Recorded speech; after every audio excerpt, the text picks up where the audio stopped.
This is Circuit de la Sarthe, known around the racing world simply as Le Mans. Since 1923, this track in western France has been home to the world's original 24-hour endurance race.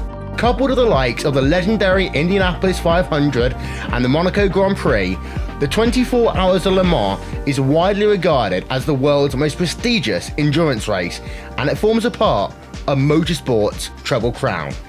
The first race was held on the outskirts of Le Mans back in 1906 and was called the French Grand Prix, the first Grand Prix of its kind.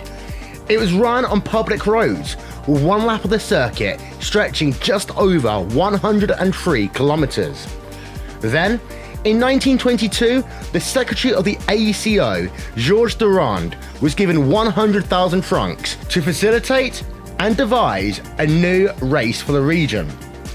Durand took this as an opportunity to stage something completely unheard of, a 24-hour endurance race that would push the modern race car to its limits, where manufacturers would prove their worth to the world. Durand's original Circuit de la Sarthe stretched 17.2 kilometers and was entirely comprised of public roads. It ventured into the city of Le Mans and stretched to a tight hairpin before venturing on to the 8-kilometer-long Mulsanne Straight. In 1929, the hairpin was bypassed due to safety concerns with expanding town suburbs, and safety was always a thing that changed and progressed the racetrack over the years. In 1932, the track as we know began to take shape. That was prompted by the construction of a new 1.5-kilometer bypass running from the start-finish area to the new entrance of the Mulsanne Straight, the now infamous Tête Rouge corner. This section featured the fast first curve that remains today, and what would later become the location of the famous Dunlop Bridge. Now, back in 1923, it was a field of 33 drivers that competed in the inaugural event, and their average speed, 57 miles an hour. By 1956, the field had increased to 49 cars, and they were running at nearly twice the average speed, at 104 miles an hour. As the cars became quicker and the competition rose, the track continued to evolve. For example, in 1972, the final section of the track was completely reconfigured to bypass the dangerous Maison Blanche kink. This included the addition of the Porsche curves and the revised Ford chicanes to slow the cars on the run from Annage corner to the start-finish line. These features remain today.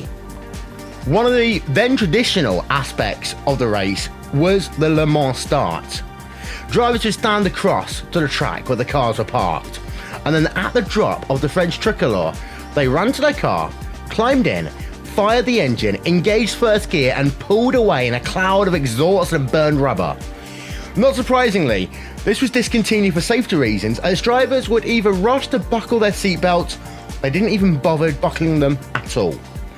Dan Gurney, who together with AJ Foyt won the 1967 race, famously recounted using his knees to steer his Ford GT Mark II on their opening lap at speeds well above 200 miles an hour whilst he fastened his seatbelt. Since 1971, Le Mans has reverted to the more traditional rolling start used throughout endurance racing today.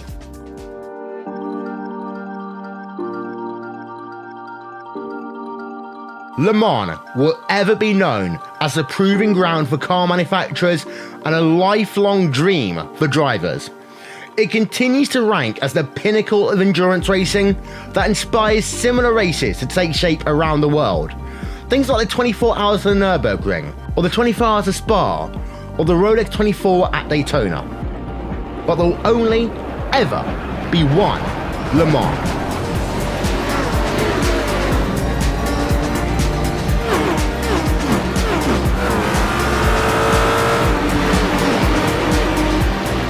Experience Le Mans on iRacing.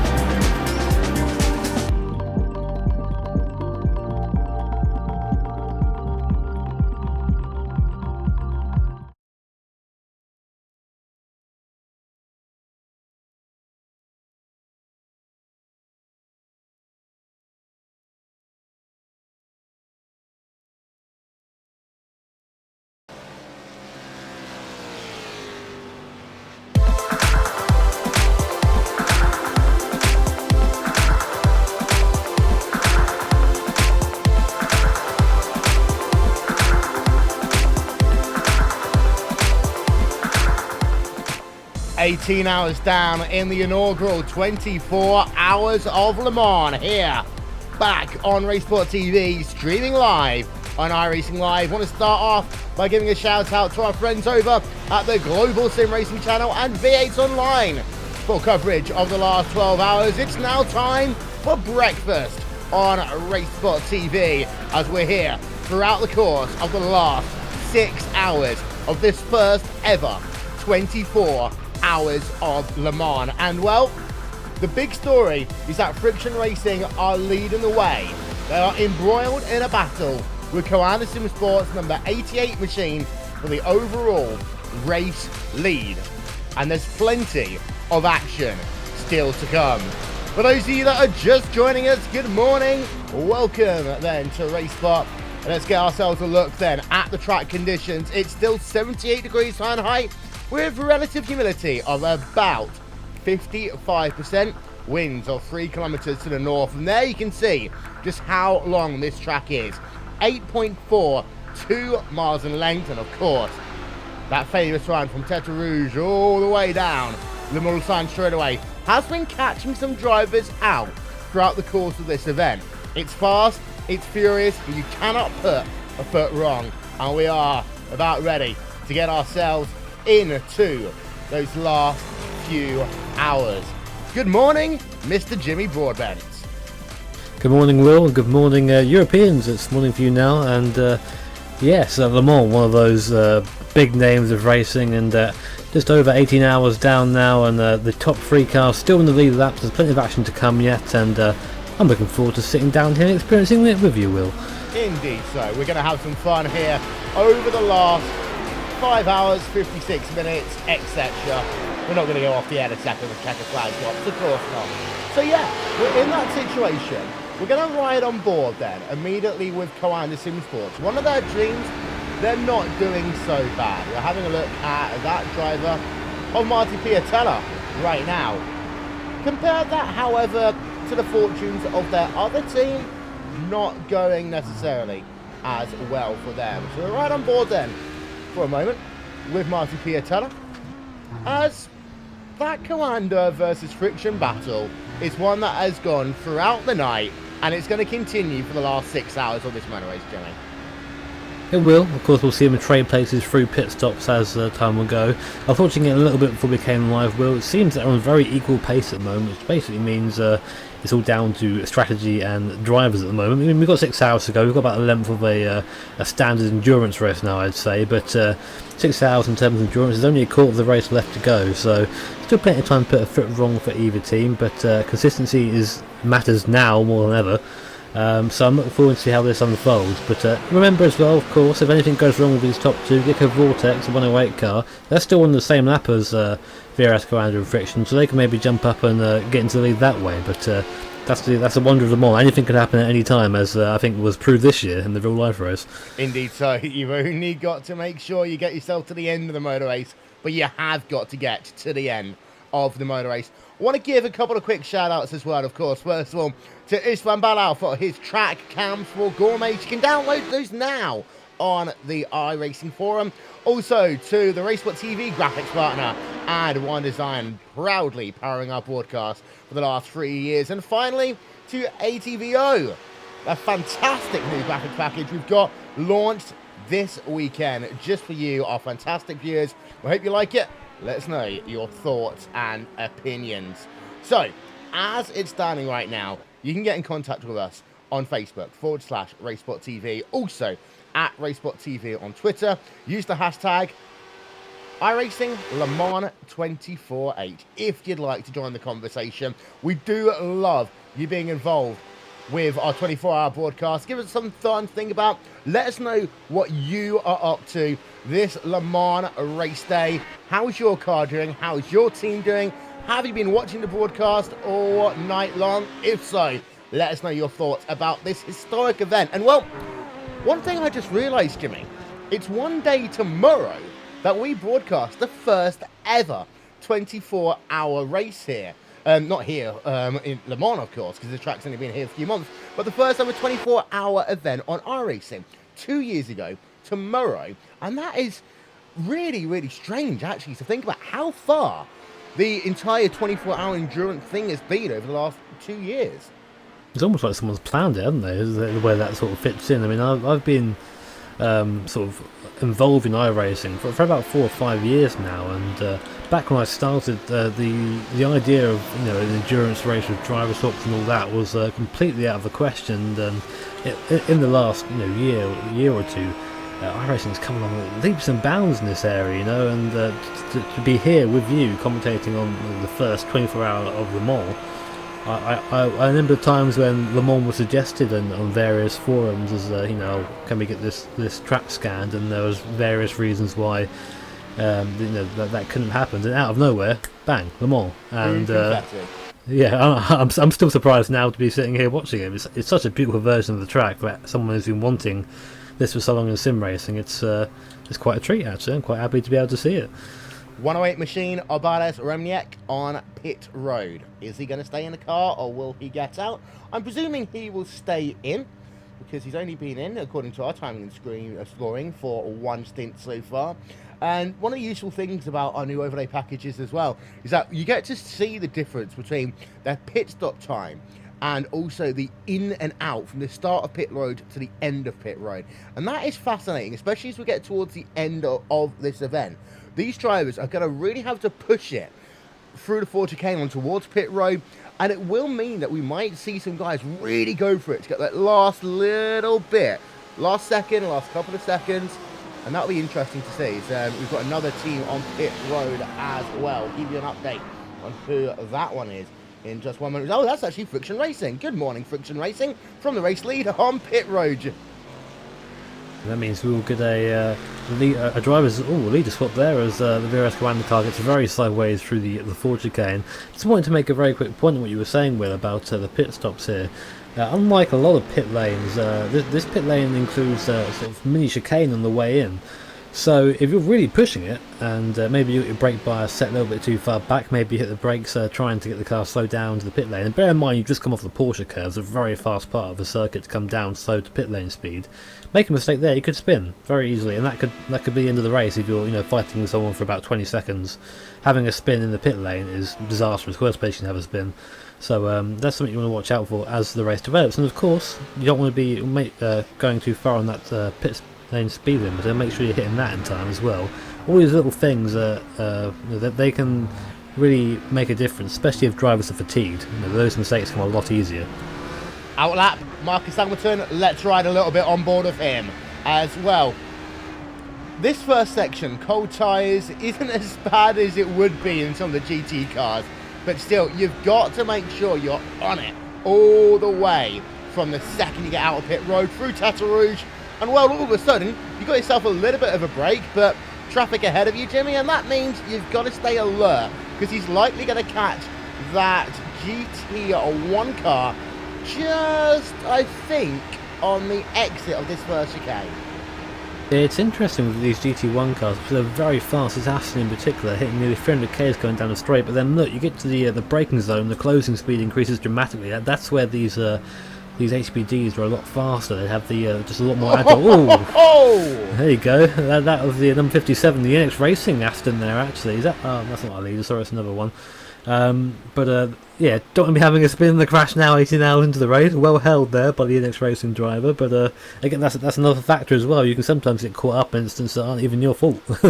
Yeah, and that is the sort of little mistakes that you see coming into the last few hours that can really destroy someone's race. Let's get a look then from the rear. We just noticed that back end sliding out a little bit on him. It's okay, he's able to hold on. And the Friction Racing car running second in class for the time being in your prototype division is ahead, no real issues. And that, of course, is your race leading GT driver. It's worth noting that pretty much everyone in your top 8 is an Aston Martin right now. So looks as though the Aston boys are coming in strong for this event as well. NX Racing leads in that GT1 division from SimRC.de, who have really come up over the last year or so in endurance racing to be one of those top teams. Team Chimera are in third place with Champs iRacing in fourth, and then GSRC, Turn 2 Motorsports, Double Slash Red, they round out your top 5. Probably interesting to note, Will. The number 57 car, that was actually William Levesque. He was GT1 leader at that big moment there, coming out of the first chicane. So that was our GT1 leader being passed by our second place prototype. So that could have been an incident. Yeah, it's one of those things that you could have ended up with both your race leader and your race leader elect, shall we say, out of the event. In terms of your GT2 field, it's INX Racing leading that one, as well as INX Racing GT2 leading. They have got themselves a full lap right now over Team Mancini Sim Racing, Phoenix Motorsports Black in third, Gavinger Tweakers in fourth, and then Zen Racing rounding out your top five.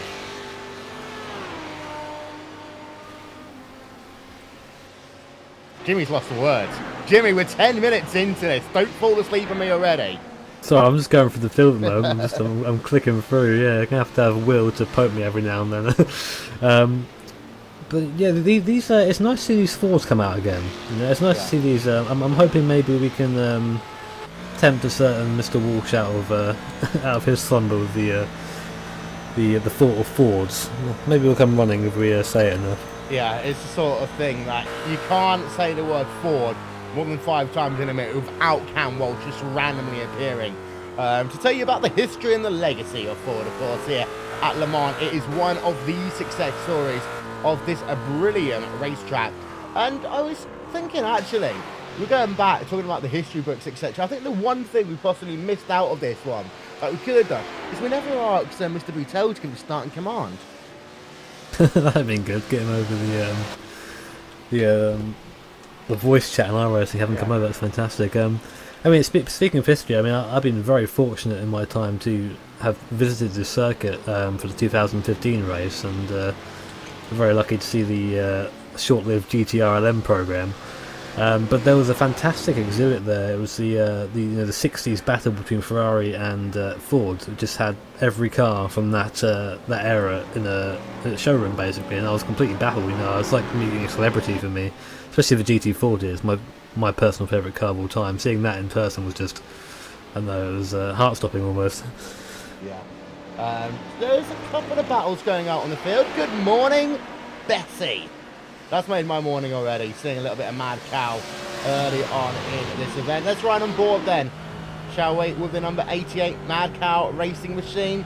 Currently embroiled in a little battle with the Petronas Racing Team car.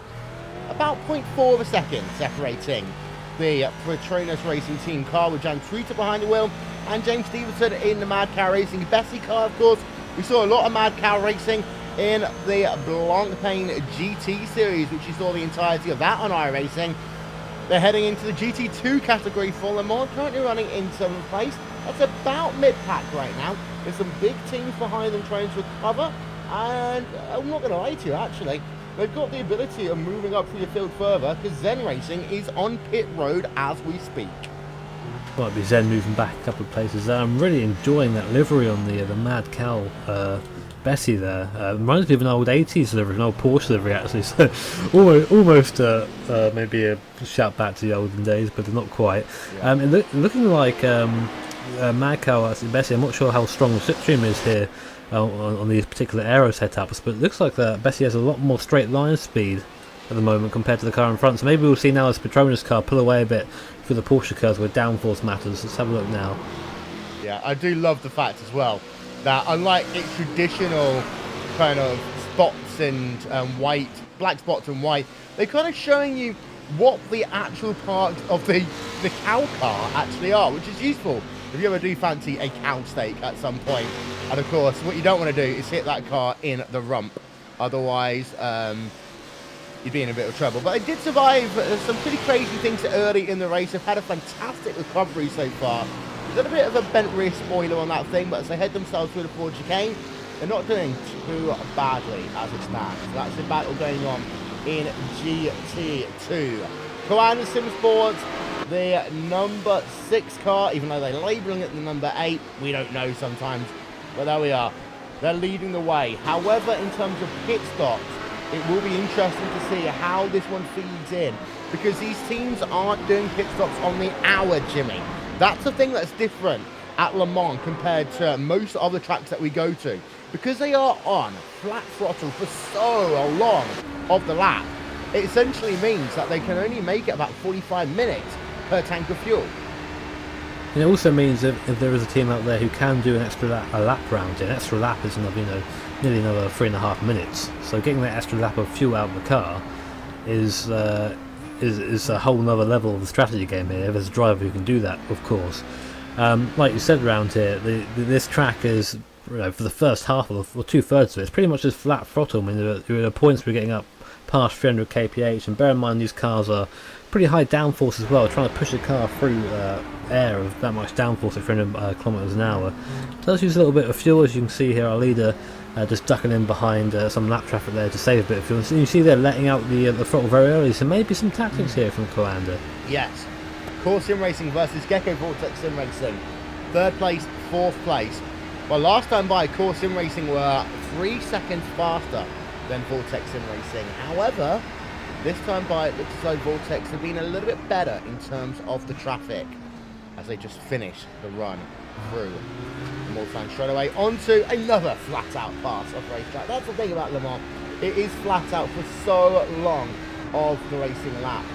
And just circulating through all the things that I'm looking at right now. After Mulsanne, of course, the next big challenge you drivers have is Indianapolis. For those of you who are just joining us and hasn't watched what are we on right now? So far, 297th lap we're running on. Indianapolis, then into Anage. You're going to see yourself in just 1 second time. So that was Indianapolis right there. Very short run. And this is Anage. I hate that corner. I will say, I have never been able to really nail that section. Indianapolis, I can be okay at. Anage is just such a difficult corner. It looks just like a simple 90 degrees, but it's so much more tough than that to me. It tends to be as well, sort of getting used to how the car handles at high speed. And you come through Indianapolis, that whole complex, it's fairly high speed. It does slow down from the left-hander, but that left-hander is banked inwards. You have some nice camber with you there. And coming up to Arnage, the car's going slow. You've lost all downforce, especially if you are in a downforce car. And you turn in, the car just doesn't behave the way you expect it to, and that can catch people out. You have to have the practice in the car to be able to predict how the car is going to act through there. And of course, as well, it being a slow corner, you've been going so far, going so fast for so long, you're eager to get on the throttle again straight away, and that can also cause a spin. I mean, it is definitely the most difficult. I think it's the tightest corner on the track as well, so it is it's a very difficult corner. Yeah, it is. The gap remains solid for the time being at about 3/4 of a second. So that's going on in your LMP battle. Of course, just joining us again. 3 different classes here in this race today. We've got ourselves the Le Mans prototypes. They are exclusively made out of the Honda Performance Development LMP2 car. Then in the GT1, we have ourselves a variety of the Corvette C6R as well as the Aston Martin DB9. In terms of the GT2 thing, that one again exclusively made up of your fantastic Ford GTs. So we've got one battle that's raging on in terms of your prototype battle. We're going to keep it there for the moment. Mad Cow Racing Bessie continues to battle with the Petronas Racing Team. Apart from that, most battles are calm. A couple of things to keep an eye out on, a very blue sky on even. Phoenix Motorsports Black versus Signo Mancini Sim Racing. They are only separated by a few seconds, about 6 on track. It'll be worth keeping an eye out on the lap times between those to see how they will develop over the next few laps. CTC Racing Black versus Viva la Rift. We have George Salmon behind the wheel. They are currently separated by about 5 seconds as well. So even though we are 18 hours plus now into this endurance event, Jimmy, still a lot of people enjoying a lot of battles. I always find that very surprising about endurance events as to how you can always have fights going on for pretty much the entire race, and it's due to the number of cars on field as well. Just on the subject of battles, I'm watching this 108 Gecko Vortex Sim Racing versus Core Sim Racing HPT. And I've been looking at the top speeds, even out of the slipstream. Santeri Kalunki there in the core car, he's about 5 or 6 k's faster in a straight line, so I'm going to say that that Core Sim Racing HPT is running a lower downforce package, and I'm going to predict, as when we get to the Porsche curves, which you have a bit of dirty air there as well, we can see that Gecko Vortex sim racing car sort of drive away. I think that's where the difference is in lap time. If you see where core sim racing is quicker now, actually it might be quick enough to have a look into Arnage if he has a nice run for Indianapolis. This is a very difficult part though. You again, running in dirty air, going through somewhere like Indianapolis, you lose so much front end that you can very easily understeer and put the car into a wall. It's close. It's close, but not quite close enough.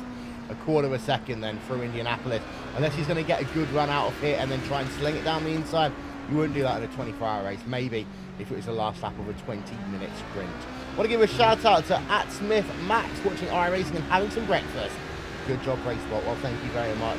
Carry on using the tweet #iRacing Le Mans 24 as into Porsche curves. Then this could well be the chance of getting a move complete. Let's have a look. Round the outside. Core are gonna do it. They move themselves up for the time being into a podium position. And that was about half a lap really in the making there, Jimmy. There was, Santerre had a very good run coming out of Arnage and all the way up to the Porsche curve, which allowed that to happen. I even noticed on the turning though, that core car wasn't exactly planted. There was a bit of a wiggle there from the rear end as they turned in, but managed to keep it there. Of course, as well, the Gecko Vortex car, currently piloted by Blas Reminiak, I can't really say that very well, but he was, he accommodated that move. He could have quite easily come across and maybe been a bit more stoic in his defence, but I think he knows as well. He's got a long time yet. No use getting into any contact now, and he's now right on the tail of the core car, so it's not over yet. Yeah, Bessie has moved up a position as well. Not quite sure what's happened. We're going to get a look at the replay, but they are now ahead of the Petronas Racing Team car. Let's keep it then on board with Betty for a moment. And the way back it is, the slipstream you were talking about, that is exactly what happened. It's almost as if there was a nod button on that car. Vroom, down to the inside. Move good old Bessie up into the 6th place for the time being. So, got some action. We talked about some battles, and we've still got some very close wheel action happening as we are almost half an hour into our coverage already. Crazy how quickly things move in these events. And that was not actually intentional. I do apologise. It started smooth. It carried on as smooth. Good morning. I'm just going to leave now. See you all later. Started for me to go on. Yeah. Vortex Sim Racing now have fallen back a second already in that battle. Let's go down a little bit, shall we? Because we have got this battle going on with Viva Rift. In fact, they are about to get lapped by Coanda. So let's go on board with Coanda just for a moment. As I just hit the wrong button. I do apologise. They haven't won the motor race yet. This is the whole thing when you have yourself a new graphics package. Sometimes you don't get it working immediately. Coanda Sim Sports. And they're not, again, this is the thing you were just telling me, they're not really putting the pressure on Viva La Rift there. It's almost as if they're trying to fuel save down these long straightaways to get themselves an extra lap somewhere. And maybe that they are looking ahead now, I think. Obviously, they're in a position where they've done 3/4 of the race, they've got a quarter of it to go. They are leading in a very good position so far. I have noticed the gap has come down quite a bit to friction. It's come down by about 10 seconds since last time I looked, but they are just they'll be saving a lot of fuel. I mean, people say that short shifting, is a good way to save fuel. I think in comparison to just lifting and coasting into the straight, short shifting is not really worth it. And for those who don't know out there, lifting and coasting in terms of fuel saving, let's say you're coming up to a corner, you break the 100 meter mark usually. Instead of breaking the 100 meter mark, you come to the throttle about 200 meters, and then you brake a little bit later than 100 meters, and then just use that time there to save fuel. That's the most effective way of doing it. So this is what we're seeing from the Coanda car right now, just sitting in the slipstream as well, which means he's having to put less throttle into keeping up the same speed, and just saving fuel everywhere at the moment. His lap time is suffering because of it, but it will play into his hands strategically a little bit later on. And you like how you're talking about fuel saving, just heading themselves to Indianapolis. Anyone that knows me well, of course, Indianapolis Motor Speedway, the 500 that takes place there. Sometimes it does come down to it, just like we had with Alexander Rossi, of course, this year in the 100th running of the Indianapolis 500. Seen it a few times happen on iRacing as well. Final time we talk about Bessie, just for the time being, before they kick me off the broadcast. Just wanted to show you this tweet that came through from Hayden Burns. Yeah, tough race, pushing through, fighting for P6 very closely. And yes, that is their special livery, which I do absolutely love. So thank you for getting in contact on that one. CTC Racing Black are the team trying to hunt down Viva La Rift right now, which I presume is the Viva the Oculus Rift we're talking about there, Jimmy. Yeah, we've seen a couple of notable drivers been using the Rift in iRacing, and I've heard as well. If you get used to it, it's obviously this new experience. All VR is a little bit of early stage at the moment, that it's been sort of compared to maybe even better than having triple monitors. And if you're a sim racing, you know that triple monitors are ideal. I myself, a bit of a single monitor peasant, but I would love to give it a go. If I had the opportunity, I would jump on that. Yeah. And it's one of those things, technology, how it's changing so rapidly throughout esports, as well as it changes throughout, motorsports itself. The more heading itself to different things coming up soon, of course. The IMSA series that will be changing soon, the WeatherTech series in terms of their cars, technology they use in that one. Let's go and have a look at your GT1 field, because of all of the fields here today, they are the one that is probably depleted the most as of right now. And this is the SimRC.de machine in a very Halloween-esque livery. It looks with their red and black. It doesn't look as though they've specifically made it out to be, but you can kind of see where they're coming from if you wanted to say it was a Halloween livery on that one there. Proudly sponsored by RaceBot, apparently, so there we are. Running in second place, but they have got a lot of work to do if they want to get themselves to the victory here. And last time by almost a full second behind NX Racing's GT1 car, William Levesque behind the wheel. What you can only do at this stage in the motor race here, Jimmy, is simply continue to apply the pressure. Yeah, I mean, you're always looking at your relative in iRacing. You're always looking at what the cars around you are doing. You have to do that as a racer. You're also going to have people, as a team race, you're going to have people on your radio telling you, oh, the gap's coming down by X amount of seconds a lap. And let's just say that Sven Demmel in that SimRC.de Iris car, let's just say he goes, a couple of seconds quicker each lap. He won't be doing it there, having a big lock up there through the first chicane, but that might get to Levesque. I mean, Levesque's very experienced, so it's. I doubt that a little bit of pressure will get to him straight away, but it's all for SimRC to do at the moment, and that's what NX Racing, I'm sure, are telling William in the car, saying, well, it's all in there at the moment. Just do your thing, just put in the consistent lap times you're doing. It shouldn't be a problem. Just a note on that livery, Will, that is the livery they run usually. Just I'm not sure if you knew that or not. So it isn't a Halloween effort, but I do see it. I see what you mean. It looks like a pumpkin almost, isn't it? Yeah, the first time I looked at it, I thought there was always some form of bat on the back, and realised, oh no, actually it is the same one they normally use. But all the good commentators, we try and cover up, shall we say, our misfortunes when we're commentating, because it is live, so we have no idea. We can't hit the rewind button, same as these drivers out on track. But Sven Demmel still running in second place. Third place in that class is Team Chimera, but they have got about a 98-second gap, and they again are running about a second slower than the SimRC.de car. So they're 2 seconds slower than your overall class leader right now. Jamie Wilson behind the wheel of that British driver, been in the car for 6 days. I feel bad for him. Having to essentially be running since, 5 o'clock this morning? I don't know how he does it, to be honest. I'm sure you've had experience, Will, of driving some period of time. I have as well. I mean, I did 4 hours once, and that was enough for me to ache the next day. So, being in the car since 5, no, no, thank you. I've only ever done it on very rare occasions. I once did it when it was still the 2.4 hours of Daytona. In fact, that was probably the last race I've done.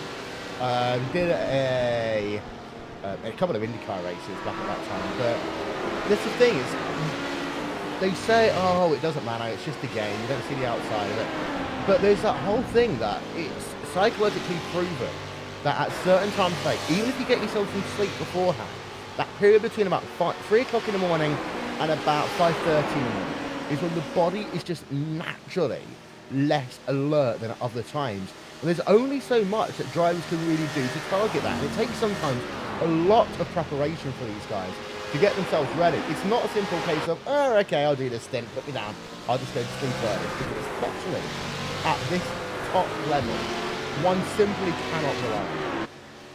No, you can't. Like, and once you're in the car, you know, you can get into a groove, you can get into rhythm, but you can only sustain that for so long. Like, you can, I mean, whenever I race, I have a bottle of water next to me, or like a little biscuit or something, especially if it's a long stint, just a little bit of sugar, you know, that little bit of hydration. And again, you know, people will say to us that you know, sim racing isn't a serious thing, but slow car there on the right, just looking Jane Wilson, that was an Aston Martin. I'll check out who that is in a second, but just to finish this thought, it's so easy to get yourself dehydrated, because if you're putting in a lot of effort, especially if you have one of the higher force feedback wheels, you know, you're putting a lot of physical effort in, you're going to be sweating a lot, you're going to need to drink. It's like any sort of exercise, you know, this can take it out of you. And of course the mental capacity for this, you really have to be giving it 110% concentration the entire way. As soon as you slip, you crash, you make a mistake. So it's, you know, it's very tiring mentally. Yeah, and just one little mistake at a track like this, and it can pretty much be game over. Grand Scooter is not allowing James Stevenson to get ahead just yet in this one. The gap remains at about half a second in this extraordinary GT2 battle, the closest battle that we have got going on this track right now. The Petronas Racing Team car was passed by Bessie about 10-15 minutes ago, but that last lap through the Porsche curve was right on the rear of Bessie, literally, I'm going to say this again, literally raiding its rump as it headed itself through the Porsche curves. But you mentioned it earlier, the straight line speed advantage is the thing that sometimes matters here. We're down on the Mulsanne straight again, out of Terre Rouge corner, and this time by the Petronas Racing Team car does seem to get a good hold in the air punch for it, and this, well, could be a jar. It's not, because he just decided to back off the noisy pedal. You have to remember, we're on the top split wheel. These people know what they're doing, and again, maybe another strategy call. It might be that, or maybe Jan knows he's faster in a different area. Of course, if you overtake going to chicane here, you're then the leading car coming down this second straight. So you then let yourself, you become the victim of the slipstream, essentially. So it's all about timing when to pass. Let's see if he does anything here. No, again, is he going to get off the nose? No, yeah, off the throttle again. So maybe waiting to do it at the Mulsanne corner, or maybe he's just going to stay behind for now, do a little bit of fuel saving like we saw Coanda do, and maybe try something a bit longer in the longer run. Steve Chambers, we had to edit this, I would say. Well, I crashed. That about sums up the emotion of some people once they get into an event and they crash. And I think back to that Top Gear event, you know, they did it, just started it off as a joke. And then later on, when they actually realised, oh wow, we can do something, you know, emotions do come up. And hopefully, Stevie, you can get your car back out onto track. We know how heartbreaking it can be, especially when you're down to the last 5 and a bit hours of a motor race. So do continue to let us know how your 24-hour event is going. Friction versus Coanda is currently 8 seconds, and last time by, Friction 4 seconds faster than Coanda. That is a talking point right now. Definitely, and also to note that Coanda still haven't passed the lap car they were following beforehand. So I think they're very heavy in the fuel saving at the moment. There's only one explanation for it. I can't see any damage on the car at all, so I'm going to have to say it is fuel saving. And yeah, Friction, they are making time now, but the thing is, you have to gauge how much fuel saving you want to do. You know, when's it worth it to stop the fuel saving and start getting back on the thumb pedal again? Because the time you actually lose to saving fuel, you might not be able to make that up in a pit stop. But again, still Marty seeing it be the best option to just wait behind this lap car. And I think, you know, within a couple of laps' time, we're going to see Friction right in the back of Coanda. And I'm going to wonder what happens then. I wonder if Coanda are going to try and hold him off, or they're going to just let him go. Trying to have a look through how many laps they have done. Coanda's done 9 laps in this stint. Friction Racing has done 7. So I'm presuming Coanda, what they're trying to do is just eke out this stop as long as they can, so that they can put themselves back onto schedule, perhaps, for Friction. It may be. That'll make things a lot more predictable for them in terms of the race. Of course, at the moment they see themselves as racing just Friction. There are, in fact, 4 cars now on the lead lap, including the leader. We have Gecko Vortex as well joining us on the lead lap as well, of course. So 4 cars potentially in it to win it at this point. But yeah, I think that would be the most sensible thing to do. Just get on pace with your rivals, know what they're doing, then just it saves getting the spreadsheets out, which I hate doing. Yes, indeed. Let's have a look then on board again with the Petronas Racing Team car. Strategy is such an important part of these motor races that sometimes you don't know until you get yourself down to the final couple of hours. So, Bessie off. Huh? Oh yeah. Bessie runs wide there. Bessie needed to go into the grass, didn't she? Yeah, just went for a little bit of a graze just to get back on track, I imagine. But funnily, and this is going to sound very strange, that's the best place to do it because they aren't too far behind. They managed to avoid the wall, which is very easy to do there because you want to try and get as much speed as you can coming out the right-hander, just coming up to Ted Rouge. And that bit of grass can just grab you and just drag you into the wall. So well avoided there by James Stevens. I'm sure he had a little bit of a moment in the car there to himself, but now again with the 6 being right up behind that Petronas Racing car again, and now it's their turn to feel safe. Yep, 5 tenths of a second is the gap between that ongoing battle right now, which has been the best battle we've seen in the GT2 field for quite some time. Actually, going to get a word then with SDC Motorsports. They are currently running themselves 10th place in your prototype division. We have got ourselves Martin Carroll here from SDC. Good morning. Good evening from Australia. Oh, g'day. Good evening. How's your 18 and a half hours been so far? Oh, it's been a fantastic event.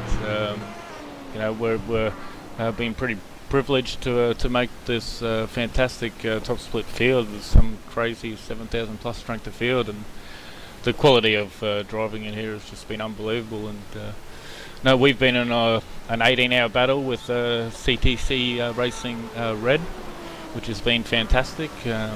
All the hard work I put in during the day to get ahead of them went to waste when I had a connection issue not long ago. So we're back behind them, but we're on even pit strategy again.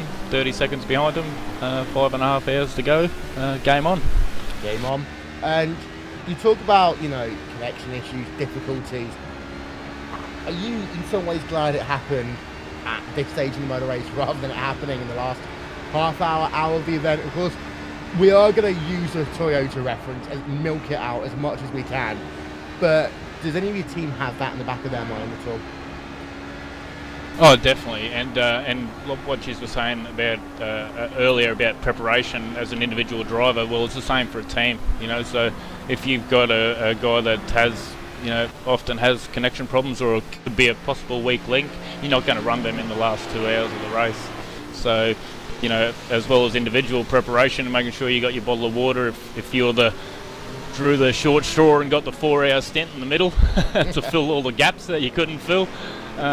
It's the same as the team as a whole, so you plan your strategy around that, and we got a couple crazy Brazilians with, they've all got the Ayrton Senna syndrome, so, they'll take over the car and bring it home from here, and I'm looking forward to the battles. So. Well, before we let you go, we were talking earlier on about the fact that we are very close to the 2-year anniversary of 24-hour racing on iRacing. I mean, that's spectacular to think about. Since we did that first race 2 years ago at Circuit Spa Francorchamps, just how far it's come. And it's almost fitting to round off those first 2 years with the 24-hour event. Oh yeah, no, this is by far the biggest 24-hour event, or the most anticipated since then. So, and the team racing and the orchestration behind the scenes with iRacing, with you guys with covering it, do a fantastic job, by the way. But then you look at the Blank Pan series, which was a short format endurance racing, and the level it's gotten to now. And a lot of teams out there, not just that I know down in Australia, but internationally, that's their sole focus. So, and I'm sure iRacing has taken that on board and will come up with a good endurance schedule again for next year. Well, thank you so much. Before we let you go, Martin, floor's yours. Any of your teammates you want to give a shout out, little motivational speech to? No, just a big shout out to Klaus Winther. He's also a driver plus a sponsor. For a guy in his late 40s to put in a 14-hour effort to make sure that we always had a second driver there today for the first half of the race was fantastic. So a big shout out, Klaus. Thanks for the effort to put us in a position to be in the top 10 against a super high class field, and big shout out to AJ Bear, Anthony Kernich, and the Mad Cowboys, all the Aussie guys up in the top split, come and represent. And thank you guys. Thank you indeed. Thanks to you as well, and your team currently running 10th place in the LMP category. 3:30 in the morning here in Iowa, and we're still racing in the Mon 24-hour. Brain apparently isn't communicating with the feet. Midship's #potato. That probably sums up these early hours in the morning, Jimmy. Yeah, I mean, my brain doesn't work at the best of times, so to be driving at well, what would be very early on for some guys, or very late in the evening some of these Australian guys, is impressive enough. I wanted to very quickly say that the gap at the front of the field now, this is for our overall lead in the prototype class, is down to just under 3 seconds now. So that friction racing car, although it is gaining very quickly on that Commander car, as we said, still Marty, who is that? Patella, sorry, in the Marty Piatella? Marty Piatella, yeah. I don't know. Told you, brain doesn't communicate with the lips in this case. He is still saving fuel. He's just sitting behind lap cars at the moment, so he's still there. And all the while, Marcus Hamilton, I'm certain one better, is just gaining hand over fist. So there'll be a battle coming up very soon. How much of a battle it's going to be is going to be an interesting one. Currently, Commander is behind the Radicals online machine of Sylvian Pomerade. Currently 11th place in class. Are quite a way back from your race lead overall. I'm trying to work this one out. Unfortunately, my new timing screen doesn't work exactly the way I want it to at times. But don't forget, you can get live timing and scoring all race long. All you need to do is visit racebot.tv/timing. Boom, confetti. There is your easy plug of the day. And that means I can now actually go and see in real time where the Radicals online team are. And they are currently in 11th place, and they are 8 laps behind your leader overall, Jimmy. Yep, still rolling though. That's the important thing. Doesn't matter how far back you are at this point, as long as you're still rolling, you're still with a chance of winning. And again, we say we're in the last part of this race yet. Again, I can't stress enough. We still have over 5 hours to go yet, and that's that's a long race by any means. But then you then appreciate how difficult and how much of a challenge the 24 hours of Le Mans is when you go, oh, okay, that's less than a quarter of the actual race. Yeah, we'll see what happens yet. But yeah, still rolling, 8 laps down, but yeah, still within a chance. And the battle we have for your race lead overall is the closest battle we have got on track. Bessie still behind the Petronas Racing Team car. If you're wondering why we're not covering the GT1 class, well, because nothing's really happening there. We're going to be honest about it. We'll do some onboard laps of them though in about 15 minutes time. We'll do an onboard lap with your INX Racing GT1 race leader of William the Vec. You always worry if you're a team when we decide to do an onboard lap with them. They start immediately saying, what are you doing? Stop it now. Choose another car. But we're going to do it anyway. So INX Racing, don't crash. That's the only thing we're going to say. Don't embarrass yourself live on air. Friction Racing gap is now down to 2.2 seconds. And well, Commander, we know, are arguably the best thinkers in iRacing, bar none. The way Martin Conke thought, and I say thought as a THOUGHT method there, his way to the World Championship Series and the way they thought their way through to the Blancpain GT Series. You start by thinking about that whole tyre situation at Silverstone, round 2 of the championship, Jimmy. Then they evolved that one over and over again, right down to the final race of the season. They outsmarted the competition again and again. They've got something they're doing here, surely. Well, there's a reason why we keep seeing their name at the top of the timing sheets. They have very solid drivers, in the team, and of course a very good strategist somewhere. I need to get his number, I think, to help me out on my racing. But they're doing something right. They don't always play but you don't go over the standards. It's very easy to sort of take the safe option, pit every time your fuel runs out and go from there. But no, we're seeing strategy come into play here, the fuel saving, and at the moment there, it looks like Marty's actually upped the pace a little bit. The gap is down to 2.5 seconds now, but he doesn't seem to be cruising as much as he was before. So, well, they are on the same bit of track now. In fact, Marcus can now see that the RS Commander car in front of him, so that'll be another hurry up as well. Of course, we always say you can see the car in front, especially as Marcus has come from about 25 seconds back. As soon as you see the car in front, that's like a bit of adrenaline, a bit of a hurry up, and if he's got anything left, of course. I mean, adrenaline only lasts for so long. Indeed. Back on board with them then. And that 2 seconds is almost a case of, well, 1.3 seconds now. You know the next thing that's going to happen, don't you, Jimmy? No. Hashtag flashy lights. Oh, yeah, okay. Well, we've learned from various endurance series that flashing lights in the iRacing sporting code does mean you have to let the driver. He snuck it in without anyone realising. Gap now down to less than 1 second. Let's be serious about this for a moment, because this is potentially one of the most critical stages of the event. Commander Sport, if they are on a strategy, the thing they need to do now is not get worried about this situation.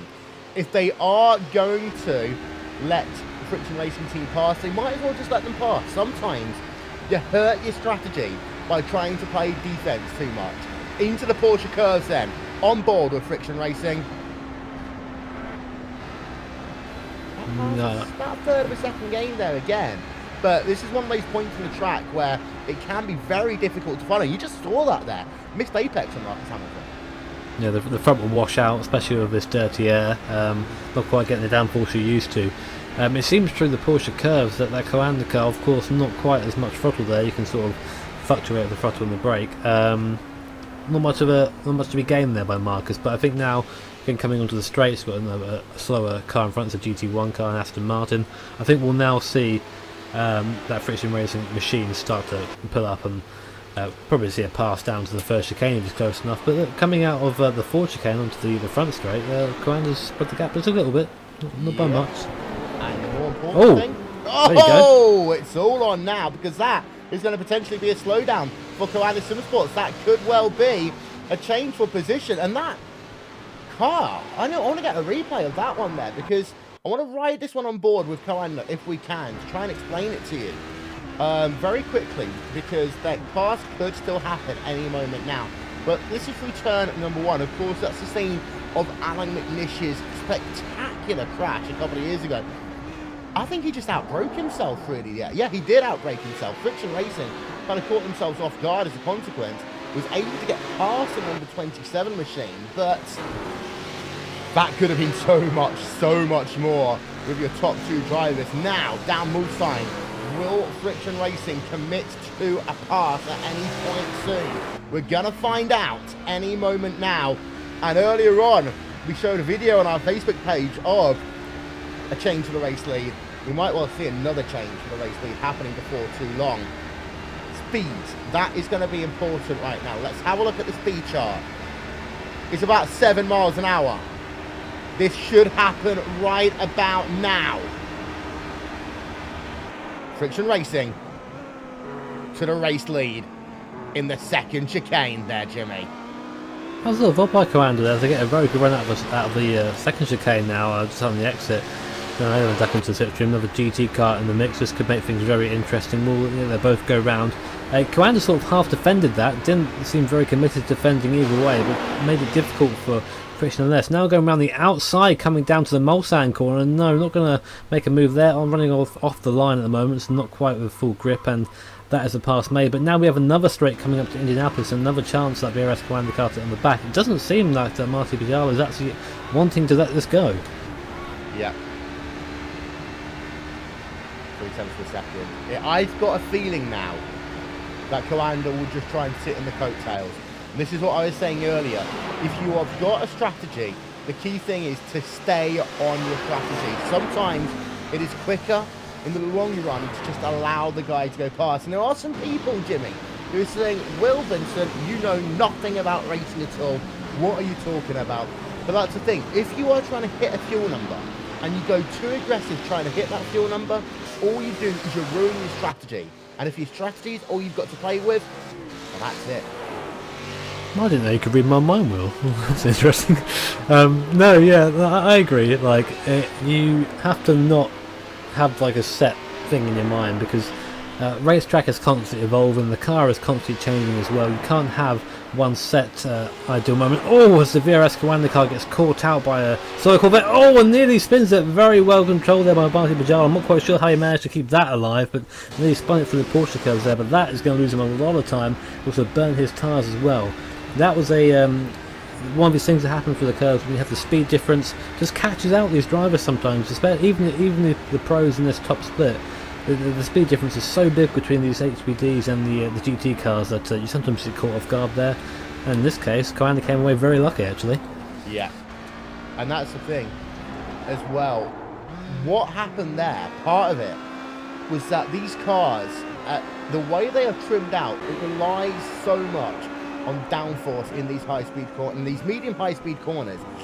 And because that car was travelling at about 50 kilometres less through that section of the Porsche curves than it kind of needed to, that car just twitched a little bit, got a little bit of oversteer, touched that rumble strip, and well, lost 2 seconds almost as a consequence. They are still going, but it's one of those times in motor racing where sometimes all the good plans will start to unravel.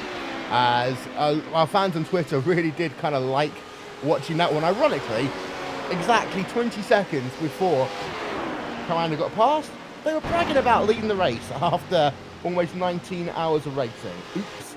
CTC Racing Black, however, are still charging Viva La Rift, and the gap between these two drivers is about 3 seconds on track. The battle with Bessie and Petronas seems to have calmed down because Bessie has recently made a pit stop, so that is the reason why. Showing the pit stop time there, it was 51.5 seconds on the pit stop, 124 down lane in total for them. Chickens in the background, apparently, for those who are wondering on Twitter. That is what is in the background of Jimmy Broadbent. Chickens. Well, we are in France, aren't we? Yes. Rural France. Got to keep things immersive. Apparently, cats don't like your racing for long periods of time. Also, shout out to Kevin from Positive Sim Racing. When your recently adopted kitty decided you had spoken too much, running 7th in the top split, essentially, we'll just take off one of your audio leads. That is a kitty not getting any kitty money that weekend. We're here all weekend, everyone. We're here all weekend.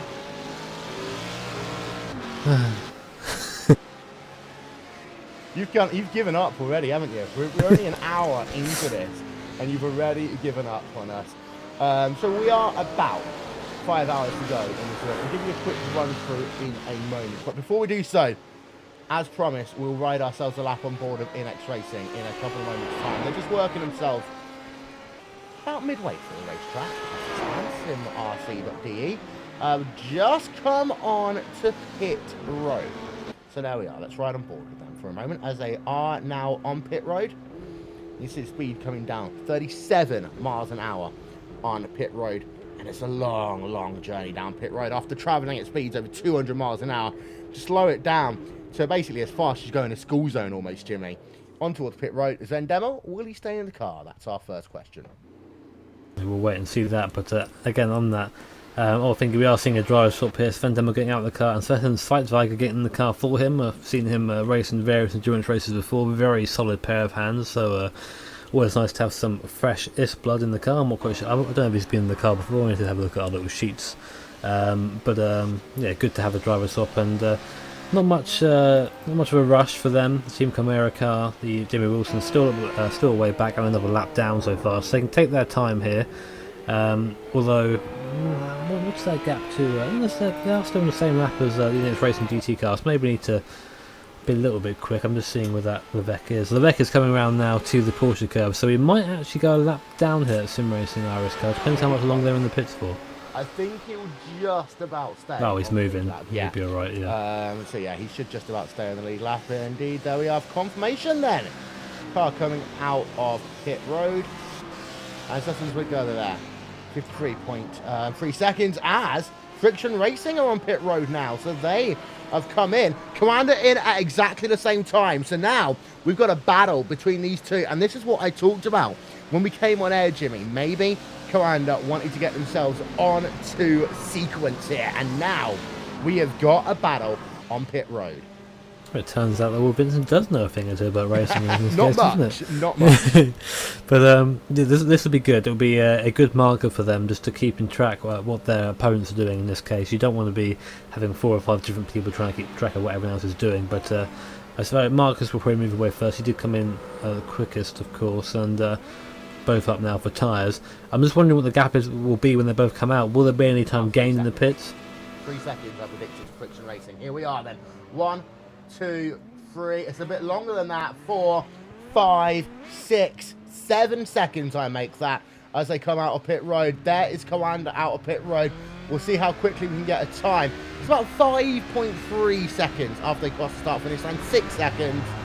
It's a double what I said there. But Commander did lose out. Reason for that one is the pit stop time. I want to show this one to you because this is the thing that will make the difference here. Pit stop time was 47.6 for Commander, 119.5 down pit lane. For it was 119 down pit road for Friction Racing, 48.1 second stop. However, what that implies is that Friction Racing is better getting on and off of pit road, and that half spin that Commander had down at the Porsche curves, that proved to actually mean something once all was said and done. Yeah, I mean, it means now they're about, well, they will be about 3 seconds closer. And of course, something else that we didn't really get to see as well is that the Commander car lost out essentially on the 6th screen from the Friction Racing car in front. Had they not had the half spin, had they been able to stay behind that Friction Racing car, there'd likely be no gap at all, likely to be running nose to tail.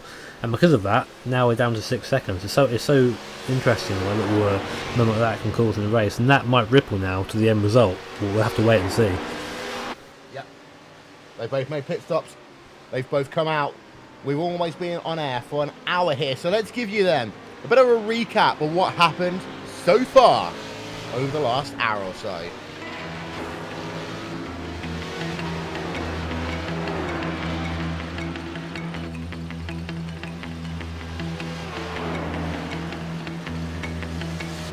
In terms of your prototype division, it is still Friction Racing who lead by Commander by about 6 seconds on track. Gecko Vortex Sim Racing are away back right now, about 3.5 minutes, but Vortex have won races because of the fact that drivers ahead of them are tangled late on in the motor race. We almost, in the last hour, saw Commander have themselves an issue down at the Porsche curves. Friction Racing have been pretty flawless so far since we've been seeing them, but still a lot can happen. Corsim Racing run 4th in class, Iberica Racing Team in 5th, then Frostmaster Navano, Viva La Rift and CTC Racing Black round out your top 8 in that class. Worth noting that CTC Racing Black versus Viva La Rift battle, it's eked out again for about 4.6 seconds the last time we could see. In terms of your GT1 field, it is all about NX Racing. NX Racing GT1 lead by almost 2/3 of a lap, if not more, over SimRC.de Iris right now. They are the only 2 people classified on their lead lap. Team Chimera classified at 1 lap down from your class leader, with Champs iRacing in 4th place. GSRC Turn 2 Motorsports /Red in 5th. Then it's a 24-hour MSP Drivers Home number 4 car in 6th. Positive Sim Racing in 7th. And then 49 Motorsports round out your top 8 in that class. And there's still some good battling going on, despite the fact that field is more depleted. That one, I guarantee, will come back together and we'll see some good racing towards the end of that one.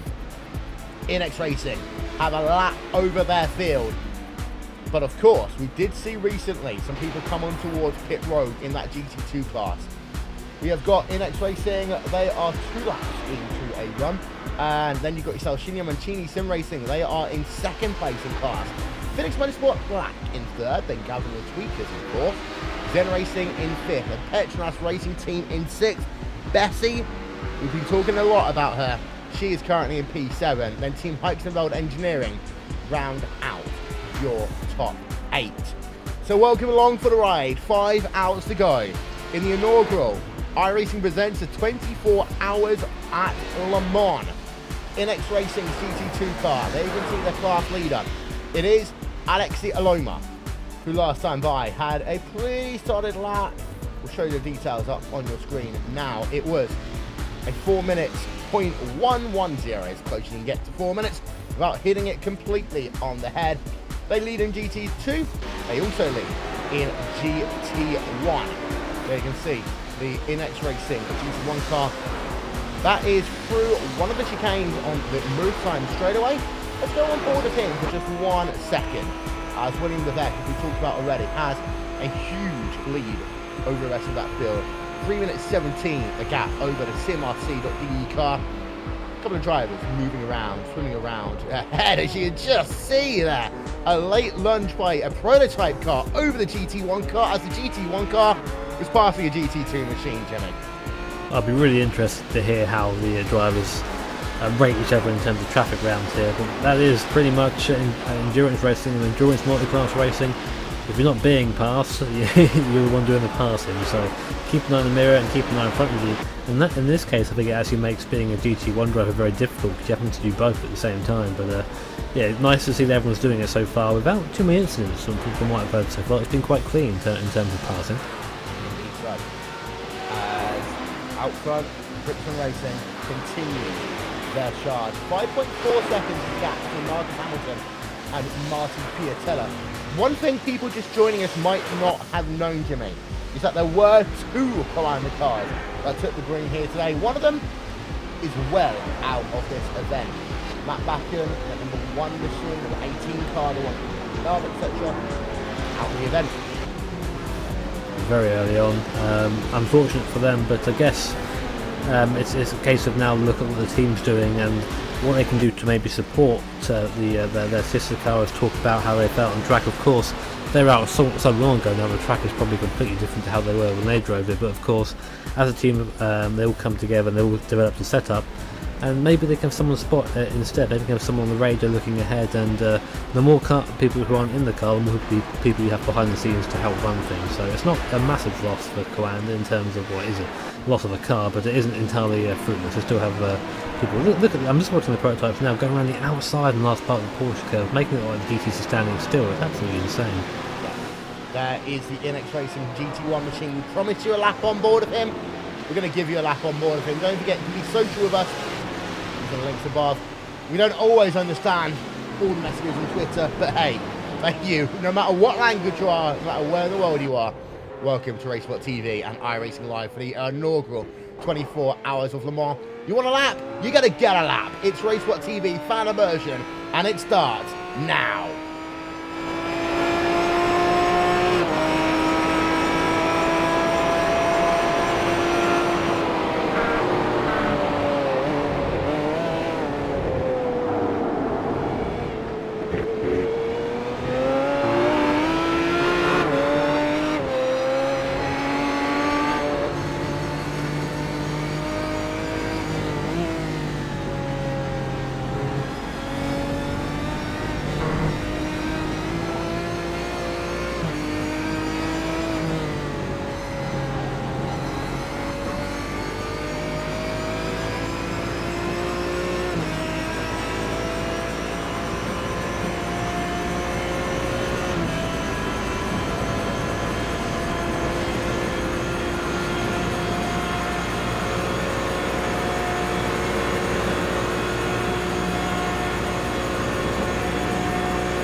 Coanda are coming.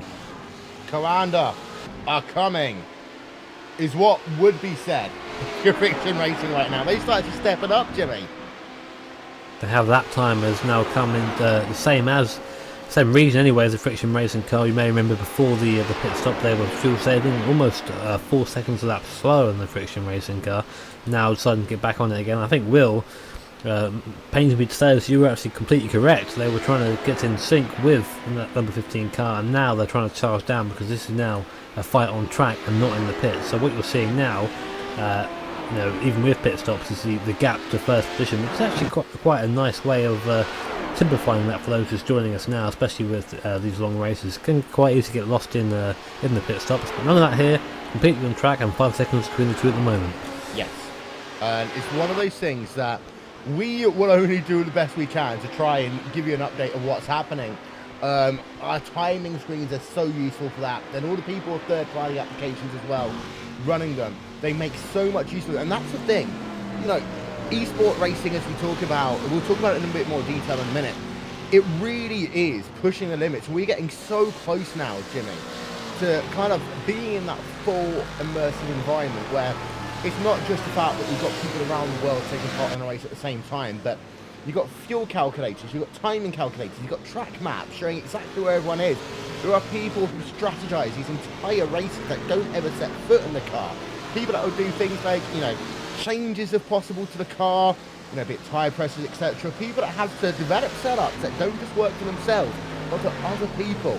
This is the world of sim racing in 2016. It is so complicated to understand, and this is why the top echelon of drivers, they do actually put so much effort into it, because that's the world we live in these days. But it can be, if you choose to be, very serious business. There are teams that I've been involved with that have a dedicated setup guy who run data logging software to try and find out when the car is bottoming out, or maybe the tyre is scrubbing in the wrong way, etc. And it's almost like belonging to a real racing team. I mean, the great thing with sim racing is that there are very rarely any there's no responsibility in it, not in terms of you can whack people off the track, etc. I mean, you can pick it up and put it down when you feel like it. And if you want to take it serious like these guys and really put on a show, then fantastic. Also, if you're just looking to get maybe involved in the old MX-5 race every now and then you can do as well. Such is the beauty of iRacing as a service. Whoa. Did you just mention MX-5 to me? MX-5s. Here we are. Are you ready? You just led me perfectly into a fantastic promo opportunity. Don't forget, it's not just about the 24 hours of Le Mans today. Later on, we have ourselves the Global MX-5 Combine Cup here on Racesport TV, streaming live on iRacing Live, as Mazda and iRacing have once again partnered for the Mazda Road to 24-hour shootout. The Global MX-5 Combine Cup will give one iRacing member the chance to compete in the 2016 shootout on November 15th and represent iRacing and sim racers. It is the opportunity of a lifetime and gives one iRacer the very real possibility of winning the shootout and the $100,000 Mazda Racing Scholarship. And if you want any questions about that, just need to ask the 2015 shootout winner, Glenn McGee. I actually did meet Glenn out at Road Atlanta. Fantastic how his 6 Sideways team, they won the championship, and Glenn McGee was a part of that championship winning team. So this is a scholarship, this is the chance to get yourself onto that racing ladder. You can check it out later on today here on Racesport TV, streaming live as ever on iRacing Live. And I will say thank you to the folks over at Mazda for their hospitality when they invited me out to the final round of the Battery Tender Global MX-5 Cup presented by BF Goodrich Tyres. Great to see Glenn McGee, the entire 6 Sideways team, and all of the guys that take part in that series. Some fantastic racing that happened down at Road Atlanta. I even had myself the opportunity, Jimmy, to meet one of the gods of commentary. In fact, the guy realistically that should be commentating that race, Mr. John Heindorf himself. Oh god, Hindy. You can't have an endurance race or any sort of actually grassroots club racing. I've seen him commentate on remote control car racing. He does everything, yeah. And he's definitely one of the gods of commentary in this modern age. Right, we've got ourselves here Jonas Porica from Glacier Racing. We do apologise for making your way from the green room all by yourself, Jonas, but good morning. How's it going in sunny Finland? Well, how's it going? It's not very sunny in Finland at the moment, but I'm doing fine. I'll be honest with you, Will. I was thinking you were going to introduce me with that Gods of Commentary thing, and then I realized that nope, that cannot possibly be. So Glacier Racing, how's your day been today? Well, it's been kind of tough. We have a bit of difficulties with the braking. The car is, well, we would like to send our most sincere thank you to everyone who has helped with modifying the aerodynamics of our car. Because right now it is a little bit off the pace, a little bit difficult to drive, but hey, we're still going along and having a good battle for that 9th place right now. And it's fantastic to sometimes see the emotions of people when we get this late on into the motor race. Being on the slowest class, of course, you guys get past left, right and centre because there's 2 faster classes ahead of you. How good has the racing been today in terms of quality, in terms of people working with you guys, so to say? And have you had any real moments when you've been frustrated in that car?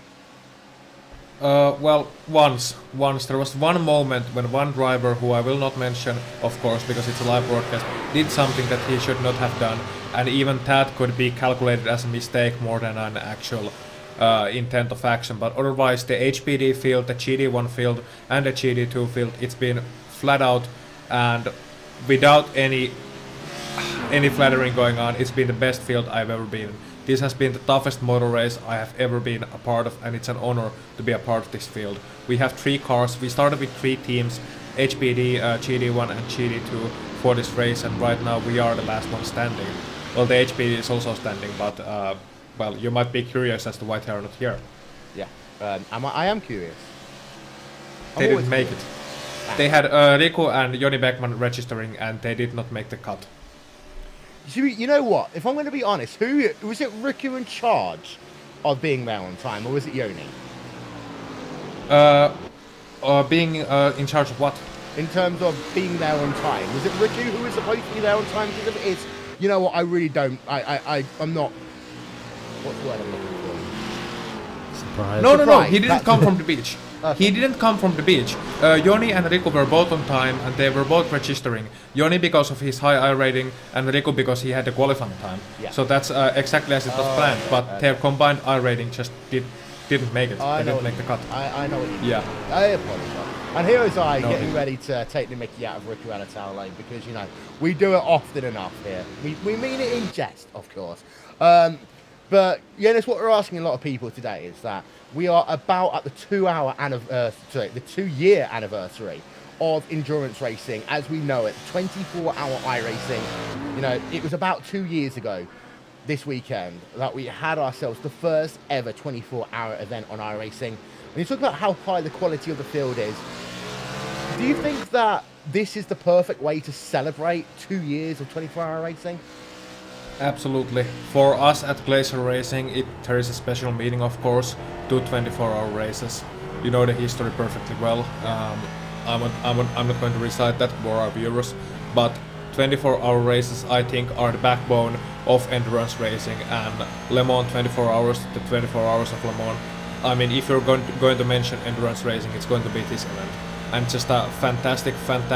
I mean, as a driver, as a sim racer, I'm actually quite shocked and honored to be part of a broadcast of the first ever iRacing 24-hour of Le Mans. That's how big it is. It is the perfect way to celebrate 2 years of 24-hour races, and I think there's a lot more to come in the future. Well, before we let you go, are you going to get back in that car at all today? No, not me. Oh, you can stick around and talk to us then a bit more if you want to, but on a serious note, is there a motivational speech to your fellow Glacier Racing drivers that you'd like to say, be it in English or be it in Finnish? Remember that you are on a live broadcast. Yes, language. In English, I would like to say that, guys, keep going, keep doing what you've been doing. It hasn't been the best, and yes, I know I hit the wall earlier on. But, you know, just let's bring it to the finish line. We want to make the finish line more than ever. It will mean so much to every one of us to finish this race and say that yes, we made it to the finish of 24-hour race. And then in Finnish, the last part, jätkät, me pystytään siihen kyllä. Me pystytään siellä kyllä. Ei ole ketään, ketä on meitä kovempia. Ei se haittaa, että meitä lähtee osa kuskeista. Meillä on sellainen porukka kanssa, että me pystytään, vaikka me ei tätä kisaa voittaa, niin me voittaa seuraava. Jos me ei voittaa seuraavaa kisaa, me voittaa sitä seuraavaa. Me tehdään duunia se homma eteen. Me uskotaan siihen, että me pystytään siihen. Niin täällä kuin World Cupissa, niin kaikkialla muuallakin. Thanks. Kiitos. Jonas Purka there in the number 42 Glacier Racing machine. And Glacier Racing were one of those teams, Jimmy, who were there 2 years ago at Circuit Spa Champ. They're running here today, running P number 9 in that GT2 class. And, well, it's one of those things, when they get it hooked up together, they are arguably one of the best teams out there. I have seen some fantastic driving by Glacier Racing. Sometimes luck gets in the way with them, so to say. Yeah, I mean that can be said for many teams, but even to me, I wasn't involved in, let's say, competitive iRacing for a long time, and even I'd heard of Glacier Racing, it's fantastic to have them here, as well as teams such as Coanda and Core and Gecko Vortex, Iberica, Radical, all these teams that have sort of been around for yonks in iRacing years, and here they are now to be part of this very special first broadcasted live 24 hours of Le Mans in iRacing. So yeah, it's very special to have them with. It's a deserving spot for them, I think, a deserving place. Yeah, and yet they are in P number 9, but still finishing one of these events is always the important thing first before anything else. So around now in the conversation that someone needs to plug the V8 SC iRacing Championship. If you want to come and plug it, you can come and plug it, okay? You know where we're living. We'll give you about 45 seconds if you ask us nicely. We're in a good mood this morning. 5.2 seconds is the gap in the prototype division right now. GSRC Turn 2 Motorsports Red. I'm not allowed to use the double slashes anymore, apparently. So we are only allowed to call them GSRC Turn 2 Motorsports Red. Aston Martin, Arthur Chan behind the wheel of that machine. They are closing up to no one, actually. It's showing that they're closing up to the rear of the Champs iRacing machine, but my Italian scoring seems to be a little bit confused there. We are going to ride on board of them for a few seconds anyway. There they are, running in P number 5 through the Ford chicane. I'm going to get a word in a couple of moments' time with yours feeling from Phoenix Motorsports. Phoenix, one of those teams here today that potentially could have been asking for a little bit more than what they've actually had, Jimmy. Yeah, again, Phoenix are one of those teams that you sort of associate with running in the top lot, and not quite going their way today. I mean, a lot of people are out there to, you heard what it meant to Glacier, just to sort of get to the end of this race as an achievement as it is. But of course, racing drivers, just getting to the end isn't always enough, and so they're always looking to do better. But I'll be interested to speak to them, see how they, what their thoughts are of the race so far. I mean, I'll be interested to speak to anybody who wants to speak to us. Of course, anyone who just wants to speak to us, feel free to come and jump in, and I'm sure you can give us some insight into the race. We are just commentators. At the end of the day, we aren't in the car, so any insight is greatly appreciated on that front. And it's actually a long, hard slog for us as well. That first 24-hour race, Oscar Hardwick and I tried to do the entire 24 hours each. And we're actually sat at the same chair desking that I am now. And we survived off horrible Chinese food and pure adrenaline for about 20 hours until we ended up taking about a 45-minute power nap each. But because it's the 2-year anniversary, I decided I kind of had to get some horrible Chinese food. I'll talk to you about that one in a few moments' time. Yours feeling from Phoenix Motorsports is here. Jimmy, take it away. Hey Rez, thank you for joining us. Yeah, you pretty much responded to my call. So how's it been out there for you so far? How would you describe the race in your own words? Just running laps. I think we're in second position at the moment. We just took third position from Shinya Mishimi Racing, I think 2 stints ago. And we're just trying to consolidate our second position because INX are way ahead in front. So not really a big incidents. We had some contacts, but not that big. Yeah, we're just doing our laps. And that's probably the best you can do right now. You say, INX, not about lapping at the moment, but you do have over 4.5 hours to go yet. I mean, I'll be the first one to say it as a commentator. You've got a long way to go in this race. Anything can happen at this point. So you think it's just going to be a matter of just keeping consistent and then hoping they'll make a mistake, or so you really don't think you can catch them on pace alone at this point? No, we can't catch them on pace alone. It's I think we can maybe, if we push really hard, that we can get like 10 seconds out of 2 or 3 stints, so that's not enough. The only thing we can hope for is iNex making a mistake, but that won't happen. So we're just doing our laps, keeping our pace up so we don't fall asleep, and then we'll see where we finish. We asked we asked the oh, I forget who was in here just now. This is how tired I am as well. We asked the Glacier driver. There you go. Obviously, you are in the GT2 class. You're the slowest class out there. How has traffic been for you guys? How have you been finding it being the slower class? I mean, we've had some very complimentary things said about the traffic so far. I mean, is it the same for you? Yeah, it's very, very good in my opinion. We had some problems with GT1s who are down in pace, and it looks like we are catching them on the straights and they only can run away on acceleration zones. But that solves itself after a few laps, so it's very, very clean. We had maybe 1 or 2 HPTs making some questionable moves, but not too bad. Yeah, it's very safe at the moment. I mean, we've obviously a very strong strength of field here today, so on that actually, how's it feel to be part of this top split for the first ever iRacing 24 Hours of Le Mans? Must feel special. Yeah, of course, it's always an honor running with all those pro drivers. I'm only an amateur, let me say it like that. And if you see the names like Martin Kronke and the others, yeah, it's very fun to be on the same track for once with those guys.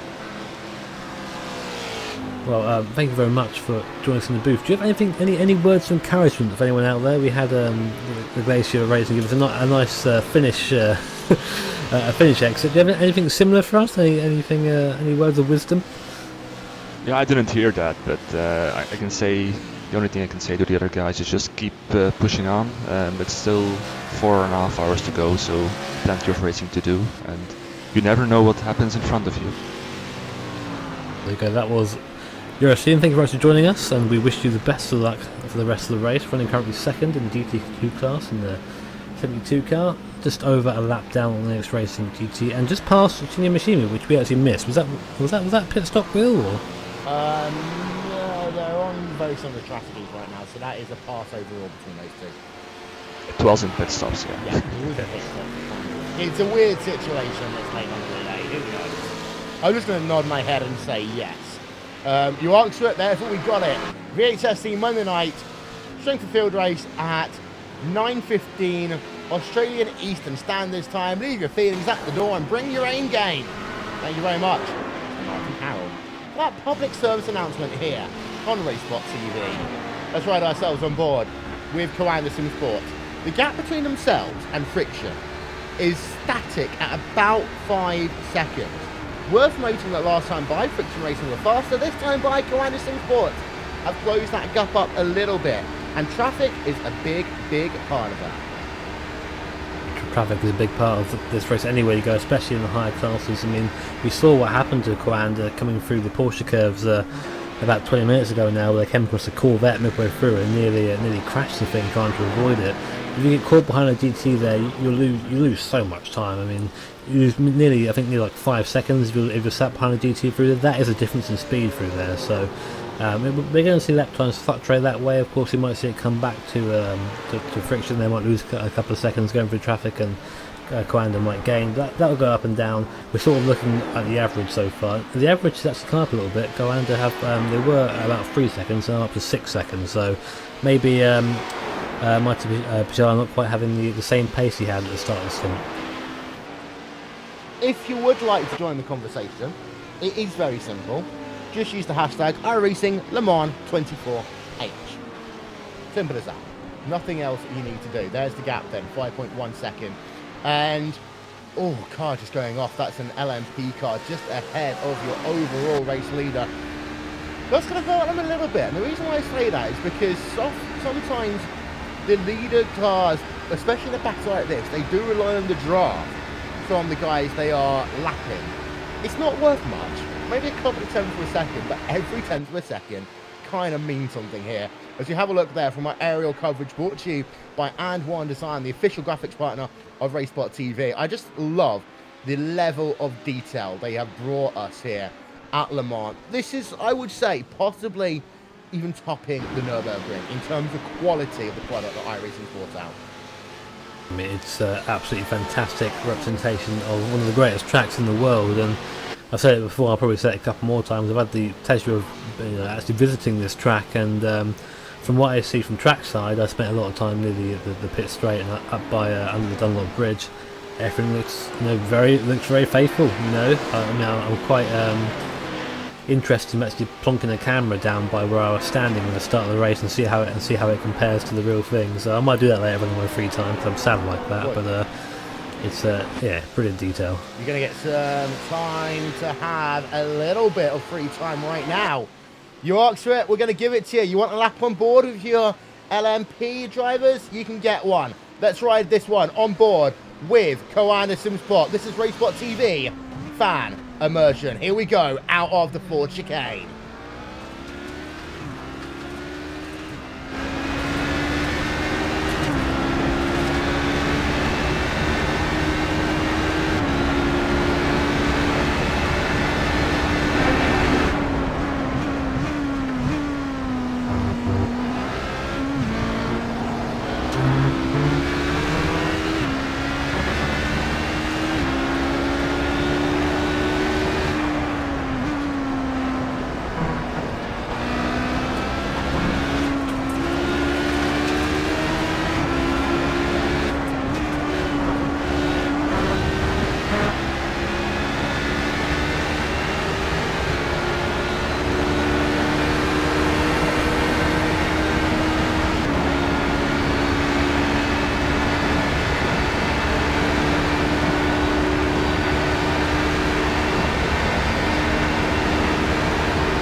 Yeah, you can see the car crabbing after it's contacted all the way through the Porsche curves.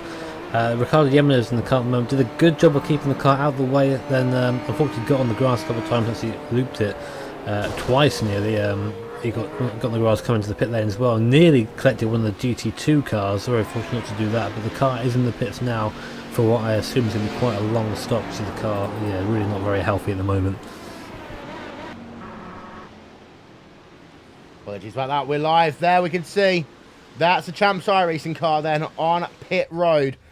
Terminal damage, we think, to the number 74 machine after an incident with the Radicals online team. And I'm not going to say that Radicals hit them, etc. I think Radicals are just trying to go for a gap. Number 74 machine just moved to one side to allow Radicals to go past. Before you know it, it's scraping off some arm cone. You never want to do that. And side-on impacts are the thing that more than anything else causes these cars, these GT1 cars, to really struggle. Front and rear, they can just about survive with. Side-on impacts, we say it all the time, Jimmy. Just not. You do see a lot of that where the GT cars just maybe just scrape a wall, hit it in just the wrong angle, and you have that suspension damage. And of course, suspension damage does take a while to repair, and the option to repair is there. The mechanics will give it a go. No telling how long it will be or whether the car will actually be up to speed again. It might be permanently down on the top speed or handling, but that's yet to be seen. We're not quite sure of the extent of the damage just yet, but really unfortunate for them. They're running very well. They were in 4th place, and of course now you can see them drop down the order. There's a look at probably one of the most famous sites of endurance racing, the Michelin scoring tower there, and there is the start-finish line. But the virtual tricolor arrived almost, 20 hours ago now to start this event. Still has been a really good event here. And in terms of strategy, etc., Gecko Vortex Sim Racing, they are not out of this line of race just yet. That's right on board with them. As they are one of these teams that if anything happens to your top 2 drivers, well, essentially, it could well be their race. However, they are down a lap now to Climb the Sim Sports, as well as Friction Sim Racing. It means that they are about, I'm going to say, 3 minutes 45 behind. Any incidents, any repairs needed by your front 2 drivers, they are back in it. But Gecko Vortex Sim Racing, more importantly, have got themselves a 40-second cushion over Core Sim Racing HPD, and of course they have pulled that one out recently as well. So Core Sim Racing still running themselves 4th place in your overall battle, of course, but that's also in your LMP2 battle as it stands, as Gecko Vortex just working themselves there past the Heikenwald Core Motorsport GT2 car, and they're now going to move themselves past the Team Chimera GT1 car. More traffic then for Gecko Vortex Sim Racing, and it's so fun to see these LMP cars weave their way through all of this traffic, the GT1 and the GT2 fields. This is what endurance racing is all about.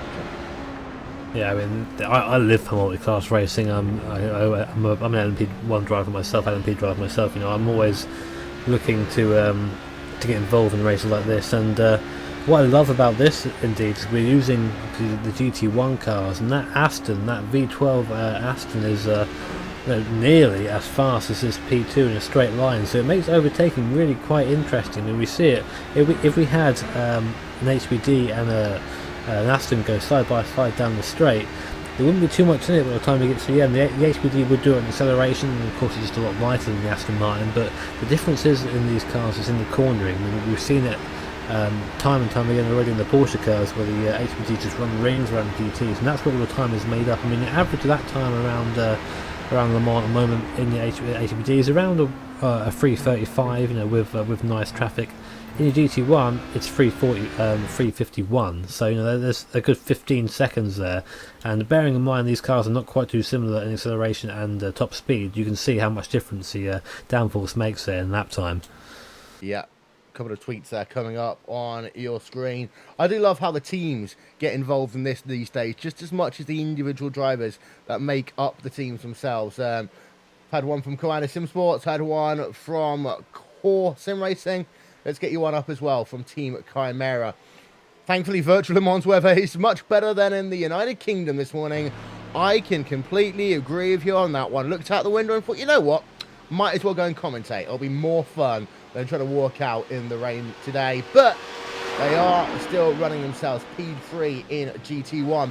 There is that Team Chimera car, and they, I will give them, again, all the credit in the world, have been absolutely fantastic today. Running third, Jamie Wilson behind the wheel of that one.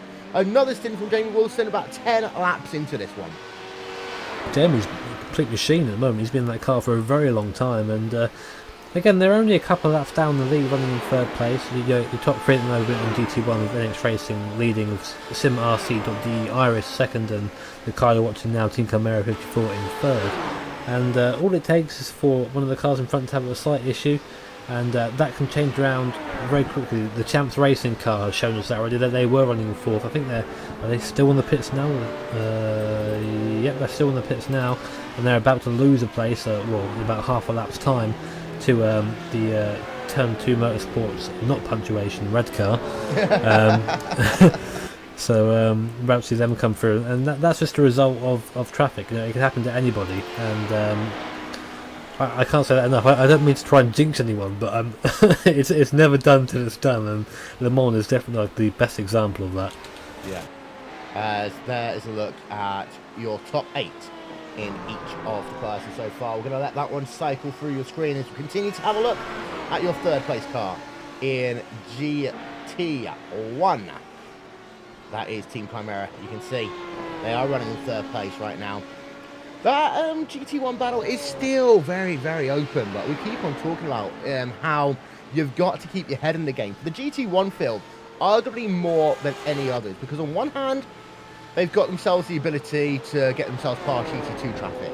On the other hand, we talked about this earlier, the speed differential between a GT1 and an LMP car isn't that substantial. So what that means is that sometimes, and I'm not going to use the word dive bomb here, sometimes it is hard for an LMP driver to find a way past down the Mulsanne straight, and they have to rely on out-braking into the corner, and the GT1 car has to understand that they are going to brake so much later.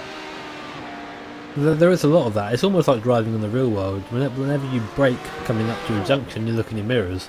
Whenever you brake to outbrake a GT2 car, if you're in a GT1 car, you better look in your mirrors, because there might be an HPD car bearing down on you as well.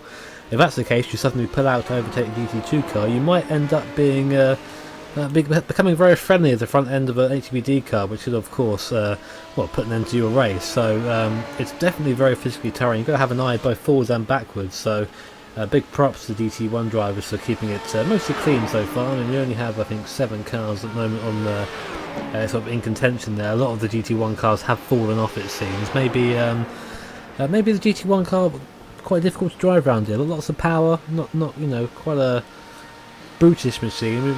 Maybe we're seeing a little bit of drop off there because of that. Coanda have closed up by a second. Just thought we'd let you know that one, shall we? Now, in terms of this graphic, you'll notice that all of you GT drivers are up substantially. So often we don't talk about how some of these drivers, overall finishes, because not many people often make note of overall finishes.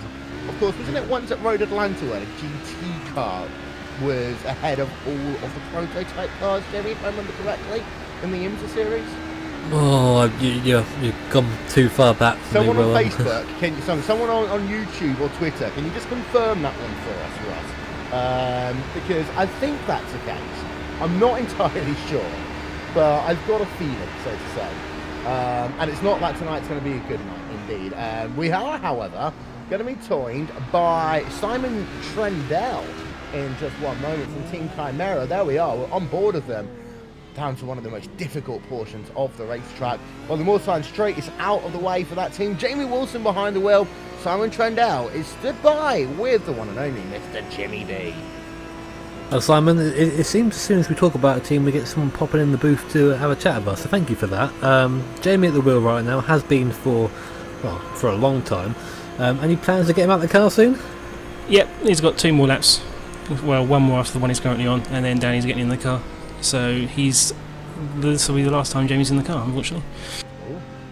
Well, I'd be happy to do that. I'm sure the race spot chickens are equally as happy to hear that he's getting out of the car, having a bit of a rest. We keep saying that Le Mans provides a unique challenge to drivers. I mean, obviously for teams as well. We also, this race is 24 hours, but what people don't see is a preparation to this event. If you could put maybe I don't know, an hourly figure on how long you've gone into preparing to them, what sort of hourly figures are we talking about in terms of preparation? Ooh, I think I've got something like 12 hours in terms of laps logged for this, in the last couple of months, so quite a lot. And again, like, so we tend just to show the race in that case, and we were speaking earlier about having members of the team that work on setup, members who maybe are better at qualifying, better at race pace. I mean, how many people have you got contributing to this effort today? Today we've got 3 drivers in the car. We also had Dan Johnson doing some practice with us in terms of trying to get used to the car. I think Ben Tusting jumped in the car as well and moaned about the setup because that's what he does. So yeah, there's been other drivers in the car, but it's been me, Danny and Jamie in terms of covering the race distance. So you guys are running third at the moment, obviously a very nice place to be. We've asked everyone so far, so last year as well, traffic. We were saying earlier about the GT1 sort of being in the sandwich in the middle. How has Jamie found it so far out there? I mean, has he? Have you driven yet, Simon? I'm not even sure. I've not got you down on my sheet here. I think I've covered the most laps in the car. I think I'm up to 130. Well, there you go then. So that's good to hear. So I'll just go now. Let we'll do the rest. No. So there you go, Simon. As someone who's been out there, how have you found traffic? It's been brilliant. I mean, the lap's so long that you don't actually see the same HBD more than once each stint, really, unless the pit style scores work out that they come around to catch you after they've pitted themselves. But you see each HBD once, they're usually fine. There's been the odd dodgy one here and there, but you learn to spot them coming, and you only see them once every 50 minutes. So it's all good. The GT's also quite good. It's just slightly annoying if you catch them at the wrong point. You can sit behind them for quite a long time. You usually end up having to wait for a straight in a GT1 because the brakes are no better than them. Yeah, the GT1 having the grunt in the straight line, helping out a little bit there. Just one more question, actually, curiosity out of my sake. I was sort of saying how the GT1 in a straight line isn't much so in an HBD. Have you had many instances where that's been a problem at all, or have you just sort of sorted out as soon as you get to the braking zone? It's less of a problem in the Aston, I think. We tend to hit 292, 293 k's down the straight. I think HPDs are hitting 300. If you're in a Corvette, I think you're also hitting 300, so there's no difference there. The more bigger problem is that if you get a Ford GT and get it just on the exit of a corner, it will catch you or pull with you all the way down the straight. And I think a couple of occasions I've had GTs not realise they're quite as close to the braking zone as they were and sort of really run into the back of me. I think that's just a risk you have to take with these cars in the class as they are. So I guess for the rest of the race, do you think you can catch the guys in front of you, or is it just a matter of putting consistent laps and sort of see what happens? No, we can't catch them. Not on race pace. We are waiting and we're sitting just within striking distance of any issues they have. I've worked it out. I mean, over the entire race so far, the difference between us and SimRC has been 3/10 a lap. That's it. And that's what it takes. I mean, I had 4 stints over the course of yesterday evening now, and logging them down, they were within 2 seconds of each other, all 4 stints. So it's that level of consistency that's just kept us going, and the car's pretty much pristine. That's pretty insane when you consider the lap is nearly 4 minutes long, that it comes down to that much time over a lap. But I guess it goes to show just how strong the field is here today.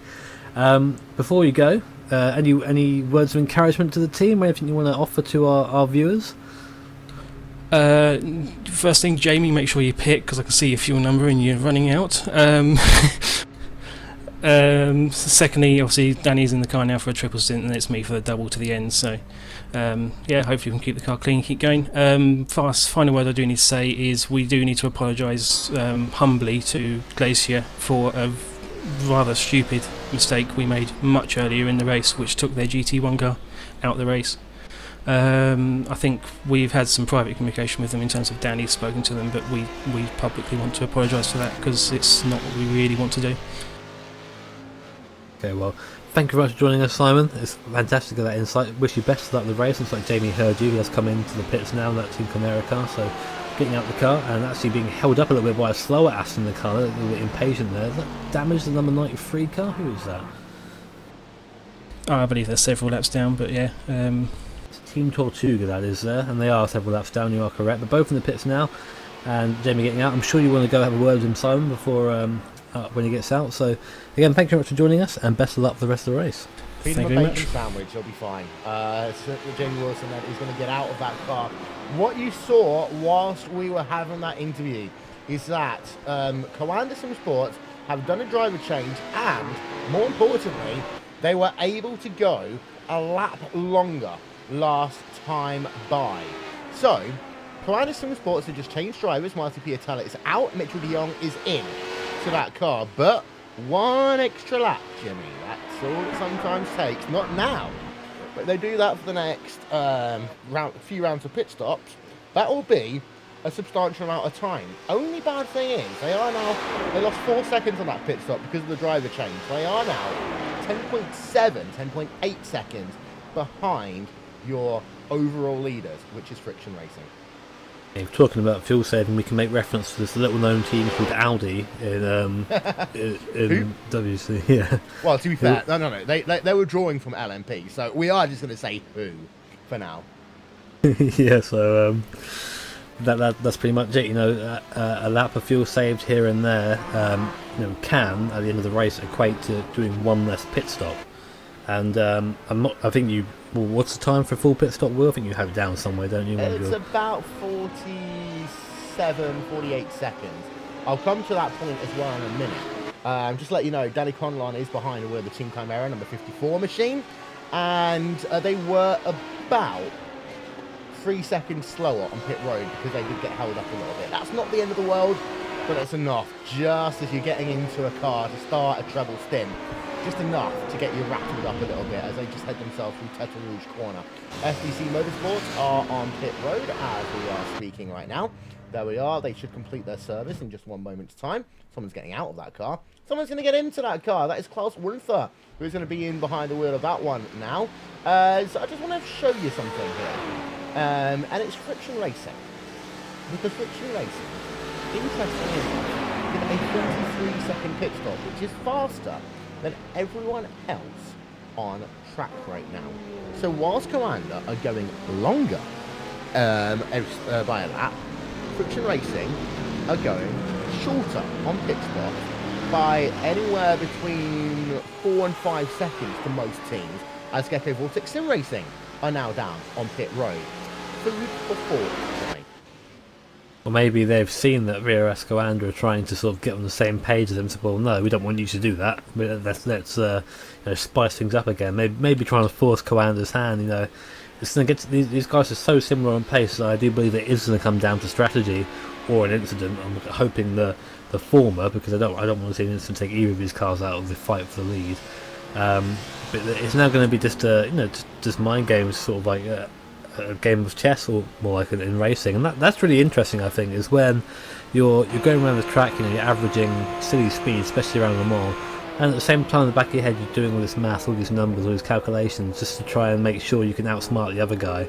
Obviously some people have teams for that as well, but there are times you're doing it yourself in the car, and I think that's what separates the really special drivers and just sort of the pro drivers. There's definitely a distinction between that. Right, a couple of things. First of all, Champs iRacing are back out on track. They did themselves a 9-minute pit stop to get some repairs done to that car. That means they are now down into the 6th position in class, and this is their outlap. So they are back out on track. They are recirculating. However, that is a lot of time they have lost. And in terms of battles, well, they are 8 seconds behind the 24-hour MSP Dash Drivers Dash Home 4 car. I do it once at least a race, come on. But the MSP Drivers Home car are currently in 5th with Lemir Schwitzik behind the wheel of that one. Number 17, I'm going to call that for the time being. And now for possibly my favourite tweet of the morning. Nope, not that button. We'll hit that button instead. It will work. There we are. It must be so hard to see the KFC sign every lap after 20 hours of racing. Does someone want chicken wings? Yes, please. I'll get myself a large portion. Thank you in advance for asking me. Jimmy, do you want some? I need food. Need it. Yeah. Glacier Racing involved in a battle right now. Yunus and Puaka, we talked to him earlier. In a little ding-dong battle. Side by side. Got the glacier. Is there a glacier car behind them? The P1's out, isn't it? Just a very similar sort of paint scheme. Oh, there you go. This is what we're talking about traffic here. That's the Iberica car, and the glacier car trying to get past a fellow GT2 car when an HPD is trying to come past at the same time through the Porsche curves. Probably in the worst place it could happen. But they managed to make it happen, and that's the thing. This is what separates the good drivers from the absolutely fantastic drivers. It's deserving of a bit of a replay, so we're going to show you the replay because we can. So there we are. We'll show it to you now as we're just having a look. So this is from Indianapolis through to a large corner just behind the trees, you can see there. And, well, they tried to do the outbraking into the corner, and then you can see the LMP driver just braking to get out of the way, thinking, okay, guys, you go on, you race it for the moment. And then all of a sudden it's like, into Porsche curve. So I consider making it free wide. I was thinking for a moment he's going to try and thread the needle, but then into Porsche curves, you'll see. On the outside, inside there, the Glacier racing car gets through. That's one done for the LMP driver. That's another one done for the LMP driver. You know what I think a part of that was? I think that was fantastic heads-up understanding by Glacier, knowing if they had the inside line into that first part of the Porsche curve, they will have themselves the opportunity to use that LMP traffic to its advantage to kind of seal the deal. And that is really exactly what they did. It's another part of multi-class racing, is being able to learn how the ebb and flow of traffic. You know, I know it from one end, I know it from being the LMP driver, sort of knowing when to maybe lift out on the throttle then to get a better exit, for example. The Glacier car weaving down the straight trying to break the glass of the wall for a racing car. That was a bit of an interesting move there, but just back on the point, and that can be the same for the GT cars as well. You can see a car, LMP car come behind you. Maybe wait for your chance to attack. Wait for the LMP car to put your opponent offline, and then strike that way. And that's what makes multi-class racing so fascinating. It isn't just a straight-up race. There are so many factors involved. Unicorn can pull up in 9th place as it stands right now. Still battles going on as we've almost got 20 hours in the books. And wow, this has been a fantastic inaugural iRacing 24 hours of Le Mans. And someone saying thank you to us on Twitter. That is Rich Nicholson there. Thanks so much for your broadcast. Coming back to iRacing after 5 years, and I can't believe the changes. Great job. And thank you for being a part of our broadcast this morning. As we've got a tweet also from Poor Sim Racing. We can't show you animated GIFs, unfortunately, on the broadcast. What we can show you is the tweet at the very least. Follow at Core Sim Racing on Twitter. You'll see there just a little bit of the back end kicking out, shall we say. And Santeri fighting through the traffic in style at the 24 hours of line. Only 4 hours to go. Only thing there that we need to do is we need to explain to Core Sim Racing it's not at 24 hours of Le Mans. It is hashtag iRacing Le Mans 24. H, technically. But you don't need to worry too much about the at 24 hours of Le Mans thing. We're not going to see that. Someone else might be, but we're not. And from Radio Le Mans stuff going on if you're not careful, I think. Uh-oh. But yes, and thank you to everyone who has been a part of our broadcast today, especially to people that might be watching a sim racing broadcast for the first time. We're going to talk in the next hour about some of the things that sim racing drivers have to deal with. As we've still got 4 hours of this race to go. It is a long race. Us commentators have to find things to talk about. So we're going to talk about the difficulties of managing a 24-hour race as a sim racing driver, but also as a broadcaster. As we are about to hit then 2 hours of our coverage, 20 hours of this event being scored complete so far. And Friction Racing are leading. However, as we round out this hour, worth noting, last time by, Coanda were faster by Friction Racing. Mitchell de Jong, is he going to be that team saviour? Is he going to bring Coanda Sim Sports back into this one? That is the question we're going to answer as we head ourselves then into the next hour of our coverage.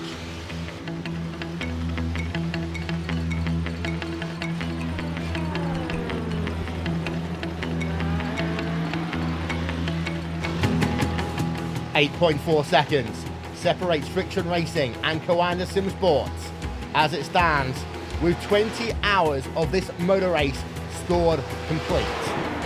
It is a long tough race in your LMP division. We have got 3 drivers, 3 teams on your lead lap. They are Friction Racing, Coanda Sim Sport, and Core Sim Racing. Gecko Vortex Sim Racing are just over 1 lap down. They're about 13-14 seconds behind the Tovers and the teams, but they are 1 lap down as it stands. Iberica Racing Team, haven't said much about them so far. They run P number 5 in cars, and there is a look at the Iberica Racing Team car. Nirvana Racing in 6th place, Vivolo Rift in 7th, and then CTC Racing Black are in P number 8. STC Motorsports has been able to get themselves ahead of the 2nd CTC Racing car. They are into 9th, and RP into 9th. STC Motorsports, CTC Racing Red down into P number 10. In terms of your GT1 field, INX Racing still continue to lead the way over SimRC.de. They are about 15 seconds away from having lapped the entirety of the GT1 field, have INX Racing. Team Chimera are already 1 lap down. Then you've got yourself in the 4th place, GSRC Turn 2 Motorsports Red, with the 24-hour MSP Drivers Home number 4 car, actually number 17, running themselves in the 5th position. Champsire Racing in 6th, Positive Sim Racing in the traditional James Bond Aston Martin 007 machine, and then 49 Motorsports round out your top 8 in class. Realistically, there's a big gap to the rest of your GT1 field. Those top 8 drivers are kind of in position. 49 Motorsports are on track with Yanis, there you can see them, but in terms of where they are, because they've been involved in an incident, etc., they've actually got the top 7 of your GT2 class ahead of them on the racetrack. They are about to work themselves past the Petronas Racing Team car, however. There is your top 8 in GT2. INX Racing, GT2, they do lead the field by a lap in terms of that class. Phoenix Motorsports Black in 2nd place. Shinyam and Chimi Sim Racing are in 3rd place. 36 seconds then separate 2nd and 3rd in your GT2 division. Gathering the Tweakers are in 3rd. Mad Cow Racing Bessie is in 5th place after Gathering the Tweakers, who run themselves in 4th place. Then it's Zen Racing, Petronas Racing Team, and Team Heightenfeld Engineering that round out your top 8. In terms of people who are out of this motor race, well, we've got a couple of them, big names who are out. Team Tortoise, Mr. Jonathan Boutel does not get to complete his inaugural 24 Hours of Le Mans. That is a shame for Mr. Le Mans himself. And if you want to go sightseeing, a very young Jonathan Boutel, as an honour and a tribute to him for being the man who pushed so hard to get this fantastic racetrack embedded onto the iRacing service, you can find him if you go and have a sneaky look. Then you've got yourself Coanda Sim Sport are out of this event. The number 1 car is out. And that's a shame, because they were the ones that qualified out front. SimRC.de Crimson are out of this event. Heightenfeld Sport Motorsport, Andre Borcher in the LMP division, out of this event. Glacier Racing 2 with Gianna Matakay, and they are in the GT1 field. They are out of this event. Torrent Motorsports, Marius Guanbert, out of this event. Raceball TV Zone, Ronnie Kenneth is out of this event. And the Team Chimera number 87 machine. Pure Racing Team out as well. Patrick Bulls behind the wheel of that one. They could well have been big factors as the race progresses. Some big names out, but the good thing to note here, Jimmy, is that we've got about 40 drivers out of the 54 that started were still circulating on track. That's the important thing. You know, with one of these 24-hour races, we say that finishing in itself is an achievement, and to have this many cars still going during 4 hours of the left race means that we're going to have a big celebration when the clock finally ticks to 24, regardless of who wins it, and that's what makes it very special. So I'm really hoping we see as many car finishes as possible. The gap cometh up, the gap cometh down, the gap cometh up again. That's the situation in terms of your overall race lead there. Friction Racing, it's about 10 seconds again, as they are just switching lap times around. And Coanda seem to be faster at points, and it's not often I say this. Friction Racing are more consistent than Coanda. That is something that we don't often say, Jimmy, but it is the truth right now.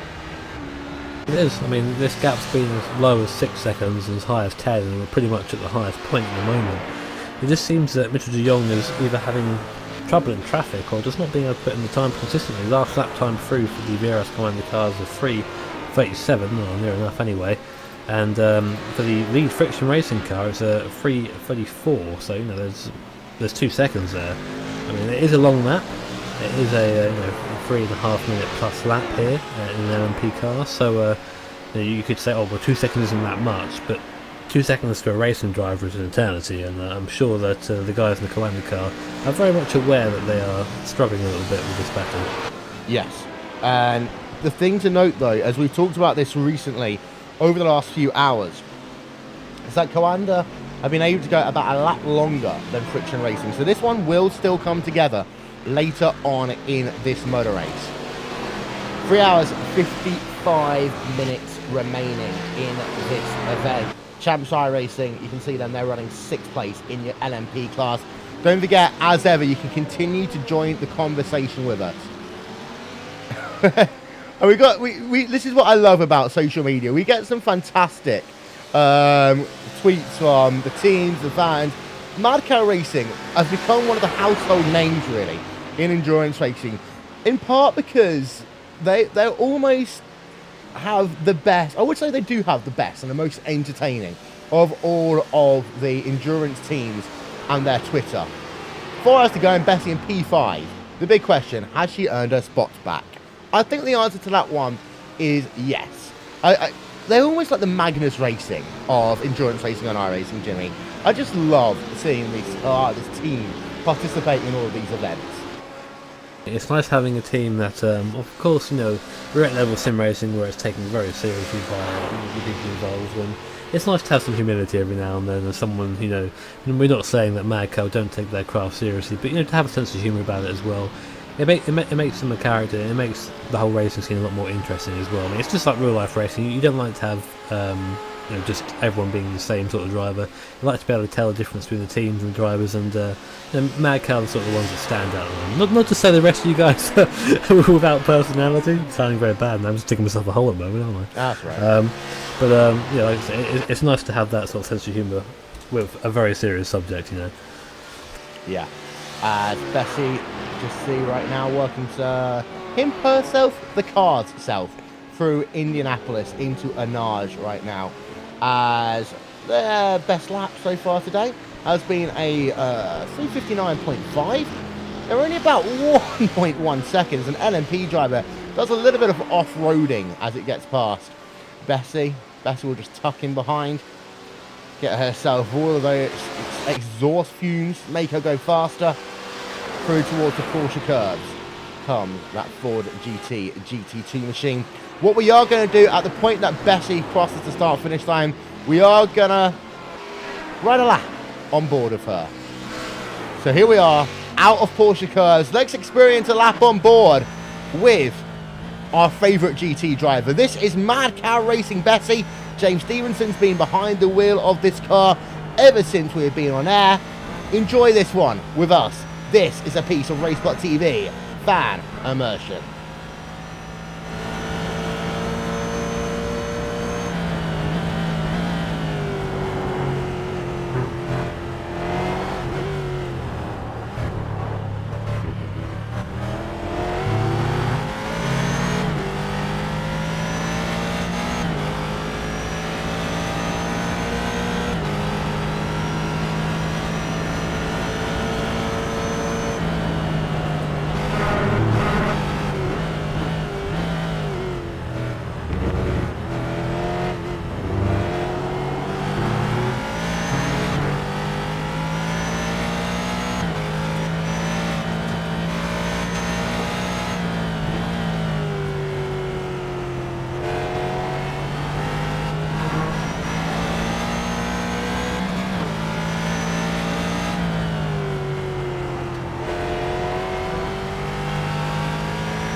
You know what? We were just talking on air, off air, about sponsorship, and some people are asking on YouTube about whether these guys have real life sponsors or not. I would say one thing, that if these guys ever got a real life sponsorship, they really should be sponsored by Chick-fil-A, because they have exactly the same kind of marketing tastes. But that was Bessie. That's a lap on board with your Ford GT 5th place driver. The gap, it cometh down again over your race lead. That's partially because the fact that Friction Racing just worked himself past a bit of traffic. That's what Mitchell Dion would have to do in the next 2 laps, Jimmy. It will do, and it seems like I'm just watching where that traffic is now. A couple of GT1s. He might catch them by the time they get to the Porsche curves. It could be quite damaging for him in terms of speed. I'm just seeing now the gap to the GTs is about 4 or 5 seconds, and we're coming up to a couple of very fast corners now, so the gap will come down, given the high acceleration zone out of Arnage as well.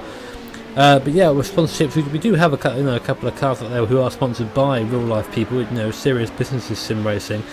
But of course, you do get the joke sponsors as well. People who don't take it quite as seriously, and that's always as funny as the serious ones in my eyes. Obviously, I'm taking back to various Top Gear episodes where they have their totally real sponsors. Yep. I'm just watching that Coanda car now coming through the Porsche curves. Yeah, you see, it's going to catch the Astons now, and look how much it's going to slow it up. Just on the brakes, have to wait. Yeah, right in the centre. Now watch that gap now to the Friction Racing car go up to about 10 seconds now, I think, as it crosses the line. 8.5. Yeah. That was what, 1.5 seconds, 1.7 seconds, and the momentum on that as well. It just hurts you for that run down to the Ford chicane. So this is what we talk about. At certain tracks like Road Atlanta, and whilst I am talking about Road Atlanta, Jimmy, I was right. There was a time when GTE cars beat the entire LMP field. It was last year, and Porsche did it. But in terms of this event, it's worth noting that the Porsche curves are probably arguably the hardest place to overtake. But I use Road Atlanta as the example because it's always that one where I say if you can manage a full race distance at Road Atlanta, and that's not a 90-minute race, I mean a full 10-hour Petit Le Mans event, get through that one with your car in substantially one piece and get yourself out the other end with a race victory, then pretty much you can race any endurance race anywhere, because you have to deal with that situation where you will lose 6 seconds in Sector 1 at some point. I mean, the whole first section, I mean, Turn 1, one of my more favourite corners in motor racing, I think, is to sort of uphill, almost blind lunge to the right, and then you have the slow sort of at the top of the hill and going down the snaking S's and going back up the hill again. I wish you knew the names of the place. I probably knows as a commentator, but it's single file down. There's one line you cannot pass down there. I've seen people try it in sim racing and in real life racing, and it's never ended well. So always just one by one down there, definitely. Those of you asking, some of these sponsors are true to life. For example, VRS Virtual Racing School are an official sponsor of Coanda Sim Sports. Steel Series have been a long time, and I mean ever since I've been a commentator, Steel Series have been providing support to the Radicals Online organisation. And you're right, it's not always sim racing equipment, sim racing rigs, etc. Steel Series, for example, the headsets, the mouse, the keyboards they produce. You look at Pablo Lopez, he had so many onboard streams on his Radicals Online driver, and he was pretty much kitted out to the max with Steel Series stuff. And there are other teams as well that do have official partnerships that we see throughout the field as well. And you just need to look at something like the NASCAR Peak Entry Series or the iRacing World Championship Grand Prix Series. All the sponsors you see there are official sponsors of those sim racing teams. And whilst it's not of the money of certain other esports games, it is slowly getting bigger and bigger. And you can start by looking at the fact that Peak have been the sponsor for the NASCAR Peak Entry Series for, I think it's 3 years now, and to show their investment in NASCAR as well as sim racing, they've just, for example, signed on to be the title sponsor of the NASCAR Mexico Series, but they're retaining their sponsorship of the eSport Series as well, which has got its backing of NASCAR, but it's backing of a big-time sponsor. This is the real deal. Exactly. This is just a step away from the real world, and we see very often real-life racing drivers taking part in this event. I mean, I saw earlier another stream, again the fantastic sort of byproduct of this being online, a stream from another split of the race where we had Rubens Barrichello drive one of these things around, and you don't need to, if you don't know who he is, then go type in his name into Google and I'm sure you'll find out. I still remember the day he was crying after winning his first race, Germany 2000. That's the same race where he had the lunatic on track. The most popular race win, I think, of all time was that win there. Just to come back to this race for a second, we just had Core Sim Racing come in from third place in the HPD class. Obviously, Gecko Vortex on track. They're coming through the Porsche curve now, so there will be a change of position there unless Andy Coulton pits himself. But that'll be a change of third place coming up with pit stops. Yep, just for the time being, Core Sim Racing going to get a new driver as well. That's a price behind the wheel of that one. We're just showing you the battle going on in GT1.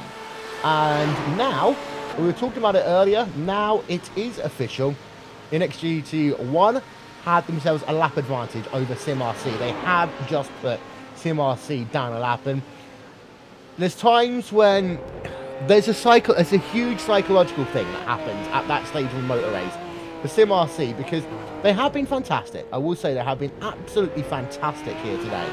But what's worth noting is, as soon as you go down a lap, it is psychological, because now, even though it's only 5 seconds more than it was about 4 or 5 laps ago, you can see them pulling away again. And it's that emotion that you have to keep in check. And I say the word emotion and motorsport so much because the best racers are arguably the ones that can keep their emotions and use them in the right way. I'm not saying be emotionless, but it's using the right emotions at the right time.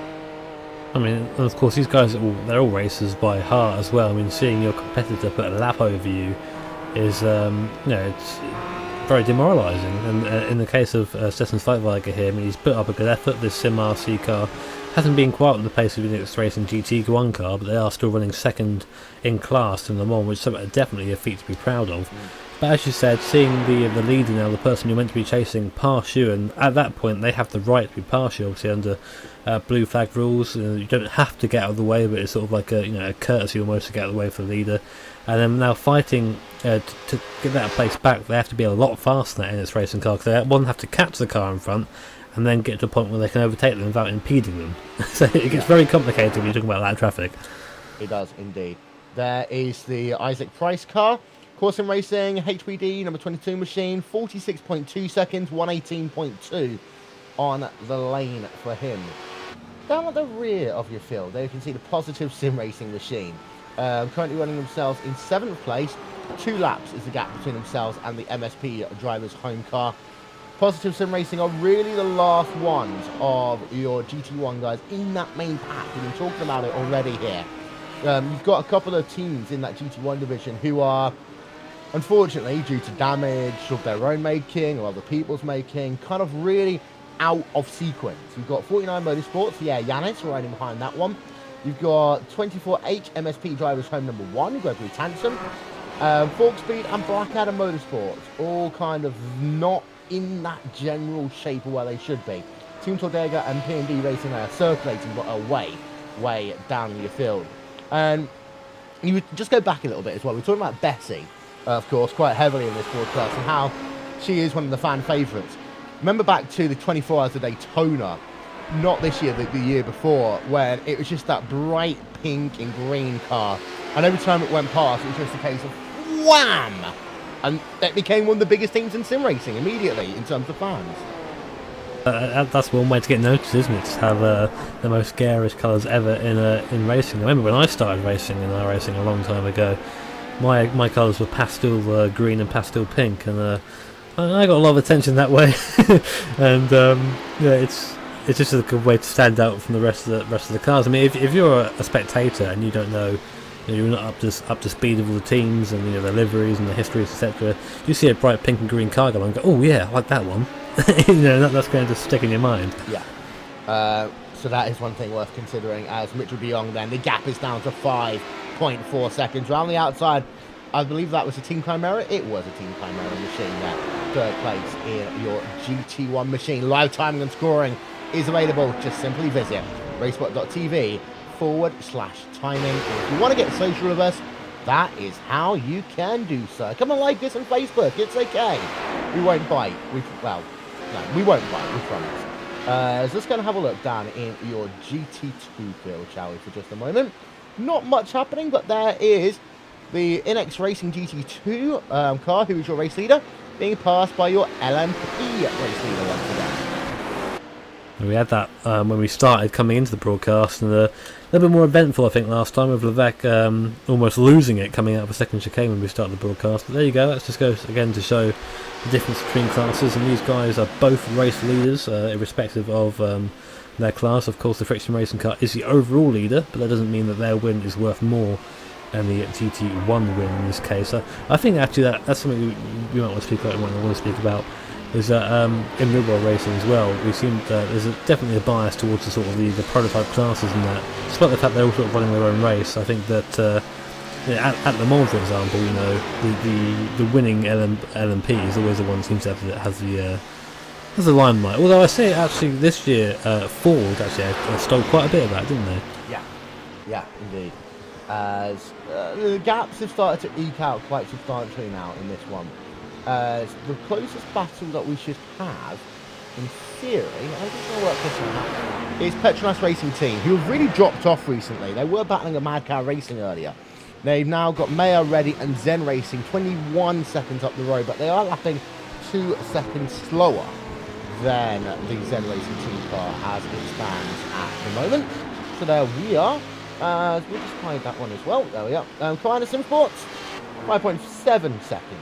Is a battle going on in terms of your overall race lead. Now, we're not doing this much today, but we are going to step aside just for a couple of moments. We'll be back with more after these messages. You're watching Racebot TV, streaming live on iRacing Live, but don't worry, we will take you Racebot TV side by side. We'll be back in just one moment's time.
Welcome back then to the iRacing presents 24 Hours of Le Mans here on RaceSpot TV, streaming live on iRacing Live. Once again, I'd like to give a shout out to our friends over at the Global Sim Racing channel, also at V8 Online for covering the middle 12 hours of this event. And all the guys, Hugo Louise, Cam Walsh, we had ourselves Alvin Nieves, and of course Matt, who is taking Paul Smith, even that's the one. Paul Smith, there was the one on lead commentary earlier on.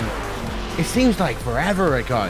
Don't forget, the Ferrari 488 GTE car is coming soon to iRacing. It will be the first of several models from the iconic sports car manufacturer to join the iRacing stable. Hashtag hype, Jimmy. Too much hype. I mean, just seeing I saw the Ferrari logo on the main page the other day. I was like, oh, what? Wow. Like, it's again another massive thing to come to the ever-growing iRacing, and something else that will be used at this track, no doubt.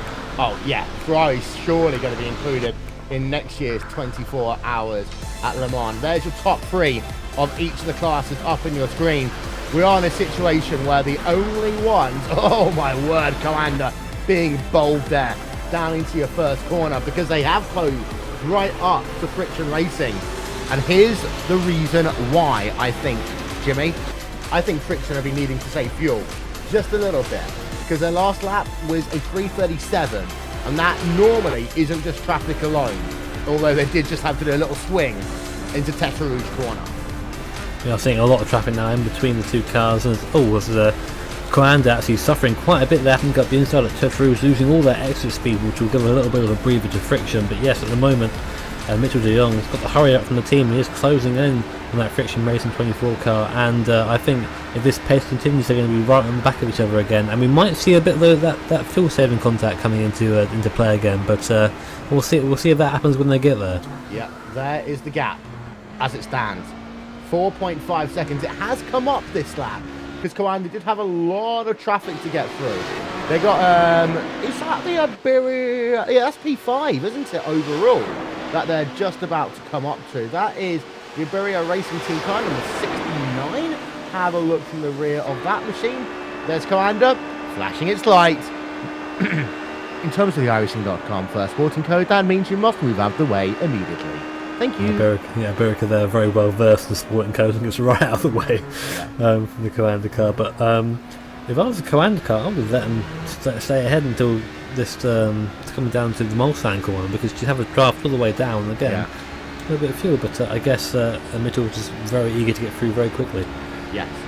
Don't forget, you can get involved with us on Twitter throughout the course of this motor race. Gives us something to talk about, shall we say. As there is Pepe de la Harris in the number 69 car. As that battle, 4.5 seconds. They will be both on pit road over the course of the next 2 to 3 laps. Your Friction Racing and Coanda Sim Sports cars. That's why we wanted to get that very rare commercial. We've been very commercial light here today, out of the way as quickly as we could, just because we wanted to bring pit stops to you. There is your overall race leader. It is Friction Racing. The gap, 4.3 seconds. And I think this one will just about come down to the wire, because Mitchell de Jong, of course, runner in the iRacing World Championship Grand Prix Series, doing a fantastic job right now, but it will come down to, I think, who they're going to put in that car at the very end. And Friction Racing, they generally always like to have a little ace up their sleeve. They do, but I'm thinking more of Coanda here, and I'm thinking back to the other week, Will, of the BES Endurance Series, and it was Coanda there who were left to chase. You know, they were chasing the entire stint. It's happening again. We're coming into the last part of the endurance race now, say the last couple of hours now. 3 seconds to the leader or thereabouts, and again they're chasing, and it just seemed insane to me that the same team is involved in another scrap for the lead in a completely different race in a completely different car. They're in. They're in now, are they? There they go. So that's Friction in. Will Coanda follow them? Will they go around? Coanda will go around. So that's what they've got the extra lap there. But I wonder if they'll be able to go a lap more. I'm not quite sure how much fuel saving Mitchell's been doing. He's not been that close until now on the stint where Friction have come in. Do we think that maybe Friction might have overdone it a bit on the last lap and had to sort of cruise a bit on the lap, or I think Do that's we what they think had. I think that's what they had to do, honestly. As we're getting word that Christian Tanahote might be coming into the car, based upon Friction Racing's last thing. Let's have a look then. See who's going to get out the car, who's going to get into the car. Frederick Evers. Staying in the car for the time being, by the looks of it. So it could well be another run for Frederick Evers. So maybe that's just a little heads up that when we get down to the next pit stop, we're going to see Christian getting in behind the wheel of that one. I love the way these teams sometimes use social media just to confuse us. Yeah, I mean, it's not confusing enough already, is it, trying to keep track of 40-odd cars going on a track which is 8 or so miles long, whilst trying to commentate and whilst trying to monitor all the gaps. I mean, that's fine. Add more into the mix. Bring it on. Confuse us. Feel free to do so. I'm confused enough most of the time anyway. And out and away they come then. So that is going to be... Let's have a look here, because it's going to be interesting to note. 44.4 second pit stop, 115.2 down the lane. So again, they are at least 2 seconds, if not a bit faster than anyone else. I think that what they tried to do last time was get themselves into a situation where they could do that extra lap. But I think, sorry, that lap less. I think that what they might have realised is that they need to save a little bit for the next stop or something along the lines, because they did lose quite a lot on that final one. I'm wondering whether or not their strategy is really working for them at this stage of the game. 2 seconds on pit road compared to having to not save, that's a key thing for me. Yeah, I mean, saving around here really does cost you, because so much of the lap is full throttle. If you're having to lift any part, you're just losing time like exponentially as the lap goes on. What we'll wait and see is when Coanda comes around. We'll see if they pit in, and then if they pit in, we'll see what sort of gap we have when Friction come past. It depends very much though on Mitchell's in-lap here, if this is his in-lap I should say. It's been pretty clean so far, no traffic from what I've seen. He's not been slowed up so much, so we're coming up to the fastest part of the track now, coming into Indianapolis, then through to Arnage and then the legendary Porsche curves, and if he is home free through there, we might see a change in the lead, but we'll have to wait and see how these pit stops pan out. Yeah, Mitchell de Jong is pushing and pushing hard, but we know that his pit stop's likely to be longer than the team of Friction Racing and Frederick Evers, so that's going to be 2 seconds, 3 seconds minimum thrown out the window. I wouldn't be surprised to see another 52-second stop here. I also wouldn't be surprised to see them not go past this lap, but also hit next lap, I would think. I think they would stay out at the end of this lap, based upon my predictions. I think that they will likely come in next lap, but that isn't a certainty. I think they might just be able to get one more after that. So, interesting time of the motor race, where strategies are slightly different from one car, one team to another. And as I said earlier on, I love the fact that these guys cannot do a full hour and they stay out to do another lap. See, I know what I'm talking about, just a little bit there, Jimmy. Did you have two separate sort of lines of speech there lined up, like, oh, I don't know what I'm talking about, oh, I do know what I'm talking about, yes. Good. I've been proved right, fantastic. Yes. By the way, just to let you know, Cam Walsh, 2.5 hours after he should have been awake, is now awake, so he will be joining us shortly. So all of you Ford GT lovers, don't worry. We've got 3.5 hours of non-stop Ford GT facts coming to you soon here on RaceSpot TV and on iRacing Live. It's just having a look then at Coanda SimSport. I'm just trying to work out the math here. I think it's not going to be this lap but next lap, and I'm happy to be proven wrong here, but I think they've got enough to do a lap after this, and they have been very studious on their fuel. They've been very good at that on their fuel. I do want to have a listen to how flat out they're going, because their last lap was a 134.3. That's only 0.6 of a second slower than their fastest lap of the day. So just going to breeze themselves, and they didn't even make too much use of the draft there of that Aston Martin. They're at full throttle, they're 317 Ks before breaking into the third chicane there. Just want to make a quick point to Cam Walsh that I haven't slept yet. I've worked a night shift and I'm here straight into the booth. I don't even like Fords that much, and I'm here. Well, it's a good job you don't like Corvettes, because that's the one surprise of the day. The Corvettes have just been outraced by the Astons. Yeah, I've not seen any of them actually like in any sort of battle at all. Let's have a click down and see where our top Corvette is, shall we? It is the full speed car, number 21 car, who are down in I think 10th in class at the moment. Jason Perry at the wheel of that one. So and yeah, they are just on their own, which is a damn shame. Really. It seems that the Corvette is not quite as strong here as the Aston Martin.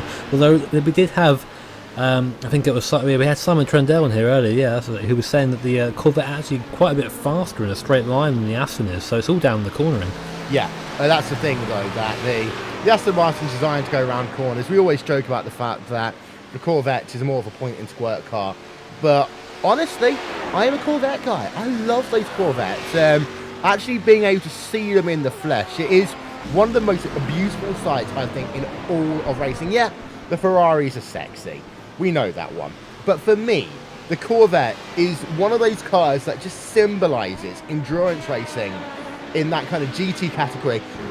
Probably more than anything else except for 4GT itself. I say yes to the Corvette, but I'd say the C5 more than the C6. Yeah, okay. Yeah.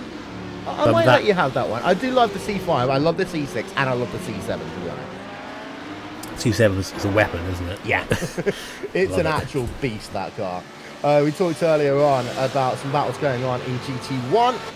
We have still got one that is going down in the 5th place. That is the MSP Driver's Home car with Lubomir Sweets behind the wheel. Ricardo Jimenez in the Champs iRacing car. They've just made pit stops, etc. The 17 car just holding up an LMP car a little bit. And when I say hold up, I don't mean deliberately. For those of you who are just tuning on the broadcast and saying, why is Will Vincent being nasty to all these GT1 cars? It's just the way it is through the Porsche curves. That was the Bank Iberia Racing Team car. Class, yeah. And, well, that was not as long as I thought it was going to be then, so that's interesting. They did 13 laps in their stint. They can do 14. But I think what the situation is sometimes they can get 13, sometimes they can get 14. It depends on the draft and how much traffic they get. I think it's mighty tight between whether or not they can do 13, 14, but they just put the extra in just to help them out along the way. Maybe. Interesting. Let's see whether... De Jong should stay in the car. He's only been in a stint or two now, so he should be staying in that car at least for this stint. Question's going to be for Coanda, who's going to bring that car home.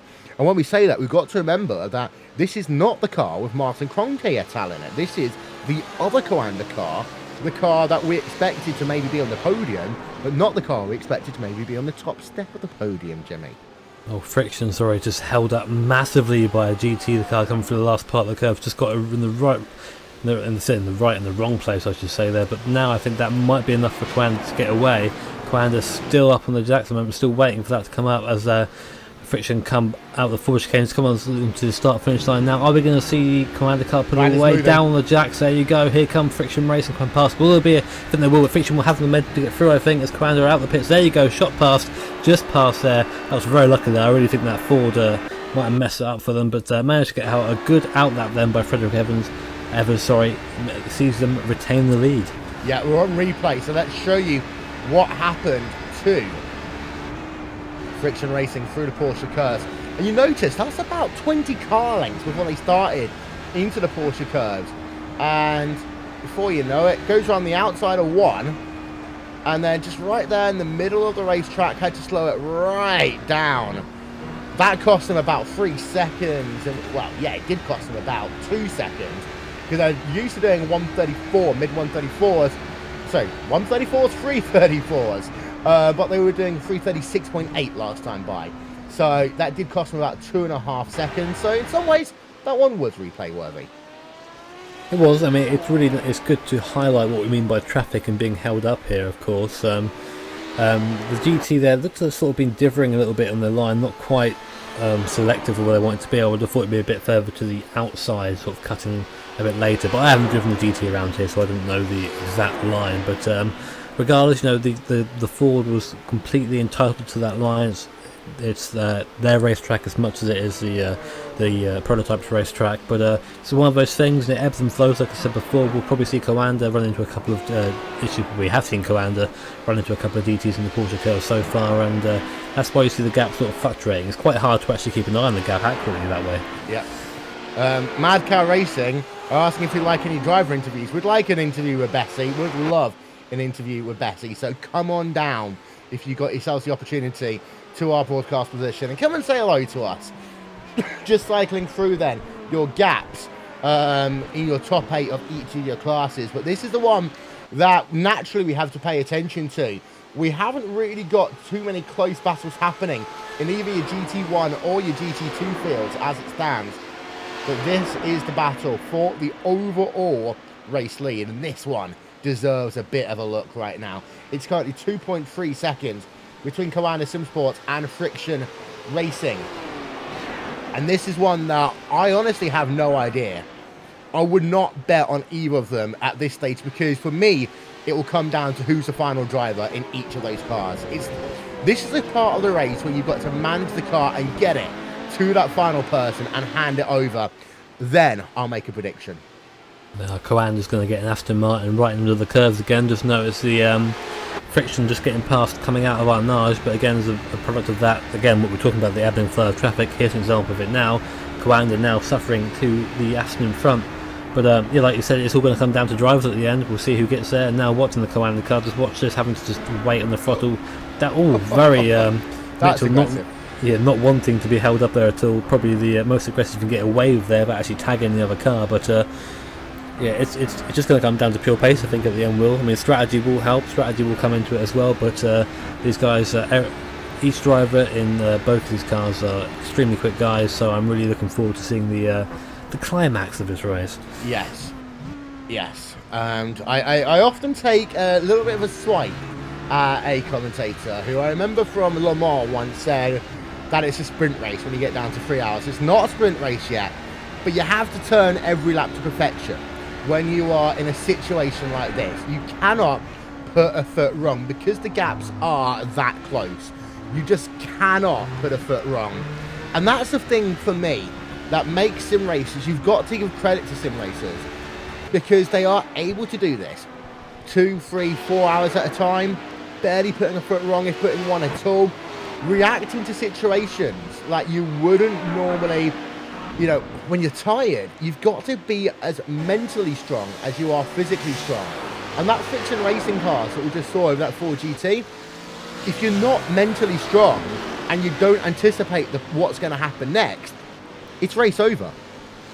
That's right, and also keeping in mind as well, these drivers, unless they are very fortunate, have a very high-tech motion rig, don't have the full range of feeling that real-life racing drivers do. I think it's the only point where we are at a disadvantage there in that case. We don't have the full feeling. Obviously, we don't actually face death as well when we get in the car, unless you have a direct drive, and I think you do face death when you use it.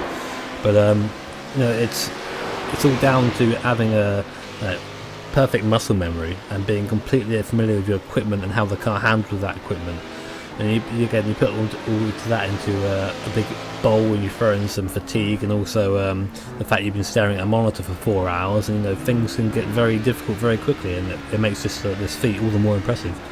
Zen Racing, I think, are on pit road. I'm hoping they're on pit road, because otherwise something bad's happened to them. Nope, they have just made themselves a pit stop. Out and away they come. We don't get the pit stop time, unfortunately, there, but we know the lane time is 1:24.5. That makes their pit stop time somewhere in the region of about 52 seconds when they are ready. So, currently P6 in that Zen Racing car. Mad Cow Racing Bessie is kind of in a bit of a battle with them, still needs to do some work to get themselves up overall to P5 in their class. It's going to be very interesting, actually. Actually, I'm just going to go back and have a think about this one. I think that they have both recently made pit stops. Yeah, Bessie made a pit stop 4 laps ago. This is the start of a stint for Zen Racing. As it stands, Mad Cow Racing has the position, but maybe just needs to eke out another 10 seconds to be sure of that position later on. And that's what we mean about some of these difficult calls. It's hard to fully piece all the pieces of the jigsaw puzzle together when you've got strategies where they're 4 or 5 laps apart. It's not really half a sim, but it's enough for us to take focus of.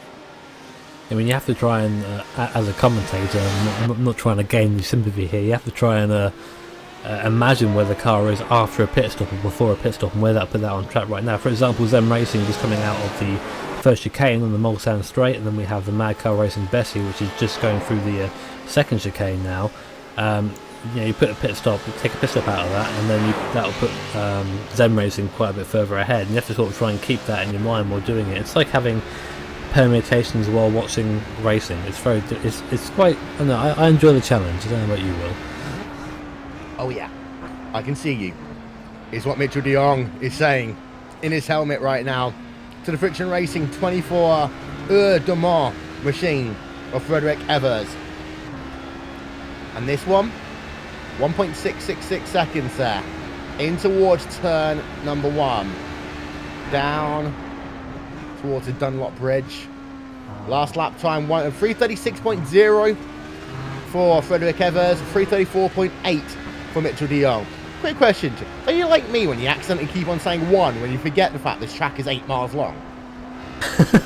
Yeah, well, it's because you're used to saying 1, aren't you? You're not used to saying 3 minutes, because otherwise that's sort of lapping a normal track in a Fiat 500 or something, you know? Yeah. This gap has come they right need down. to bring the hasn't it? Fiat 500. Can you imagine Fiat 500 racing would be fantastic? Just saying. But if it was the old school one, you'd be going up the hill or the back end of the Nürburgring and losing speed, wouldn't you? You'd be doing like 21 an hour trying to get up it. I've actually got a story similar to this, and this is on my way. Right, 2 seconds back, and he's flashing the headlights already. Oh my word! You talk about mind games. 2 seconds back, and you can probably just see that one. We'll keep an eye out on Klein and SimSport. See where they continue to flash. There they are. They're flashing the headlights already at 2 seconds back. That is mind games going on right there between those two teams. That is very much. You said, "Hello, I'm here." You know, I'm coming with you, sort of thing. And I'll be unsurprised if we see a couple of sort of faint manoeuvres when the VRS Coanda car gets close enough. We talk about that as well. When you're fighting with someone, you aren't just literally fighting for the space on track as well. You're trying to almost force your opponent into a mistake. You're trying to force them to lock a tyre, go wide, maybe miss the apex as they or just deviate from their usual line. And that's when you strike. It's all part of it is racing skill, and part of it is having the mental capacity to sort of outsmart your opponent. And that's why racing is one of my favourite things to watch. It is. So my very quick story that I'd like to explain is I had the opportunity to fly out to Netherlands, meet a friend. You might know him. He does some work on some of the Neo Endurance series, shall we say, that type of work. However, we were going in his car to Francorchamps to the 6-hour World Endurance event. And this wasn't the most powerful car possible in the world. And you go up into the mountains pretty much to get to the track. And before too long, I was just wondering why we're being overtaken by everyone, because we were going uphill at altitude, and the foot was down to the floor in the car. Probably only do about 70 kilometers an hour. That was scary. You got all these big Corvettes and everything else just going vroom past you, and here we are, in a little, I think it was a 1.4, just going vroom, vroom, vroom. Poor little thing. Yeah. Oh, hello, this might be interesting. Friction Racing coming up behind Aston Martin going to the Porsche curves. It's just going to get past, going a long way around there. It's going to put it offline going through this left-hander. That won't matter because VRS Coanda are going to get caught up behind this Aston Martin unless it goes right to the outside now. Oh, look at that perfection. That is fantastic timing for Coanda there. Mitchell had to go a little bit further out wide to get past the Aston Martin, but didn't get caught by it, didn't have to slow down. They both carried momentum through there, and that is how you pass well, and that was very concise. There wasn't any sort of two ways about it. Both made their moves very early and very clearly and got past safely. But now look at this, GT in the way for Coanda, which is going to give Friction a little bit of breathing room. It's going to come across the line. That was nearly it for Coanda there. The GT getting loose coming out, maybe getting a little bit of that dust on the outside of the circuit, and well, Will just deafened me there, so thank you for that. But sorry, I deafened myself. That it's moments like that can define motor races. And one of the things I've said for so long is that Coanda are so lucky in 50-50 situations like that. They always have been. And that car is beat up as well, that GT. I mean, it was good car control from the driver of the GT there. I didn't catch the team. 63, it was there. 63, so... Yeah, it's the Phoenix Racing car. We're going to show you another replay, actually. Oh, not that button. Not that button. Not that button. There we are. Give us a moment. There we are. We're going to get ourselves another look at this one from on board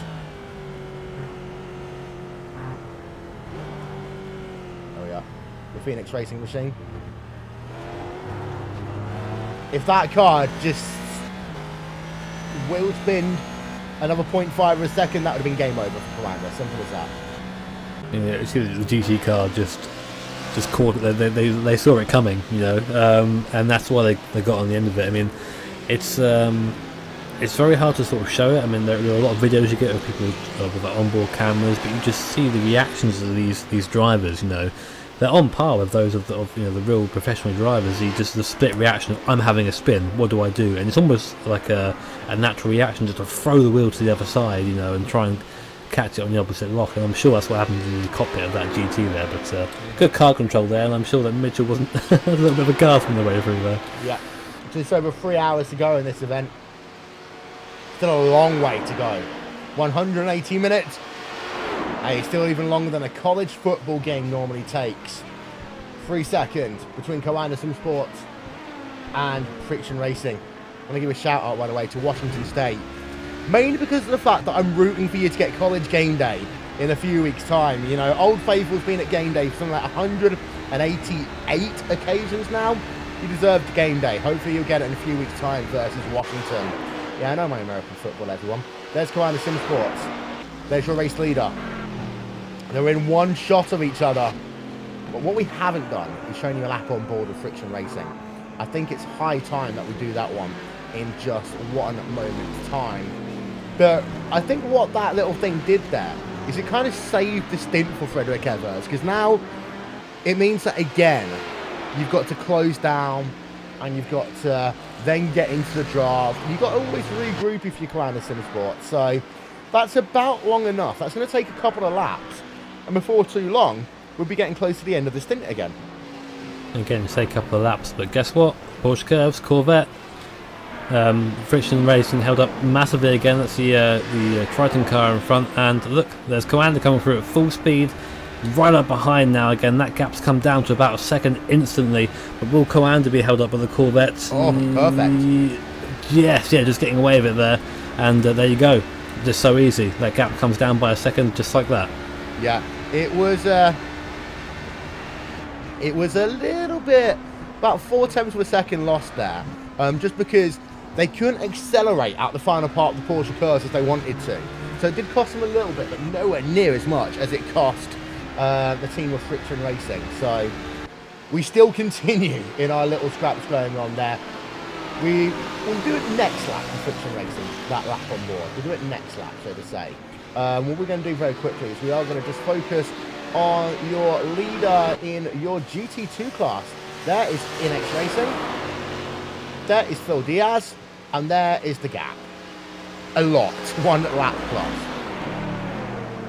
Yeah, just being past one of the HBDs there, and sort of becomes like a natural thing really after a while. Seeing the traffic come through, you find a line you're comfortable with when you're being overtaken, and you just sort of adhere to it when you see traffic coming past. And it was nice to hear some of the drivers come through and say how clean the racing's been. Obviously there are a couple of exceptions in any race, but Simon was very complimentary of the car so far, and he's in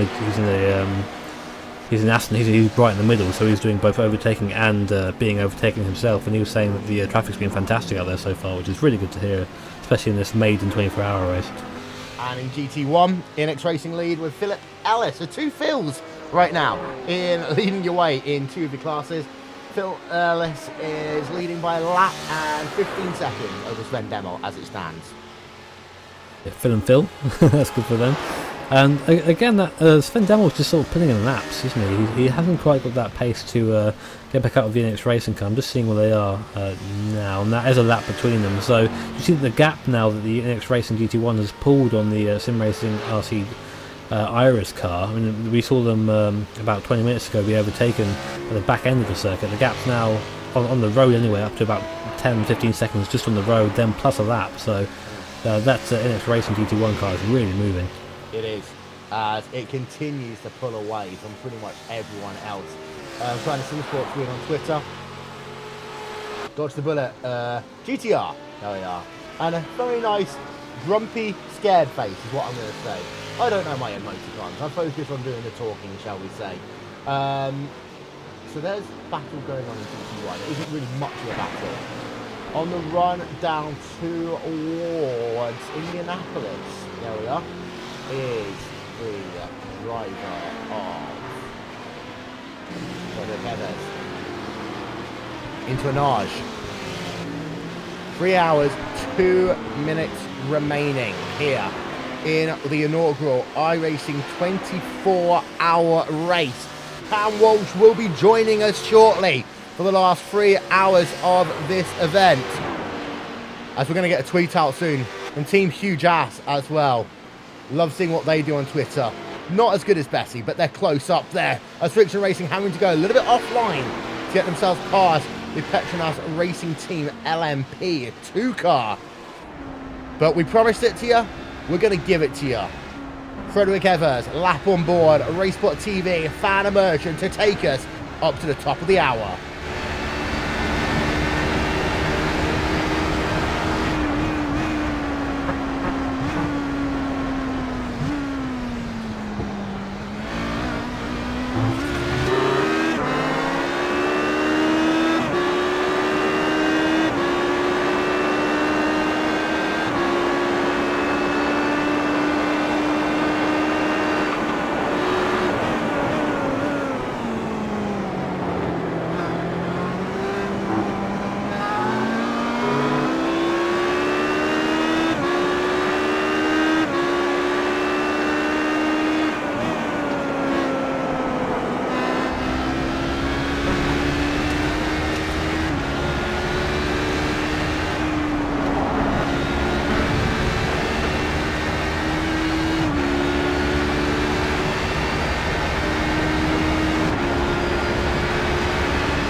This is so good, we want to show you some more.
Less than 3 hours to go here in the inaugural iRacing 24 Hours of Le Mans on RaceSpot TV, streaming live on iRacing Live. And what a beautiful sight that is. All of these guys going down the Mulsanne straight away. You can see Friction Racing ducking and weaving, getting themselves past the Aston Motorsports car. Lights are flashing. Then in the background, you can see Mitchell de Jong in the number 88 machine is right there, alive and kicking as well, with less than 3 hours to go. We're on board of Coanda Sim Sports. We just had a fantastic lap and a half on board with your overall leader, which is the Friction Racing Machine car. And well, Jimmy, it's just looking at stuff like that, it's just fantastic to see. It's, you know, sometimes you have to let what a driver's thing on track do the talking. And just seeing him work himself through the Porsche curves through Sector 1 was just one of those times. It didn't need us talking all over it. No, it doesn't, and it just goes to show again around here just how fast Le Mans is. I know it sort of goes without saying, really, but when you're on board with one of these prototype cars coming through the first section of the forest section, then coming through to Teteroos and down the straight, it's all one big sweeping complex, and it's just it's almost like calligraphy, you know, like it's just this one precise movement all the way through, and it's beautiful to watch. It's a treat to have the immersion every now and then. Yeah. RaceSpot TV live timing is still available. All you need to do is visit racespot.tv/timing. Check that one out all race long. Of course, you can check out our amazing graphic package as well. I want to give a shout out first of all to Istvan Balal's track cams for gourmets. For the fantastic camera angles you see here today, you can check that one out on the iRacing forum. In addition to that, we'd like to give a shout out to And1 Design, the official graphics partner of RaceSpot TV, and also to the guys who have been instrumental in us really being able to get this fantastic new graphics package working for you this weekend. Shout out to ATVO, App Engineer TV Overlay. And well, you can check that one out on the iRacing forums. Thank you to those guys for working with us so much over the last couple of months to get this one ready for this huge event. And even though we had a couple of nightmare days this past week, it's fantastic to be able to bring this one to you. I do love the little tweaks and twerks that we're seeing now. For example, in the ticker, we can see when people come onto a pit road to have themselves a pit stop, see when people are moving places up and down. You know, it even helps us as broadcasters just see what's kind of going on, Jimmy. I've actually got the stream open on one side just so I can get that information, because it's quite hard to extract that from the timing sometimes when you try and keep an eye on the race at the same time. But ultimately it just improves the experience for you guys, which is what we're out to do. Of course, we're here to make this race as enjoyable as possible for you to watch, whilst we have fun sitting here and nattering about what we like doing. So yep. No, it's a win-win, isn't it, Will? It is. We're still waiting for Cam. Do you think he's fallen back asleep again? I think someone bashed. I think this was that Ford nearly took out Coanda, and now he's in a bit of a strop. So. Wait. I'm just going to message him and saying, wake up again. And this is communication RaceSpot TV style, just shouting loud noises, wake up. Eventually, someone may pay attention to you. Okay, and there we are. So battles we have got going on. We haven't got many. One thing I have just noticed is that Team Vive La Rift have really fallen down. I'm not quite sure what's happened to them in this motor race, because they were up in your top 5 for a while, and all of a sudden they have really come down the field, and they're now in 12th place. Did I miss something along the way? I will have a look. I'll go have a little scour and see if I can find anything else out. But yeah, you're right. They have come down. They were running a lot higher than this, and they've just sort of disappeared. I'm going to have a look through the footage now, see what I can find. Battle for race lead back up to 5.5 seconds. We're trying to focus away for that for a little bit then, and just see if there's any other battles that are going on that we might want to keep an eye out on later on in this motor race. Road Warrior Racing versus Glacier Racing 4. Yoni Hagner just had a very slow lap there, 409.3. But Yoni Hagner is one of those guys in Ford GT who, when the car is working, can be absolutely second to none. So it's been a tough old day for Glacier Racing, as we talked about the fact they've had issues. Of course, we had a an interview earlier with Jonas Anderson Purka, who hopefully will be joining our Race TV lineup to do some stuff in 2017 in the commentary booth with us. But Yoni Hagner currently 10th place in class, and you've got an update on what happened to Vive Le Rift. I do. George Salmon at the wheel there, just coming through the Forest S's and just coming out the right hander. Had a little bit of a twitch at the rear end. Car went loose, went straight on, hit the wall on the outside, suffered a bit of suspension damage, and then went in the pit. There was spent time in the pits, unfortunately. So unfortunately, they're Vive Le Rift. We're losing a lot of time there, going from 7th position down to 12th. But at least they're still running. I guess will be the consolation for them there. Just having a look through. Thank you to everyone again who's been in touch with us on Twitter. You've been making our day fun, shall we say, over the course of the last 3 hours. And I know you've been keeping the guys over at the Global Sim Racing channel and V8 Online happy, as well as our guys early today. And I feel like I need to slap myself in the face, Jimmy, for forgetting one of our main commentators' name, of course, Paul Smith was our lead commentator earlier, joined by Cameron Walsh and Alvin Nieves. Paul Smith. I will remember that one. He's not going to be a happy bunny with me the next time he sees me. Well, you get up, and I'll someone spells your name wrong, for God's sake, and then you go and just forget to say it out and out. So it's been a long day, okay? It's been a long day. We've got Paul Sim Racing on pit road right now. And if you would like to come and see us, and you live in the UK, you can do so at Autosport International 2017. Yeah, we're almost at that point already, where we're talking about Autosport International 2017. It'll be between the 12th and the 15th of January. iRacing will be there, and we'll be there with them. We've got some fantastic stuff coming up for Europe's biggest trade show. So, if you live in the UK, or you fancy coming to see some fantastic Formula 1 cars, some fantastic race cars from around the world, as well as seeing your favourite guys from the world of sim racing, you can come to Autosport International and come and say hello. It's been a while since they've been there, Jimmy. It's been a while, but we'll be there. We'll be dragging them back. And of course, it was around then when we found out about how a certain press guy used to love turkey sandwiches, and then he disappeared. So note to Jack, do not eat a turkey sandwich in plain sight of anyone. Eat real meat, but don't eat cow, because, you know, Bessie will get angry. Well, they can tell you what part of the cow you're eating. I guess, yes, so. To quote a famous brand again, eat more chicken. We don't get paid for these shout-outs, by the way. Of course, Sim Racing, you can see 49.3 seconds pit stop for them.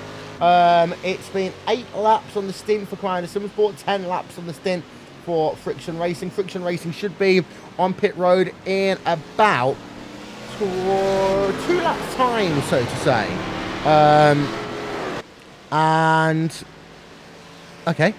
Cam Walsh is actually here. He should still. There he is. Good morning, Mr. Cameron Walsh.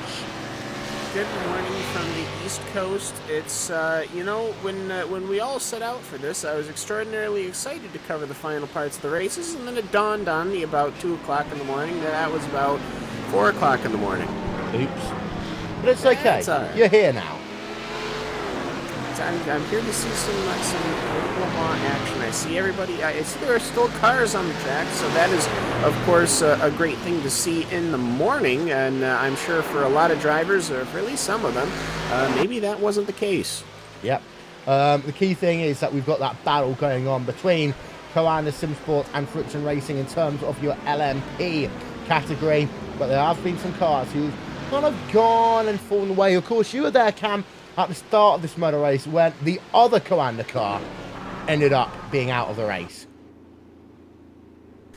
Well, I don't remember per se that exact incident, so that was probably a little after I snuck off, but I do know that it's been quite a long while since that very first, I would almost say the primary Coanda effort, you know, your effort with Matt Back and Martin Kroenke and Paul Ilbrink, but it always seems to happen, doesn't it? The big car, the one that always seems to have your top drivers, something always seems to happen in a 24-hour race, and it's up to the second car. And of course, there really is no second car when it comes to Coanda, but when you end up having battles like this, it's just fantastic to see. To come back to, because Friction, I mean, these two cars have been at it for, I mean, when I actually went off, they had been already at it for hours and hours and hours, so these guys still going at it. This is a massive battle. Yeah.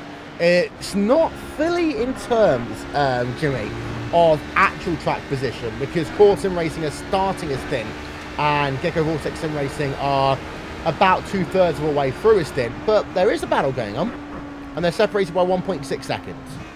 This is when we see what sort of what new tyres do for a car around here. I mean, I'm pretty sure we've been seeing the HPDs take tyres at all stops so far. I'm not sure we've seen anything different, Will, so I haven't really been paying attention to that, honestly, at this point. I've been just looking at the timers, but we'll see how fresh the tyres are now compared to, the start of them compared to the way through it. Of course, fuel difference as well.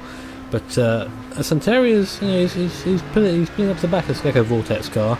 Ideally, he'd like to be a bit closer so he can benefit from the slipstream down the straight. But I think if he gets a nice run through here, he might just get smell the beginnings of a slipstream going down the straight, and might get it onto the second part of the Mulsanne. But it's been a really good drive from Core Sim Racing so far. I've not seen him put a foot wrong on circuit. They've been very consistent, as have Gecko. So they've been doing a very good job. A team we haven't really talked about at all, I think, apart from when you've been running down the orders, has been Iberica Racing team, who are running 5th. And again, they've been they've been out of trouble. I mean, they are 2 laps down on 4th place and 3 laps down on their leaders, but that's all been a little bubble. They've got 2 laps in front of them, but they've got Frostmaster Movano almost a lap down on them, so they've got a little bit of time to to play with. But a good effort from them so far. Solid 5th position, and of course, close enough to be waiting in the wings. If something does happen at the top, they can take advantage of that. Indeed, as Core Sim Racing have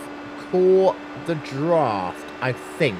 The graphics are just a little bit confusing for us here, but they should have just about started to catch the beginning of that draft in towards the second of the chicanes on the Mulsanne straight away. Now, this lap will get them into draft range. Well, if they did get themselves a good run out of that corner, gain another 10th and a half over the Gecko Vortex Sim Racing machine. We are keeping an eye out on Friction Racing. They should be on pit road in a lap or so.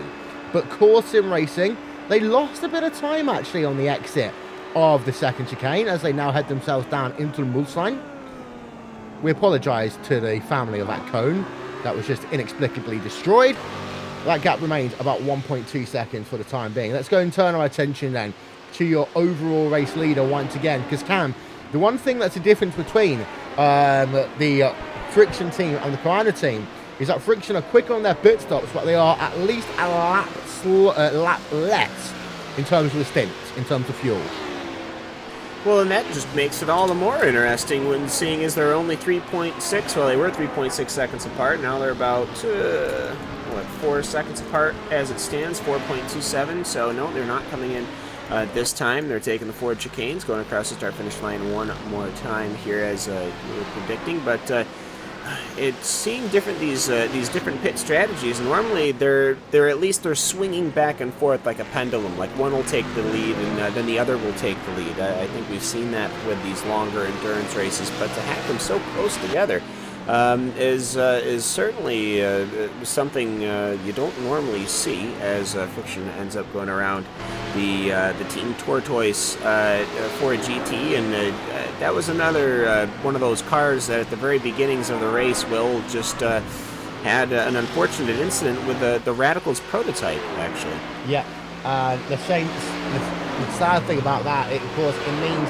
that Mr. Le Mans himself, Jonathan Boutel, could not compete the way he would have wanted to in this event, and that is such a shame, Jimmy. We're talking about Johnny Boutel, and anyone who's an iRacing member will know that, in terms of Le Mans, he only knows a racetrack in the shape of Le Mans. He's like, oh, this corner's a little bit like Tete Rouge, this corner's a little bit like Indianapolis. But we once actually tried to get him to do a lap of Spa, I remember, at the first ever 24-hour event, and he would have just been reading it off the Le Mans track map. He couldn't do it for Spa. I would love to get, and I'm going to put this on record, love to get Mr. Boutel to give us an in-depth run through of a lap here at Le Mans before the end of this motor race, and we are going to ride a lap on board of him very soon. I would love that Alan McNish style. That'd be fantastic. Seeing as he has such a deep understanding or a deep love of this track, and I'm sure he understands it just very well at this point. You were saying earlier, Will, as well, if any of you East End hunters like fancy going hunting, if you look very carefully in the Le Mans track, you might find Mr. Butel somewhere. Yep. So if you're bored with your Sunday after this race, of course, don't go anywhere right now. Then go hunting for Mr. Butel. He's out there somewhere. Yep. Please feel free to do so. We expect Friction Racing on towards pit road this time by Cam. We expect them on towards pit road this time by. The question's going to be, they have got to make themselves 3 more pit stops in this race. Is it now time to hand over to the final driver, or will they give Frederic Evers 1 more stint?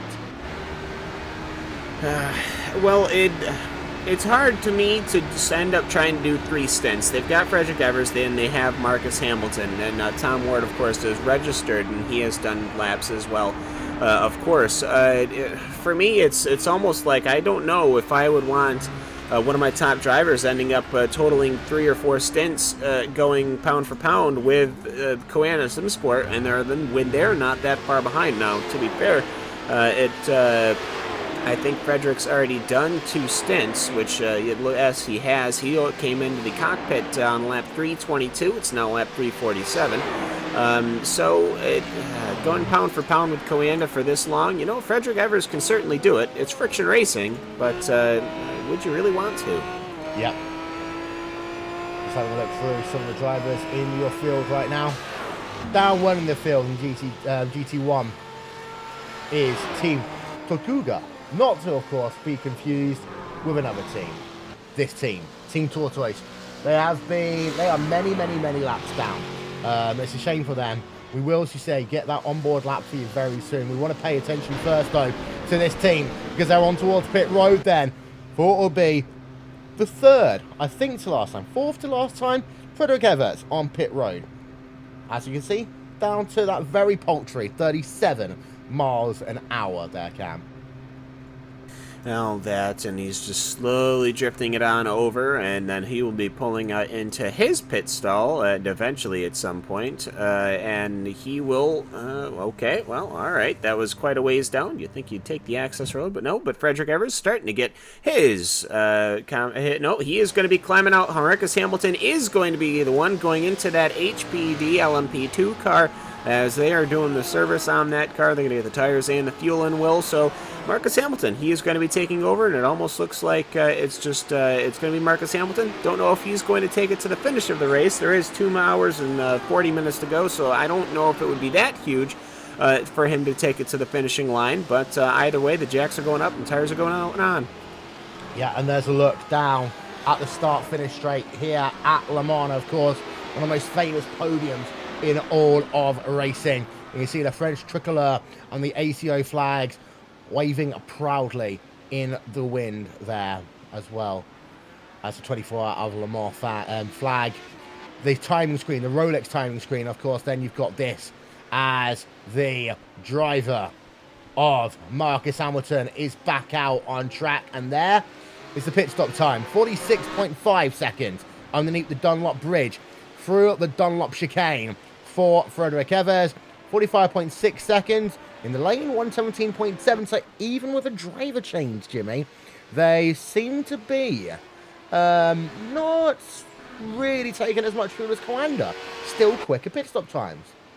Maybe again another sort of attempt to shake the matching of the strategy by Coanda. Coanda also had a bit of an interesting sort of lap without friction the way they did that. They had almost coming together with the Corvette coming down to the first chicane. The Corvette had to take avoiding action by going over the chicane, and Coanda had to go wide there, so another bit of time lost there. It always seems where Coanda need to make up the time, or Coanda need to have a quick lap, they always seem to somehow get into an issue with another car or traffic or a mistake, be that mistake towards the when we started the broadcast, where Coanda nearly half spun coming into the Dunlop chicane at the start of the track. So but again, we'll see. I'm wondering when Coanda will be coming in now, will they be stretching it further, or will they maybe try and again come in a bit earlier and try and match friction? It's anybody's guess at this point. Stay in your strategy. Rule number 1 of endurance racing, stay on your strategy. As Gecko Vortex Sim Racing, you still on there pull alongside Core Sim Racing. Core Sim Racing has got themselves past However, for the time being, they are still in. So, Corson Racing moved themselves up to third. Gecko Vortex Sim Racing tried to move themselves back up into that podium position. However, we're not able to do so. They will be on pit road in 3 laps' time. Here is that Team Tortoise machine. We are going to do a lap on board of it in about a minute and a half's time. Yeah, we know that car's a little bit damaged, but you know what? There's nothing like a 24-hour of Le Mans broadcast without a lap on board with Mr. Le Mans himself. That is Mr. Boutin. In fact, you know what? It's almost, I'd say more than anything else, it's almost something that's needed. It's a tribute to the guy who, more than anyone else, always pushed it to happen. It was so much, in fact, that he was the guy allowed to make the announcement. That's how much Boutin and Le Mans go together. You see that car isn't handling perfectly through the Porsche curves, but you know what? It's okay. Let's sit back and relax, and let's enjoy a lap on board with Mr. Le Mans himself. This is Jonathan Boutin in Team Tortoise. Oh. And just as we say that, a car spins ahead of him. It's okay. He carries on without issue. We'll give you an update on the car that spun in a lap's time.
Okay, so we're just rewinding there to something that you would have seen part of as we went on board of that lap with Jonathan Boutel.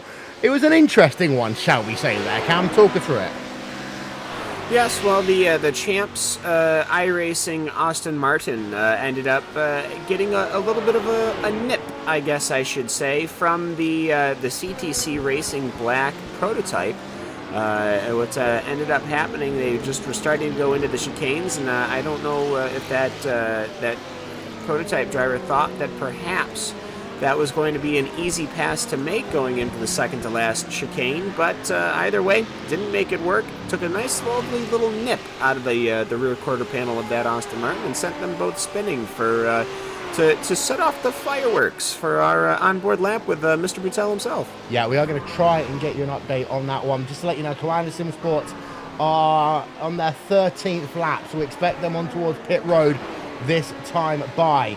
Core Sim Racing, of course, have been embroiled in that battle. Vortex are ahead of them, but Vortex will be back on pit road, not this time by, most likely next time by.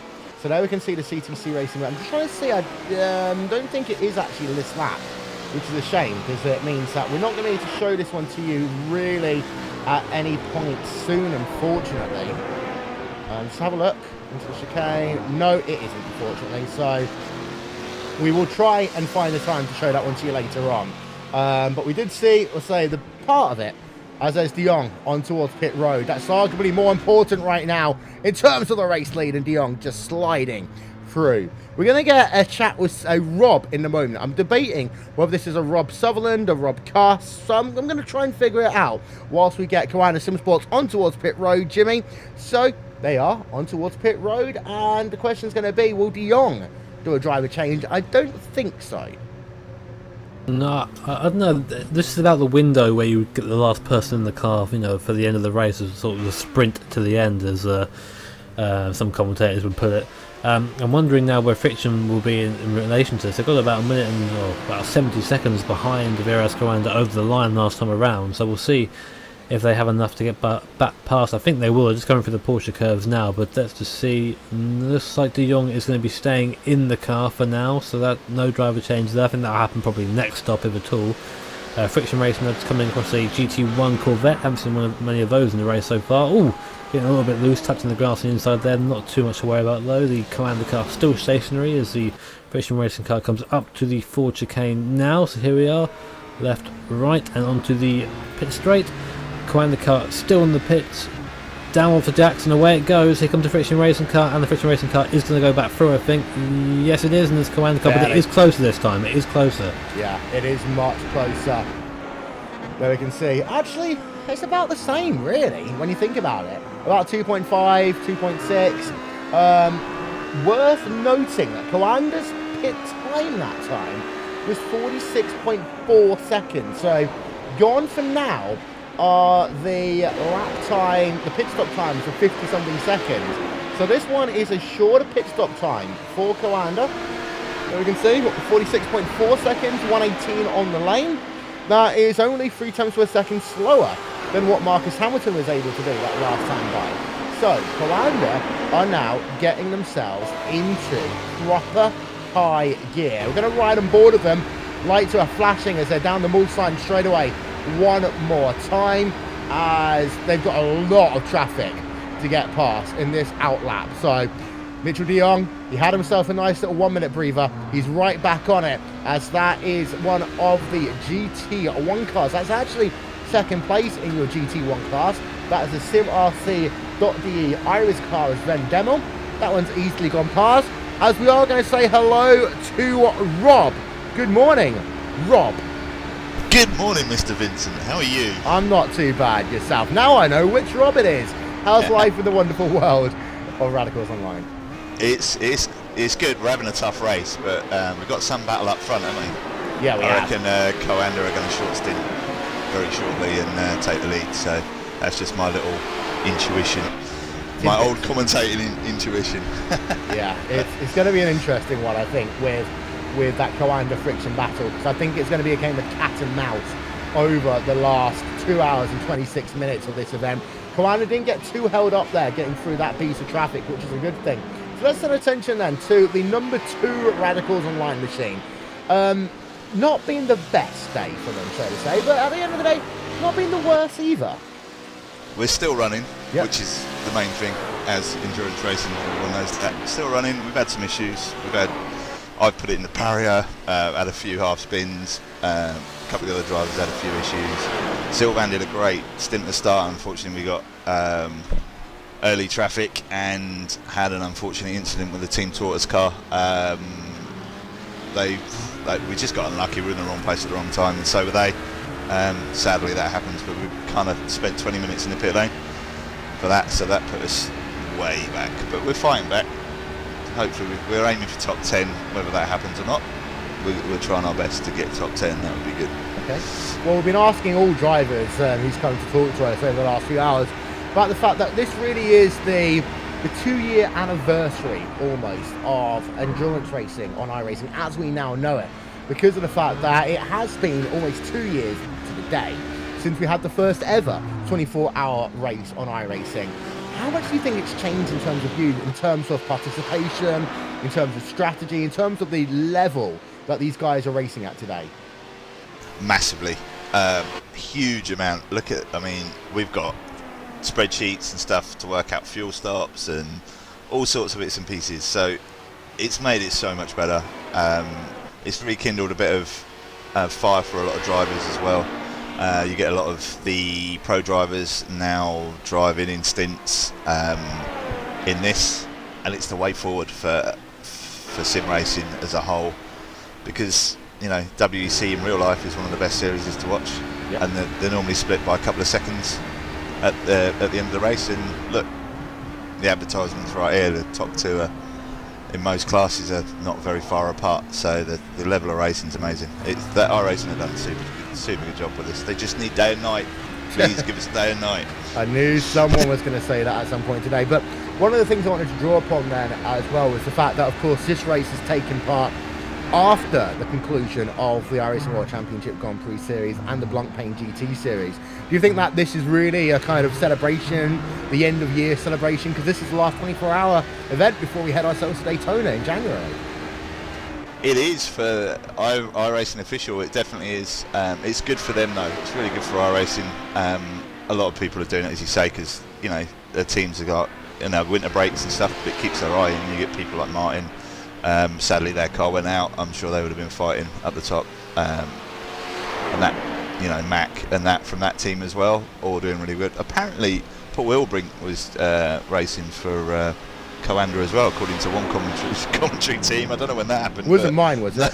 No, I hope not. No one told us. I'm pretty sure he's in our car right now. Yeah. But that was quite amusing. But no, it's awesome for our racing, and it's really, really picking up. There's a lot of drivers from other services that are a lot more interested, and there's a lot of old drivers that are interested in coming back. Before we let you go, motivational speech time. We've had some good ones so far from Glacier and others. Motivational speech to your team. Go on, give it to us. Keep it on the black stuff and don't run out of talent. Nice and simple there. Rob Cast, Radicals Online. Anyone you want to give a shout out to? Just all the guys on the team, all the guys in the race as well. The traffic's been excellent. GC drivers have been good. GT2 drivers. It's been really good fun. I haven't driven for a while, and everyone was, it's really courteous out there. Obviously, there's going to be a few mistakes, but nah. The whole iRacing service, keep watching. All the people watching at home, keep listening to Will. He's pretty good at his commentating, Lark. There, I said it. And Rob Sutherland, get back commentating. I'll second that one. Rob Cuss, thanks very much for joining us here on Race.tv and on iRacing Live. The gap continues to cometh down, Cam. It is 2.3 seconds now, and I'm wondering just how hard Coanda are pushing though, because they get within this window, and I've got a feeling there's a little bit of mind games at play here. Well, you end up putting the hustle and bustle on, and I think that Coanda is in what you would call a more proper position as they go around Scott Gray in that Mad Cow Bessie car, which is back out on track. They had a very early incident, but now with De Jong, will he get on by easily? Yes, he will, and that's kind of the important thing too, is that has the posture that Coanda is going at it and really pressuring, which is exactly what they want to do. But at the same time, they've had to be very aggressive sometimes to get around lap traffic, not to where they would risk the car, of course, but as far as standard endurance racing, multi-class passing, they've made some pretty somewhat aggressive maneuvers as they go around the 49 Motorsports car of Elliott Huffman. Yep, here's a race stat fact for you. James Stephenson of Madcat Racing just completed 160 laps straight in the GT2 with 12 incident points. Get that man a beer, a Chick-fil-A, a cigar, the world, because that is a fantastic statistic. Are you sure that Chick-fil-A isn't sponsoring you, Will? No, they're not. Well, I can't even get it in this country. Come on. Unless I'm going to go back to Georgia and just have a stack of them waiting for me. No, I'm not. But there we are. That's a very, very interesting stat fact for Mad Cow Racing. Thanks to Lars for providing that one to us. Ooh, It's within a second. I say it's the closest it's been for a while now. I think that Coanda actually benefited from a bit of traffic there. And look how close they are now, almost within touching distance. And this is where it gets interesting. This is where we start wondering how these guys are actually going to fight. Last time around, Friction sort of drove past Coanda pretty easily. It wasn't much of a fight, and this is where we are now. The Friction in the lead by about a second or so. Will Coanda be as feisty in the way past? Will they push for the lead, or will they just sort of sit there and wait for their time? Okay then, so we're down to 7 tenths of a second. You battle for the race lead. We're going to take a break. We're kidding, of course. We're not going to leave the action when it's this good. We ride on board with Coanda Sim Sport, 6 tenths of a second. The draft is engaged, calm and well. This is a good time to save fuel on one hand. On the other hand, it's a good time to really psych out your opponent. Marcus Hamilton, of course, he's the fresher driver compared to Mitchell de Jong, but still, 2 hours 19 minutes. These guys have to make 2 more pit stops minimum, and it's a good time really to see where your opponent's weaknesses are. I don't know if Marcus Hamilton's looking in his mirrors, but I have to say the entirety of the straight... Oh, there it goes again. Mitchell de Jong, well, he's flashing the headlights. So, hello, Governor. How are you doing today? He's probably saying is that... Cam, he was doing that when they were 2 seconds back. So, I'm sure. He's been doing it for a while now, pretty much at least this, almost this whole lap, but... Just kind of a saying, hey, how are you? Just we haven't forgotten that you're up in the lead of the race. 6 tenths of a second, it remains. Yeah, we're not Fox Sports guys. You know, we're gonna keep the commercials to the minimum. As 6 tenths of a second, lights are flashing again, and it's just that distraction factor on the run down this fantastic stretch of racetrack. There is no stretch of racetrack really, I think, in the world that just evokes as many emotions as the Porsche Curves. Yeah, you've got yourself the Air Rouge Radio Complex, but that's pretty easy these days. You've got yourself Maggots and Beckett's at Silverstone. Yeah, but there's nothing quite like the Porsche Curves, Jimmy. There's not, and it's produced some fantastic races so far, if not anything but traffic. And speaking of traffic, there was a Corvette there, didn't quite get in the way though, as the gap still comes further down. The Coanda car looking very aggressive and very sharp on the brakes at the moment. Looks like it's going to get right in the back of that. Friction car just puts their wheel into the dust though, which is going to slow it down a little bit. But look at it, it's weaving now and flashing his lights, so they're both weaving. He's sort of saying, yeah, I see you there, don't worry, I know exactly what you're trying to do. So this is it now. Coanda right on the tail of that Friction racing car. And both of these guys, seasoned veterans of what they do, so we're going to see, well, I imagine to be, hopefully not fireworks, hopefully a very nice and calm battle between the two, but bear in mind, this is for the lead of the maiden 24 Hours of Le Mans race in iRacing. These are big honours to take, so even finishing this race is a big deal, but to win it is a whole different factor. So, but you see their Friction a lot better through Tertre Rouge, opens the gap up a little bit, gives them a little bit of breathing room. Yeah, just for the time being. We want to see though how they do through the 2 chicanes. Let's listen in then for a couple of moments with Coanda.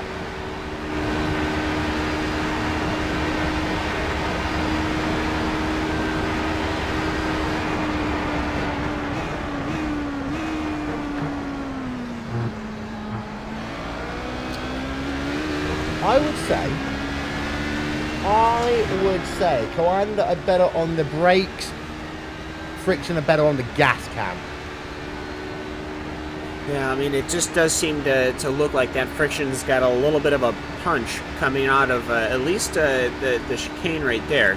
Obviously, coming into the next chicane here, Michelin, as it's listed for me, which I'm turning. I find out that I'm getting. I got a relatively strange track map. I found out, but for Hamilton, he didn't seem to carry very well through the middle of that chicane, but he does, as you were saying, having a slightly better exit than Mitchell de Jong, and no traffic to speak of as they head into Mulsanne. And I have to say, the pit stop crew, they might have to change out the front headlights on those for that Mitchell de Jong car. I'm sure they're getting a little worn down. Yep. In terms of electricity, just keep them off for a moment, shall we say. I like how that thing is literally planted to that one. Here's an interesting race. What's that? That factory as well. Anderson won the first and second 24-hour event on iRacing. That's the 24 hours of Spa and the 24 hours of Daytona. Both of those, of course, broadcast in its entirety here on Race Sports TV. We like bragging about doing the first ever 24-hour race, but they did also win the first ever 24-hour endurance race, which was run by iRacing, and that one was the 24 hours of Daytona. So they've got a strong pedigree to live up to, and that means that they want to win the first ever 24 hours of Le Mans as well. Half a second separates these two drivers after 21 hours and 45 minutes worth of racing. For those of you wondering, we will give you an update at the top of the hour as to what's happened over the previous 4 hours of this event. But you can see the key story of the day. The gap is pretty much nothing. They both work themselves in tandem past a GT1 driver without any difficulty at all. And now down towards the forward chicanes again. The lap times are actually not that fast. 3:35 last time by for Friction Racing and Marcus Hamilton, compared to a 3:34.0 for Coanda Simsport. Past the start finish line, they'll come again. Let's get a look at the lap time this time by. It is going to be 3:34.7 compared to a 3:34.8, but once you're in that station, you can't really compare the lap times between the two of them, only between what they're doing overall. 3:34.7, that's more on pace, and they did go round the outside of a car at the Porsche curves. Yeah, they're so close now that traffic will affect both of them in the same way. It's not going to be a matter of one car affecting the other and not the one behind it. But as you say, the lap times at 3:34 is pretty impressive. Bear in mind they're still sort of semi-heavy with fuel at the moment. It wasn't too long ago they pitted, so we're in a decent sort of lap times at the moment anyway. It always seems for Tete Rouge that the kind of car quite can't carry as much speed as the Friction Racing car. It might be the dirty air interfering, it might be a little bit of wash out the front there for the downforce not quite getting it down, but now you see the Friction car getting a bit of a tow from the GT car in front, which will help him a little bit, again give him that little more breathing room. And it looks like now, I think the kind of car should get the GT car. It's going to be a bit of a dive. No, it's okay, it's got plenty of room, but you just see how tight the Coanda car then has to take that in comparison to the Friction car. So every car, every bit of traffic they come across affects the battle, and it's just fascinating to watch it unfold. Yeah. I've got a kind of life history of Marcus Hamilton coming up on our social media channels now, so I feel almost obliged to read it to you. So I'm going to do that one in just 1 second. Just need to turn the camera round, so to say. There we are. So I think I need some music to go with this one as well. There we are. That's perfect. Marcus Hamilton started his iRacing career several years ago, initially just driving an oval series for fun. He eventually moved into road racing, concentrating initially on the Star Master Series, where he won 3 championships in a row. Seeking greater competition, he moved up to IndyCar, securing a second place finish in the first season of the new DW12 being run. More recently, he's moved into endurance racing, achieving numerous podiums and wins in major events. Having only finished 10th in the iRacing Road Pro Series, he's hoping for better success in the iRacing Grand Prix World Championship Series.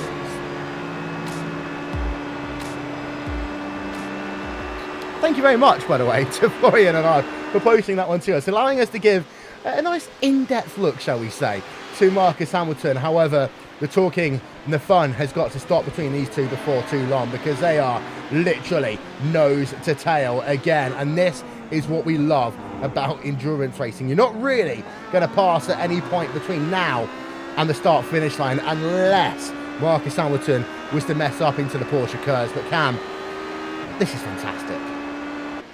Well, it is, and it's I watch lap after lap, and you start having bated breath just because you don't necessarily know if perhaps Mitchell de Jong might be able to reel it in a little closer than Marcus Hamilton would expect, and then immediately go on the attack, or if he does get right behind, is he going to pressure and force fuel loss?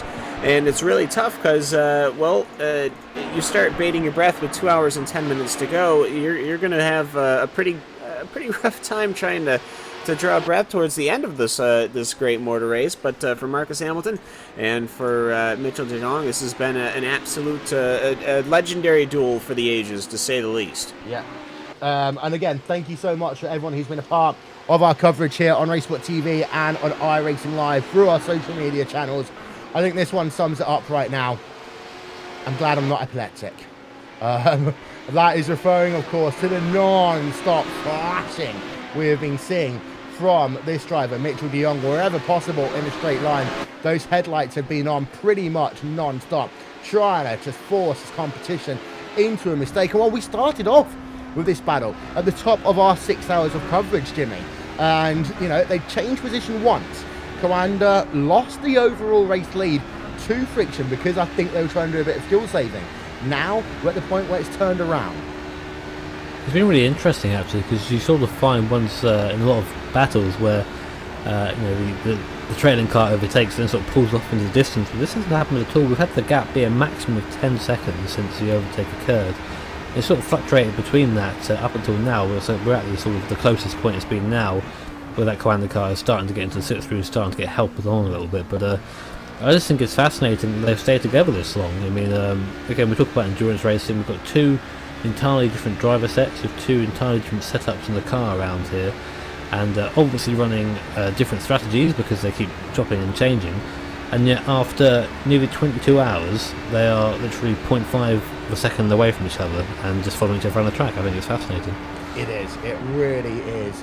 As we've got 2 hours and 8 minutes of this top 8 of each of your class running along the bottom of your screen. Don't forget, if you would like live timing and scoring, you can get live timing and scoring. All you need to do is visit racespot.tv/timing, and we will be able to provide that one to you throughout the course of this broadcast. We are still keeping it with your overall race lead because it is this close. We will let you know if there are any upcoming battles happening in either of the other two classes. We are going to give you a kind of rundown through the field before too long as well, because we have only got just over 2 hours left of this motor race to go. But if you want to know how long 2 hours is, well, that's the maximum amount of time a Formula 1 race is allowed to take. So we've still got a long way to go. Oh, right up to the rear towards Indianapolis. It will be a brave man to attempt to pass on way back there. Brake lights are flashing for the 24 Heure de Mans friction racing machine of Marcus Hamilton. VRS Coanda Sim Sports still running in second place right now. But what an event this has been. It's still a long way to go here on Racesport TV, streaming live on iRacing Live. Jimmy, thoughts about the last 4 hours? It's flown by, funnily enough. Like I thought this would be a well, I've had some endurance races where I've commentated, nothing much has happened. You know, I assumed because it's 24 hours it's going to be that way, but it's not been that way at all. I mean, definitely the class of the field in this case has been the two leading LMP drivers, because they've been keeping us on their edge of their seats. You know, we've not seen we've only seen one incident where there's been a traffic-related sort of tap or spin, and it's been so clean. You know, I'm genuinely impressed. I know these guys are a very high strength of field. Someone mentioned level 7,000 earlier, something stupid like that. Just to reference my range, like 2,000 or something like that. It's been this clean for this long, and I guess in this case I want to say just a big congratulations to every driver so far. Still got 2 hours to go, you haven't finished it yet, but so far the stands have been impeccable. Yep, and we're going to show you a graphic in just a moment that shows you just how close that is as well. That was Friction Racing just having to kind of go the long way past the GT Phoenix car, and now it's going to really hurt Coanda, just able to get through there. It seems to be when they're this close, one corner will hurt one driver, the next corner will hurt the other. We're still at a status quo, but this is fantastic. Absolutely fantastic into Tete Rouge once again. And this is the thing that I keep on saying though, Cam. Through those medium high-speed corners, Friction Racing does have the advantage. They had the straight line earlier on, straight line speed advantage earlier on. So Coanda are just having to duke it out here. I don't hear any fuel saving though. This seems to be all Coanda have. Yeah, I almost wonder if they sort of planned this out. They saved and saved and saved just to give themselves a little bit of a gap, and or at least a little bit of headroom. And it's getting to the point now where they're starting to maybe do the number crunching, and it turned out, hey, they needed two stints, they needed 2 pit stops to make it to the end, and Friction I think needs 2 and a splash. At least that's my far-flung idea of what's probably going to happen. Not to say that's what's going to happen. And now, Mitchell de Jong, I don't know if maybe he's saving fuel. I doubt that highly, but it's interesting to see, to say the very least. And I personally, I'm going to be paying close attention to that. But there is, of course, other cars to pay attention to on the track, so it makes it relatively hard. Yep. There's an interesting fact. The number 54 Team Chimera, we spelt that wrong. We are going to get that made right. Team Chimera machine has an average of 0.4 incident points per stint. That's 10 incident points after 21.5 hours worth of racing. Jimmy, numbers like that speak for themselves. I think I'll probably get 10 instant points in a lap if I was trying to go at that pace around here. I mean, like, yeah, that is genuinely impressive. I mean, for those who aren't in the know, instant points can be, well, I'll say that in which is better now before I explain that. Again, getting very close to Indianapolis, but it's not really a passing place, is it? You can get very close here, and unless you have uber downforce over the person in front of you, you can't really do anything about it. We're coming up again now to Arnage, a bit of traffic ahead of us. There's a lot of traffic ahead. Let's see, yeah, a couple of HPDs, got the GT in there as well. The HPDs aren't too much of a problem. It's the GTs you've got to worry about if you're an HPD, because they're going to slow you right up coming into the Porsche curse, as we've discussed many times before. Friction are in the best position now because they've got a little bit of a run on this 4GT in front. Coanda's going to have to just be about enough time to get past, I think. But they're going to compromise their line slightly going into the curves. Oh, you see the GT thought about turning in then, didn't he? He thought about, just checked his mirrors at the last second and got away with it. Oh, now, here we go, here comes the train. Aston Martin in front. Oh, now, here we go. Right, so what's the HPs going to do? They're all going to go around to the outside of the car. Looks like the Aston sort of playing ball a little bit. That's the Chimera car. We had an interview with them earlier on. And very sensibly, I think, getting out of the way. Yeah. I tell you one thing. If those cars were about 200 metres up the road at the point of this starting, that would have been absolutely crazy. But, well, this is an interesting one, shall we say. Still, and there's 2 more cars to go as well. The flashlights are up again, but the gap is 2/3 of a second. So for the moment, Friction Racing have kind of got this one under control once again. But Friction Racing is going to go down to the inside, and Coanda, what's happening here is I think people are just being told these are your race leaders, move out the way. And the good thing, Cam, is that because the gaps right your field are mostly pretty sizable right now, no one's really in a situation where they're in a close battle with themselves. People are okay to just move out the way and let this battle resume. Yes, I will say though, both of these cars are using all of their blinker fluid. Yet when they cut to the actual traffic, they elected not to touch them. But I think that's simply because at this point, people realize that turquoise and white and that purple and black, those prototypes are your leaders. And you know what? Just give a little bit out of the way. And I think we're starting to see that here. And I'm really happy to see that. The last thing you would want to have is an HPD that's getting lapped, as they're actually going to be lapping Santeri Kalunki fairly soon of the Core Sim Racing HPD. That's your last prototype on the lead lap. Yeah, and this one has been moving around for a while, as again the lights are flashing.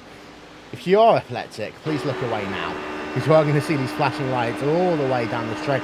And you see that he just gets off the flashing lights into the braking zone.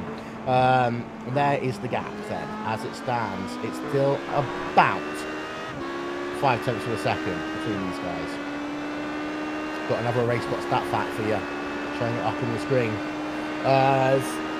3/10 of a second under 0.3 of a second. The draft isn't all the way off the side of the road. There was the Aston Martin just keeping away from this battle, Jimmy. You know, I would like to see a stat of how many times Mitchell de Jong has flashed his lights so far. Also, when we get some hybrid cars, I would like to see the flashing probably take away from the charge. I think that would be interesting down the straight. You should just flash your lights and stub them and fall back a bit. Again, look at this run. This run again, there's nothing you can do with it. You can't get this run. But what he is doing now, you see he's back off the throttle a bit. So now he's starting to benefit from this being so close. And maybe he hasn't got the track position, but he's got that toe. And while he's got the toe, he's having to put less effort into attaining the same top speed as the friction car in front, so he's saving fuel while doing it. Again, we've got a bit of traffic ahead. That is that's an HBD, so it shouldn't matter. I just have to see who that was quickly there. So it shouldn't matter at all, but no GT cars from what I can see, so it'll be a clear run through here. Now, watch from the perspective of the VRS Coanda car. They're going to be in that dirty air. They're going to get washed out a little bit through here. This section is entirely on downforce. So you see there you go, going wide, can't quite keep the same line, having to back out of it a bit. And that is what's keeping these guys apart right now, is this downforce, this little bubble in the middle. Yeah, so there we are. 2 hours remaining of the 24 Hours Le Mans here on Racebot TV and on iRacing Live. It's time for a Racebot TV update. As you can see, the core sim racing car coming on towards pit road. That is an on-scheduled pit stop for them. The story of the last 4 hours, it's been simple. It's been Coanda versus Friction. Friction versus Coanda. As we get a look from up above. And for the last hour, these guys have been separated by absolutely nothing in terms of your LMP field. We had a couple of teams out very early that would have made this an even more fantastic race. VOS Coanda Sim Sports #1 team were out, as well as the Heisenfeld Core Motorsports LMP car with Andre Borcher the last time behind the wheel. Pure Racing Team's LMP black car also out, as well as the white car is out. And that is the state of play in your LMP1 team, in your LMP1 class even. It is Friction Racing who continue to lead the way from Coanda Sim Sports, but the gap has shown it is barely anything between these two drivers. Core Sim Racing, Gecko Vortex Sim Racing have a little battle between themselves for third place. That one will go through to the end of the lap. And the forgotten team in your top 5 is the Iberica Racing Team car, just coming past the start-finish line. They are 3 laps down, but they have been running pretty flawlessly over the last couple of hours, just keeping themselves out of trouble. To turn our attention then over to GT1, INX Racing are the dominant car. I have to cut away for a moment because this is potentially going to be a pass. This is the closest that Coanda has been. But they're weaving behind. They're refusing to go past there. Just staying behind and almost using a little bit less fuel. So that was the closest one we've seen. To go back to INX Racing, they do lead the way by a lap after SimRC.de Iris. Third place is Team Chimera. They are on the same lap as SimRC Iris for the time being. They're the only 2 on that lap. Then it's a bit of a gap to the Global Sim Racing Channel Turn 2 Motorsports red car. They run themselves in 4th, and the MSP driver's home car rounds out your top 5. And the same lap as them is the Champs iRacing machine, who had a long pit stop earlier due to some damage at the Porsche curbs when they just allowed a Radicals Online machine to go past, got themselves into the marbles, and ended up putting themselves into the Armco barrier. GT2 is the INX Racing team who lead the way there by a lap over Phoenix Motorsports lap. Then 4th place is the Shinya Michimi Sim Racing team.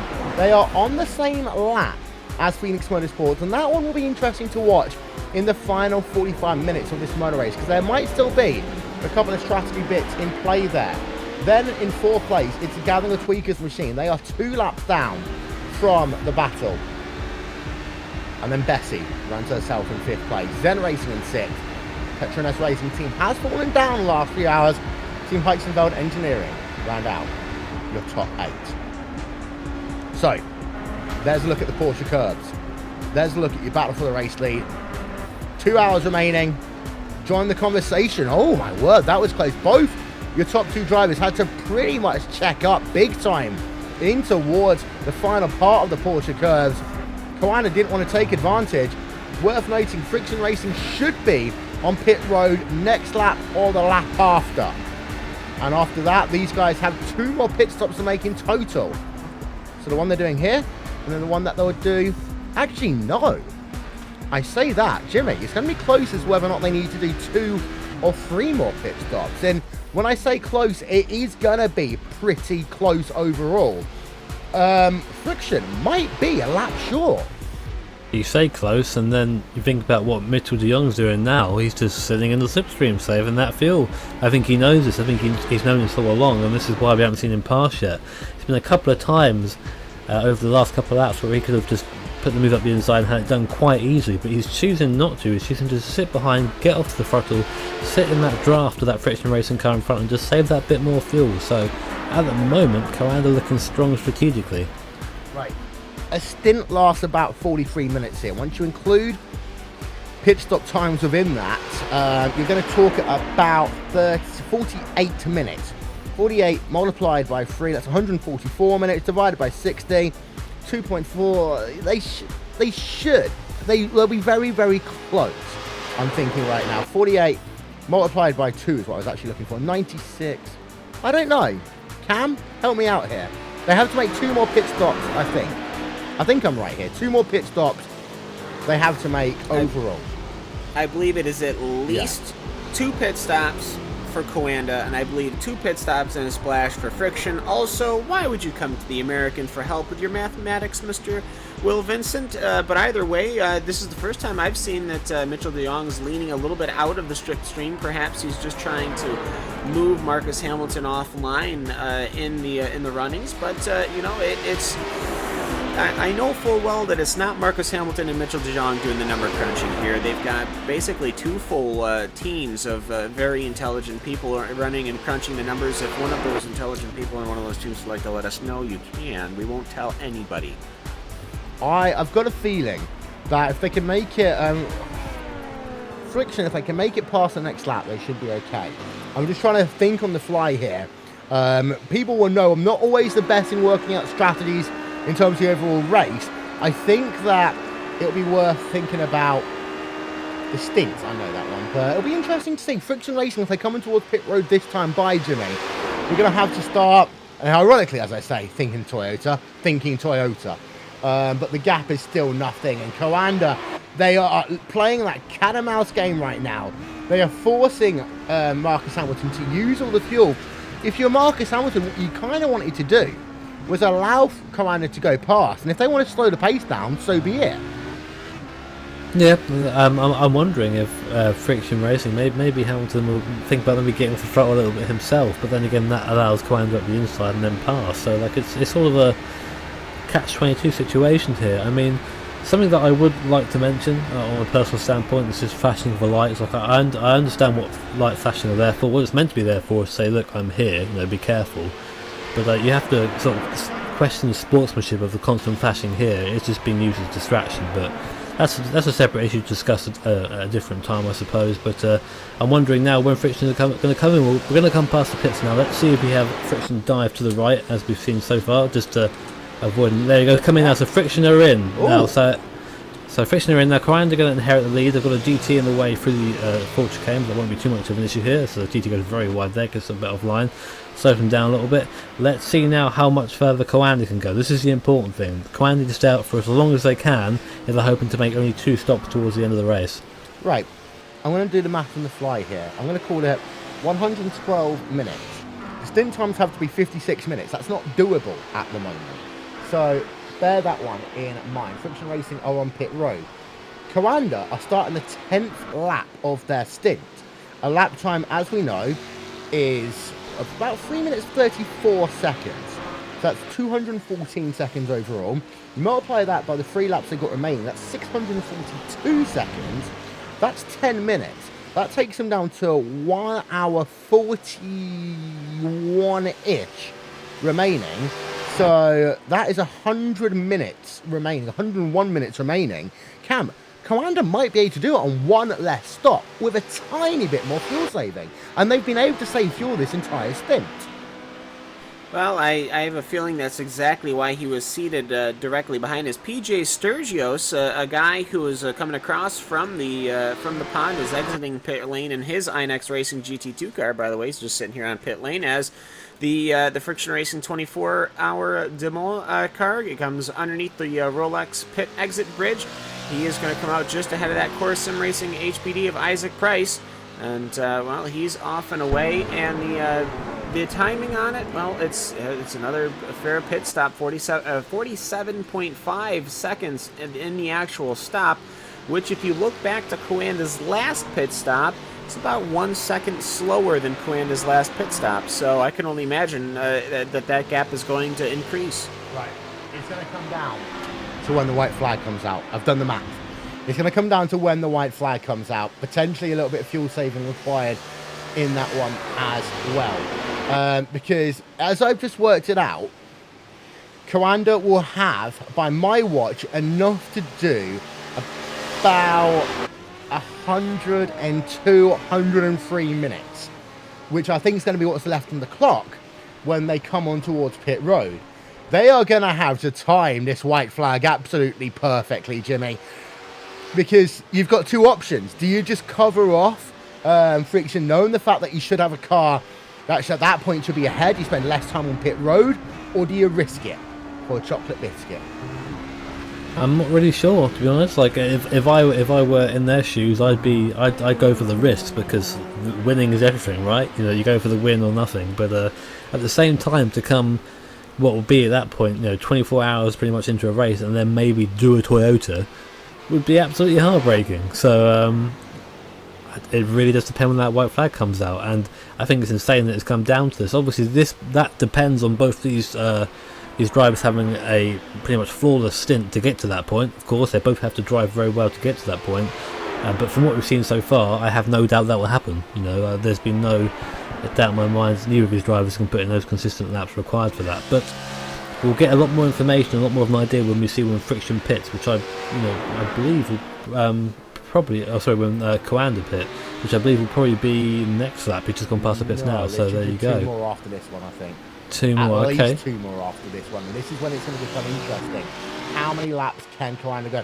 Their magic number, they're looking to go sub 1 hour 40 remaining on the play clock. If they can do that one, then they're pretty much going to be okay. But we will come back to that one in a few moments' time, because you know what? A bit bored of seeing Coanda and Friction cars on our screen as we've seen them for a while. Let's go and turn our attention over to the world of GT2, because we have still got, and I say a slight battle, it is a battle still on track going on between second place and third place in class, Cam. This is Phoenix Motorsports Black, John Hall behind the wheel of that one, and Philip Mistrevsky in the Shinya Mancini sim racing car. And for the first time today, we're going to let you talk about 4GTs. Yes, the wonderful world of when you actually have a good, proper race car and put it together and it comes out very well. Yes, the iNext Racing GT2 car. I had already talked about it, though, Will. You were short by about 2 minutes. PJ Sturgios, he's still piloting that one. He is still running a fairly good, strong race. Of course, no surprises from iNext. Phoenix doing a good job in its own right. Of course, Joris Thielen, Kimono Soyman, and Jonathan Fuller, Alvin Nieves even hopping into that car. John Hall, though, now is on it. Would you believe? Oh, no, he did the opening stint. All right. And then you've got the Shinya Michimi Sim Racing. This team seems to have landed almost on the sim racing. At least on my sim racing radar, when I saw them earlier at not only a Neo race, but I believe just starting other races. And of course, Shinya Michimi, for those who aren't familiar, is a Lamborghini Super Trofeo driver from the North American section of that. I watched him win a race at Watkins Glen. I watched him win 2 races actually at Watkins Glen, and so he's now got his team here.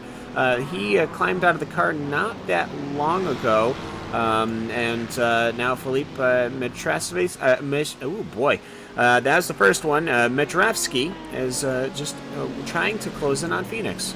Yeah. Oh, so Torgo's just blown their engines, and they are coasting on towards pit road. Jimmy, give me an update on that one. Yeah, it was Frederick Rasmussen at the wheel, I believe, just coming in. Well, he wasn't actually planning to come to the pit, so he was downshifting into the Ford chicane, and boom, bit too far. Piston's gone to the moon, and that car is now in the pit. So let's see if they can get another get a repair in that for the end of the race. I mean, their race, they're 60. Well, they're a long way down on anyone at the moment. So things go from bad to worse for them, to be honest. But hopefully, they'll be able to get round and finish and take the flag. That's what it's all about at this point. Yeah, let's see if we can show you then what happened with them. I'm not sure if we can. We'll give it a go. No, we can't, unfortunately. So we'll go back to talking about cars that are actually circulating on track. For those of you wondering, it is still Inex Racing, who are leading the way in your GT2 category. One might say, oh look, the gap's really small. It's not. It's a lap. It's over a lap right now. So they have got a dominant advantage over Phoenix Motorsports Black. And of course, in the world of GT1, they are dominant as well, and they are also on pit road cam, your GT1 Inex Racing team. Yeah, the car just went up on the Aerojax tires, getting changed. William Levac is getting installed in that Aston Martin as Nuno Moreira. Did I just say Austin? Yes, I did. The Aston Martin. As Nuno Moreira, he'll come on in, and William Levac, he will go on out. And you know what? For that Inex, for the Inex effort, I don't believe they had a prototype entry that was either in this this split or at all. Which is probably the more likely answer. And for Inex GT1, Inex GT2, wouldn't that be a podium? Yeah. Of course, Inex Racing were one of the teams that were in the shout of winning the Blancpain GT Series. And if you missed anything from that final race of the Blancpain GT Series, please check it out on the iRacing YouTube channel, because it was one of those races where in the last 45 minutes, the championship changed hands, positions changed hands. Commander Sim Sports won the race on the road, but it was a fantastic finish. In that last hour, Jimmy, there was 3 different teams that were still within a shout of winning that championship. Inex Racing lost out, unfortunately for them. Core lost out, unfortunately for them. Commander did. And of course, Commander looking to really cement their status as the best sim racing team in the world today, going head-to-head with Friction Racing. If they win this one, I think you will have to give them the crown of best sim racing team in the world 2016. I agree. I mean, you've got a World Grand Prix Series Championship there. You've got for Martin Kroenke. You've got the BES Championship as well, which came down to the wire on the line, of course. And now this. Of course, as well, just to say as well, the Inex Racing GT2 car with Peter Sturgis and William Levesque in it, they were the guys who pretty much had their championship ended on the first lap, or first couple of laps of the last round of the BES. So having them leading their class in the GT1, even though I think it's called GT2, no, GT2, and both, sorry, this is very confusing. Inex Racing in first in both classes in GT1 and GT2, which is pretty much the best you can ask for, I guess. If you're asking that, it might be some sort of a comfort to them to win the maiden 24 Hours of Le Mans in iRacing. Hopefully they will anyway. Still got a while to go yet before that is confirmed, but a nice comeback, I guess, in that fact. It's nice that they haven't been affected negatively by that. Some people will go away, take it very harshly, but they've come back and they've put on a fantastic display today. It's worth noting as well that the Inex Racing team, I've got to be the second best sim racing team in the world in 2016. They were that close in the Blancpain GT Series. They won a number of races in the iRacing World Championship Grand Prix Series, and they were that close from winning in terms of the NASCAR Peak Antifreeze Series powered by iRacing Cam. That one went down to the final race of the championship, and little things there for Inex which was sort of stopping them from being, in my opinion, classified as the best sim racing team in the world in 2016. It comes down for the fact the middle part of the season of the Grand Prix Series, Inex just didn't seem to have that raw pace and drive. In terms of NASCAR Peak Antifreeze Series, they were that close, but they didn't seal the deal. The same applies to me in the Blancpain GT Series. Commander did seal the deal, Inex Racing didn't. Well, yes. I think as far as the racks of trophies, obviously Coanda has gotten the stuff this year, but for Inex, I mean, it just what a season! I mean, to put on a peak antifreeze effort, a Grand Prix effort, and also having an endurance GT effort is just absolutely amazing. And I hope that this is just the beginning. You know, I'd hate to see that this was a crest, and then it would go down from here. I don't see that happening. I don't think anybody sees that happening. So hopefully, going into 2017, these guys will continue to roll on strong, and we're going to see what they can do next year, to say the least. As somebody has spun wildly, that's the Phoenix Racing number 09 car at the final chicane. Oh, Phoenix Racing. Ooh, we had help. Yeah, let's get a replay of that one in a moment's time. Not the first time they've been in the wars here today. There's something very important that needs to be said, and it's Coanda Sim Sports should be able to do this race with just one more pit stop. We'll explain the reason why in just a second. But first, here's the Phoenix Racing car, and that is with the Rift machine, the LMP car, coming out of... Yeah, not a nice one, but not a lot that really could have been done there. I think something happened to the Ford. Yeah, I think so, but the 09 machine, unfortunately, just looping it around on the exit of the Ford chicane for Ford. More importantly, Coanda Sim Sports. As it is, there's just now 100 minutes of this motor race to go. And Jimmy, earlier on, I was doing the math, and I said that if they could do stint times of 46 minutes, they could just about make it. Now, they will complete this lap with an about 97.5 minutes remaining. Look at the time they stop on their jacks. That means they should have enough to do 2 more stints with the white flag included. Now, they've done this lap. This is the most important thing. They've got 13 laps on this stint. So this should mean that they can do 1 more pit stop, and if they do 13 lap stints on the next 2 stops, it will mean that they are good to go to the end of the motor race, because they can do 46-minute stints. That will tie into 1 hour 42 in total, and that means that they've just got enough to cruise with the white flag included as well. This is the most important time of this motor race. It means that now, Coanda, all the work they've been doing over the last 5-6 hours has come to fruition. I feel like Coanda really needs to stick to this now. I mean, it could be very easy for Friction to pressure them with this and obviously sort of pull away if it comes to that and stops. But it's going to be very close. Like, you know, it's a lot of a numbers game. It's dependent on the pace of these guys as well. It's dependent on how well the pit stops go. Make sure there's no mistakes from Coanda. I mean, if there's any mistake anywhere, that's out the window, of course, you know. So it's got to be a flawless drive from Coanda, and I'm not sure we're going to see a driver swap now, because Mitch has been in the car for a while. We did sort of think about maybe here we go. He comes in now behind an Aston Martin, importantly as well. That's the Sim.de car, Sim.de car. Sorry, the Iris, I believe. Careful on the brakes, please. No matter what, be careful on the. But it's okay. That's the second place car, so he wanted to make sure he doesn't have any issues. For some reason, everyone's showing fire signs on YouTube. Literally, that's all we're getting right now.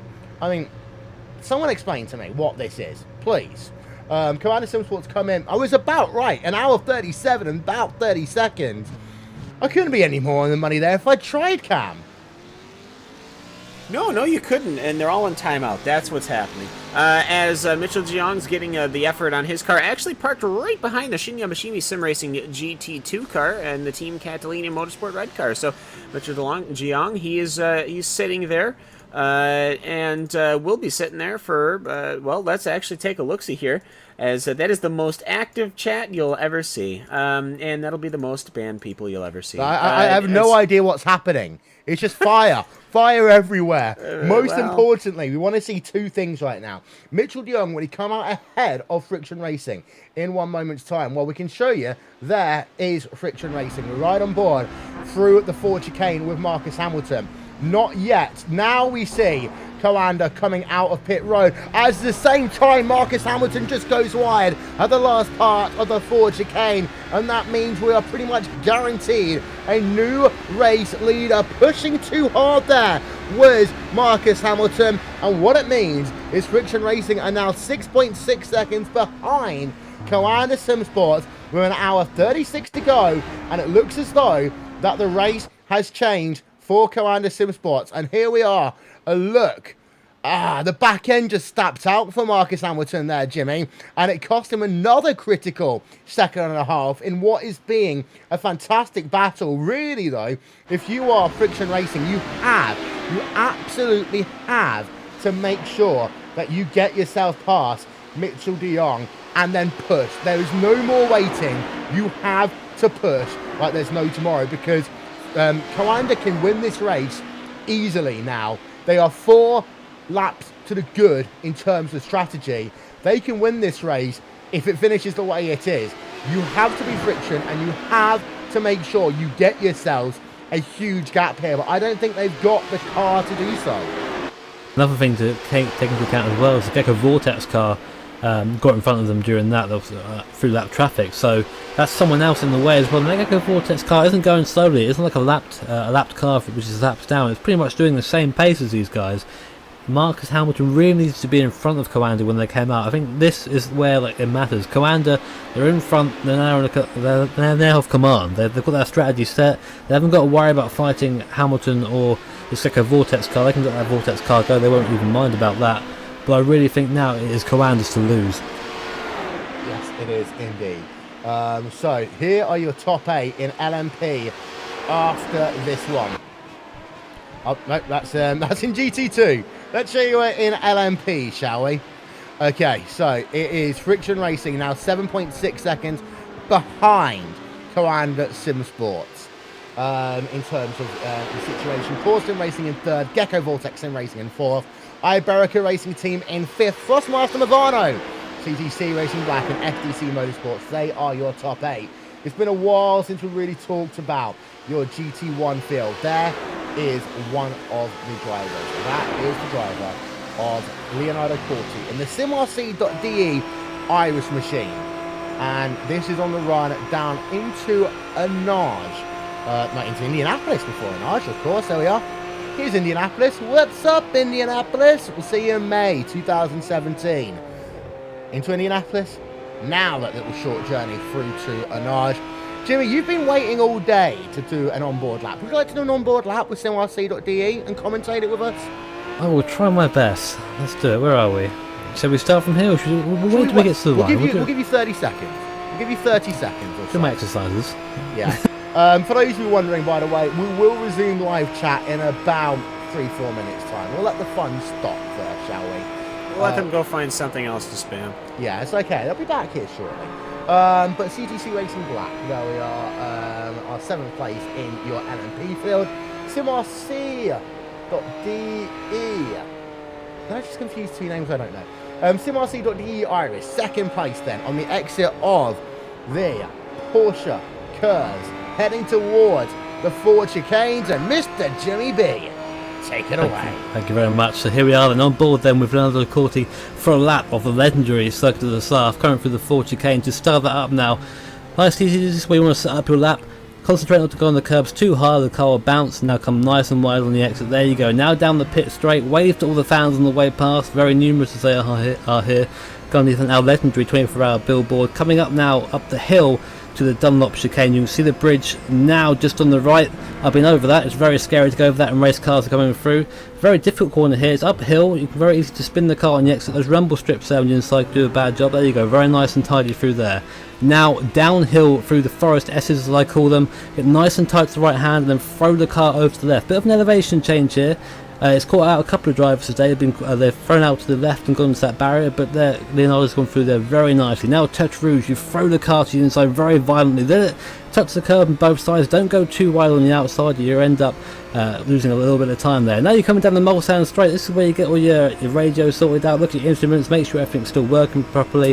Have a look at your phone, text your girlfriend back, whatever you want to do, and time to relax, but now not for too long. Look in your mirrors, make sure there's no HPDs coming up behind you, no one in front of you. Start pulling over to the left hand side of the circuit, look for your braking marker, and there it is, anchors on, heavy on the brakes now. Throw it to the right hand, hit the curb on the inside, very important here. Let the car drift to the outside, lots of runoff on the outside here of this corner coming to the straight, so straight line as much as you can. Leonardo does that, and now back up to speed. Getting up to about 290, 295 k's in the Aston Martin, very fast in a straight line, almost matching the HPDs on top end. Not so much on acceleration, definitely not on braking, but we won't talk about that just now. Now coming over to the right for the second chicane, looking again for our braking marker. 200 metres just past it, braking very heavily to the nose dip there. Again, try and straight line this as much as you can without running up. Use the curb a little bit to help you turn, and then focus on getting a nice exit out of there. Again, Corti very nice and tidy, exactly what we expect from this SimRC.de Iris car.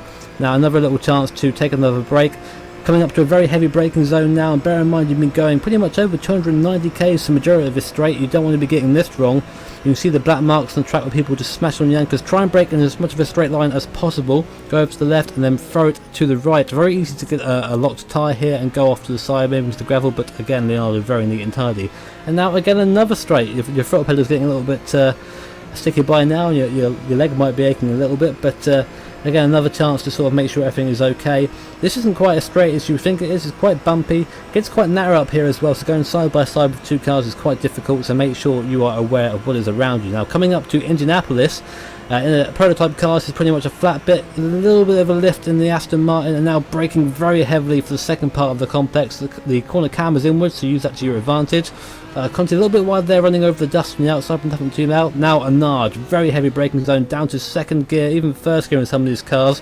Again, very neat and tidy out of there. Very easy to spin the car on throttle if you're being a little bit too enthusiastic, shall we say. Now coming up to my favourite part of the course, personally, the Porsche curves. This is a very fast part of the complex in any car. So here we are then, we'll pull over to the left hand side of the circuit. It's a blind turn in the blind apex, you have to know where it is. So again, chuck the car in, hope it sticks, it does. Just a little bit off the apex here, and then you're thrown into another left hander here. Watch out for this blue wall on the right, it comes up very quickly. And now for a left right, having to brake again in a straight line. Try and keep the car hugged as tight as you can to that inside curb before again transitioning over to this left hander. You can run a little bit wide here, a little bit of runoff. There's some rumble strips there to make sure you don't go too wide.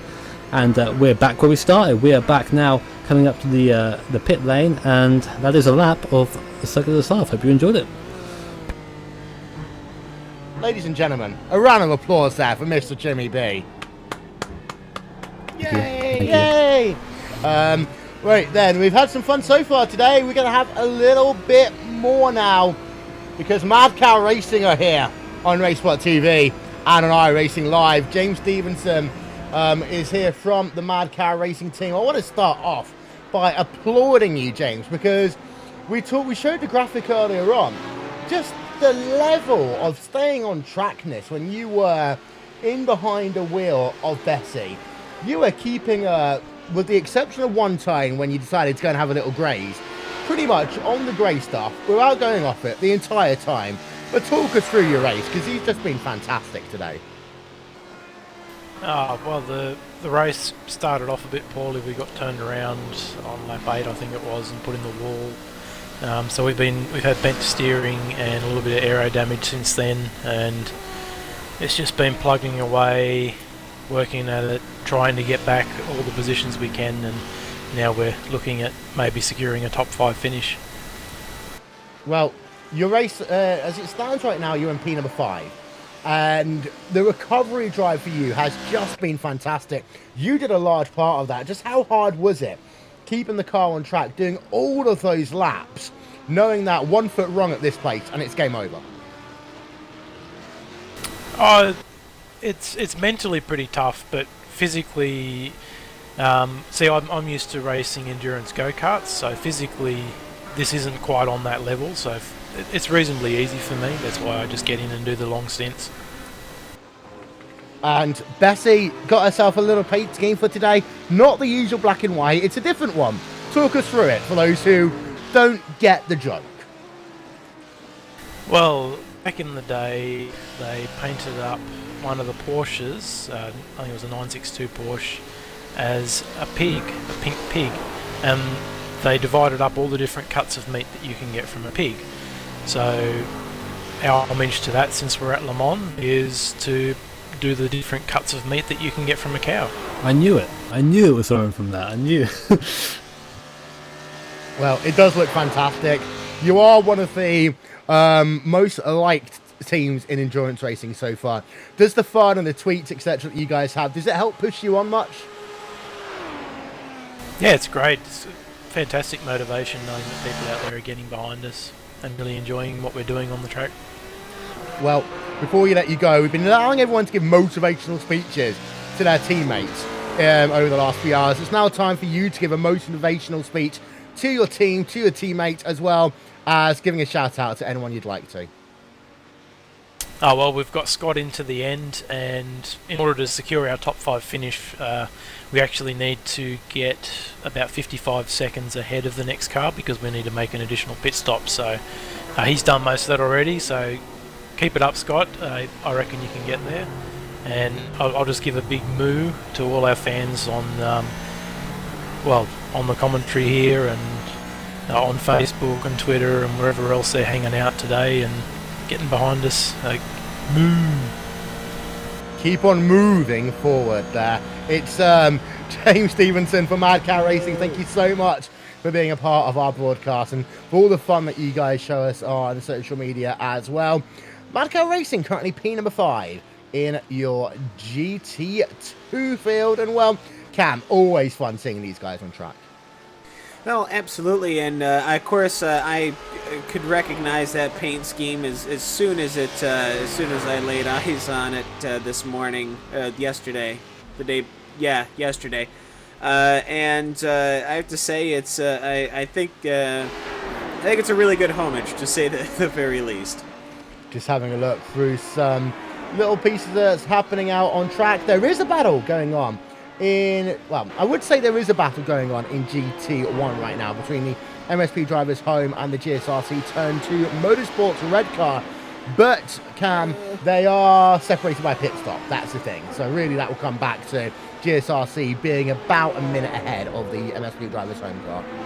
Yeah, well, and that's the Home 4 car. The MSP Drivers Home 1 car just looped it on their own volition and started. So I was kind of curious because you started talking about them, and then instantly there was one of their cars in the gravel. But no, the MSP Home 4 car, the number 17, Aston Martin, seems to be doing a fairly well job. The Aston Martin seems to have gotten the upper hand here today at Le Mans.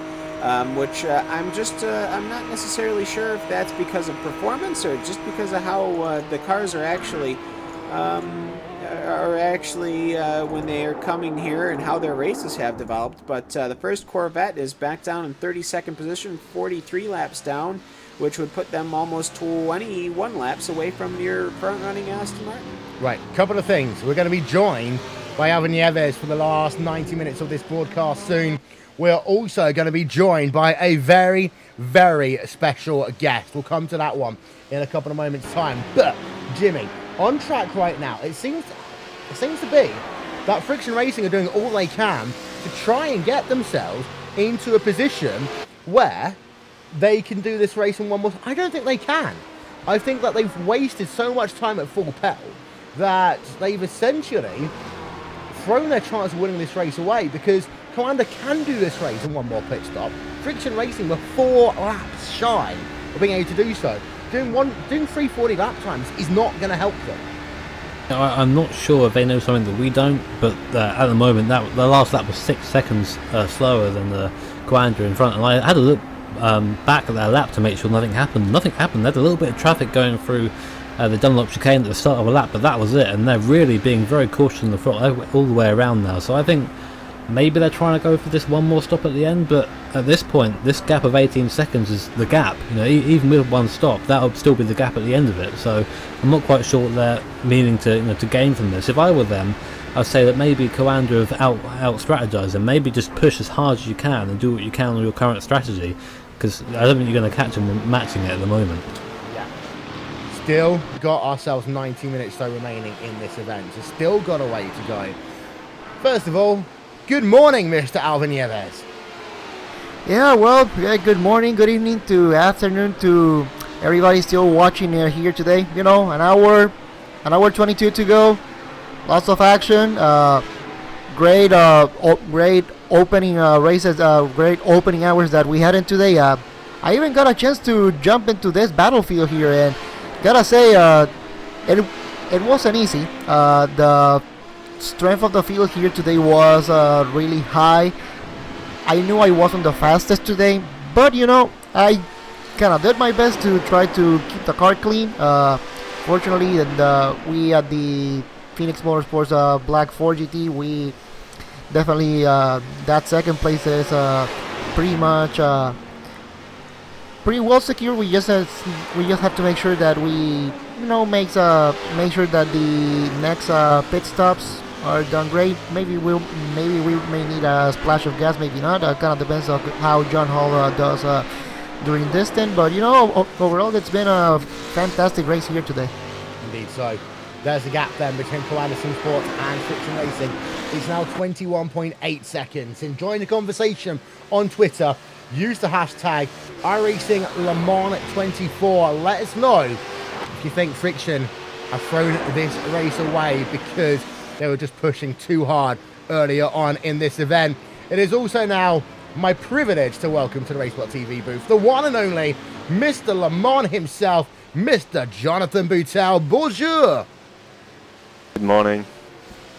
Okay, you said your race recap is going to be 14 seconds long. Tell us your race recap. Well, actually, it's more like 12 seconds long. But, yes, that was quick. Is that it? That was like 3 seconds. Yeah, that was really quick.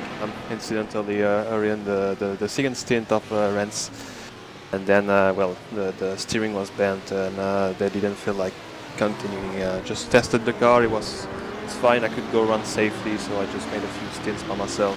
But yeah, it's not really a race for us. Now, there was a time about 2 years ago when we asked you to do commentate and talk about a lap on board at Circuit Spa-Francorchamps. You told me that you couldn't do it because it wasn't Le Mans, and I've been waiting since then for the day when we have ourselves the opportunity to ask you to talk us through a lap at this legendary racetrack. I actually joined the booth just after you did a lap with Jimmy. I felt like it was safe actually to join. I'm going to ask you to tell me about the talking points in this racetrack. We're going to look at Kawan Sim Sports. They're heading themselves up to the Ford chicane right now. So what we're going to do for the next 3 and a bit minutes, don't need to commentate the lap, just talk to me about the difficultness of this racetrack, that is Circuit de la Sarthe. Well, it's just a couple of straight runs. Wakanda is now heading to the Dunlop chicane. There's a bump on the inside that makes you lock up the wheels if you don't pay attention. That chicane was designed for bikes, so it's not really interesting from a car point of view, but well, it is what it is. Then up to the run down to the Forest S's, a new section created in 2002. Going over that crest, you can lose some traction. It's quite a difficult spot. Tête Rouge, very fast corner. Don't abuse too much the curb on the inside. And then up to the first part of the Mulsanne Straight. The fastest section, now that Tête Rouge is a faster corner for 9 years now. Famous corner, sadly.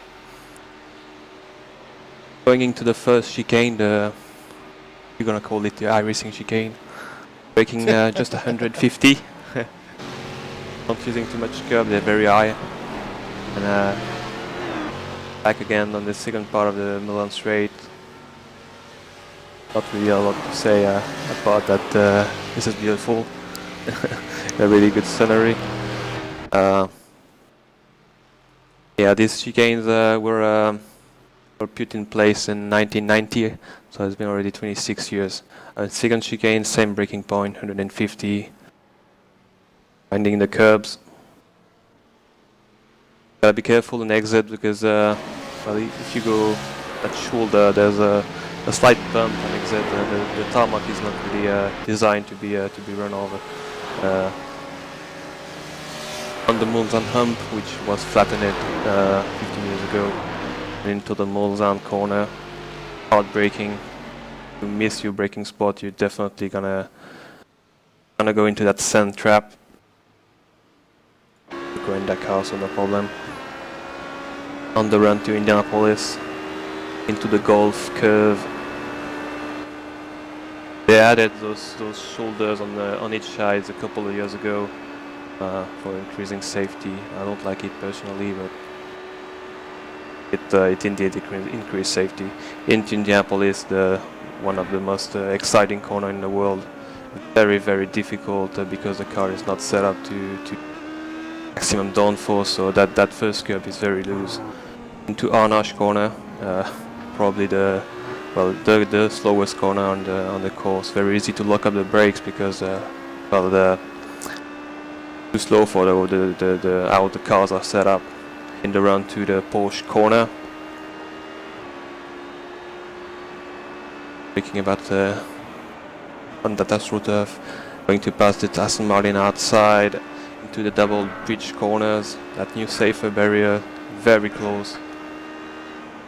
Into the karting S's, very, very fast section, into the off-camber karting corner. Gotta be careful not tracking out too much because the race control is watching. Maison Blanche S's, won't be able to pass that Ford going into the Ford chicane.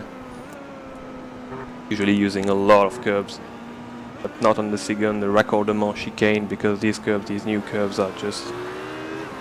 And you've completed a lap of one of the most beautiful track in the world. Well, thank you so much, Mr. Jonathan Boutel, Mr. Le Mans, and well, he did it there, Cam. He's given us a full lap, but the depth that John knows about this racetrack is striking. I mean, you've got the Bettenhausens that know everything about the Indianapolis Motor Speedway. This is kind of that at a scale that I have no idea about. We could almost ask him anything and he will know the answer. Well, if I don't know the answer, I'll try to find it, that's for sure.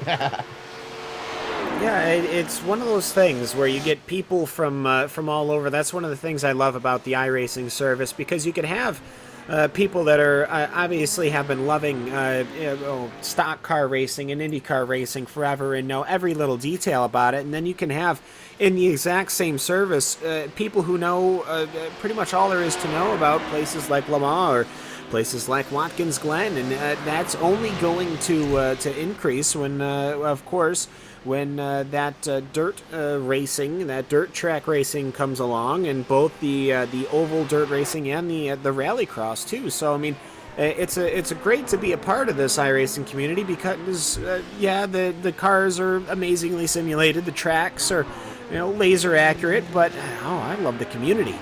I've got to stop for a moment.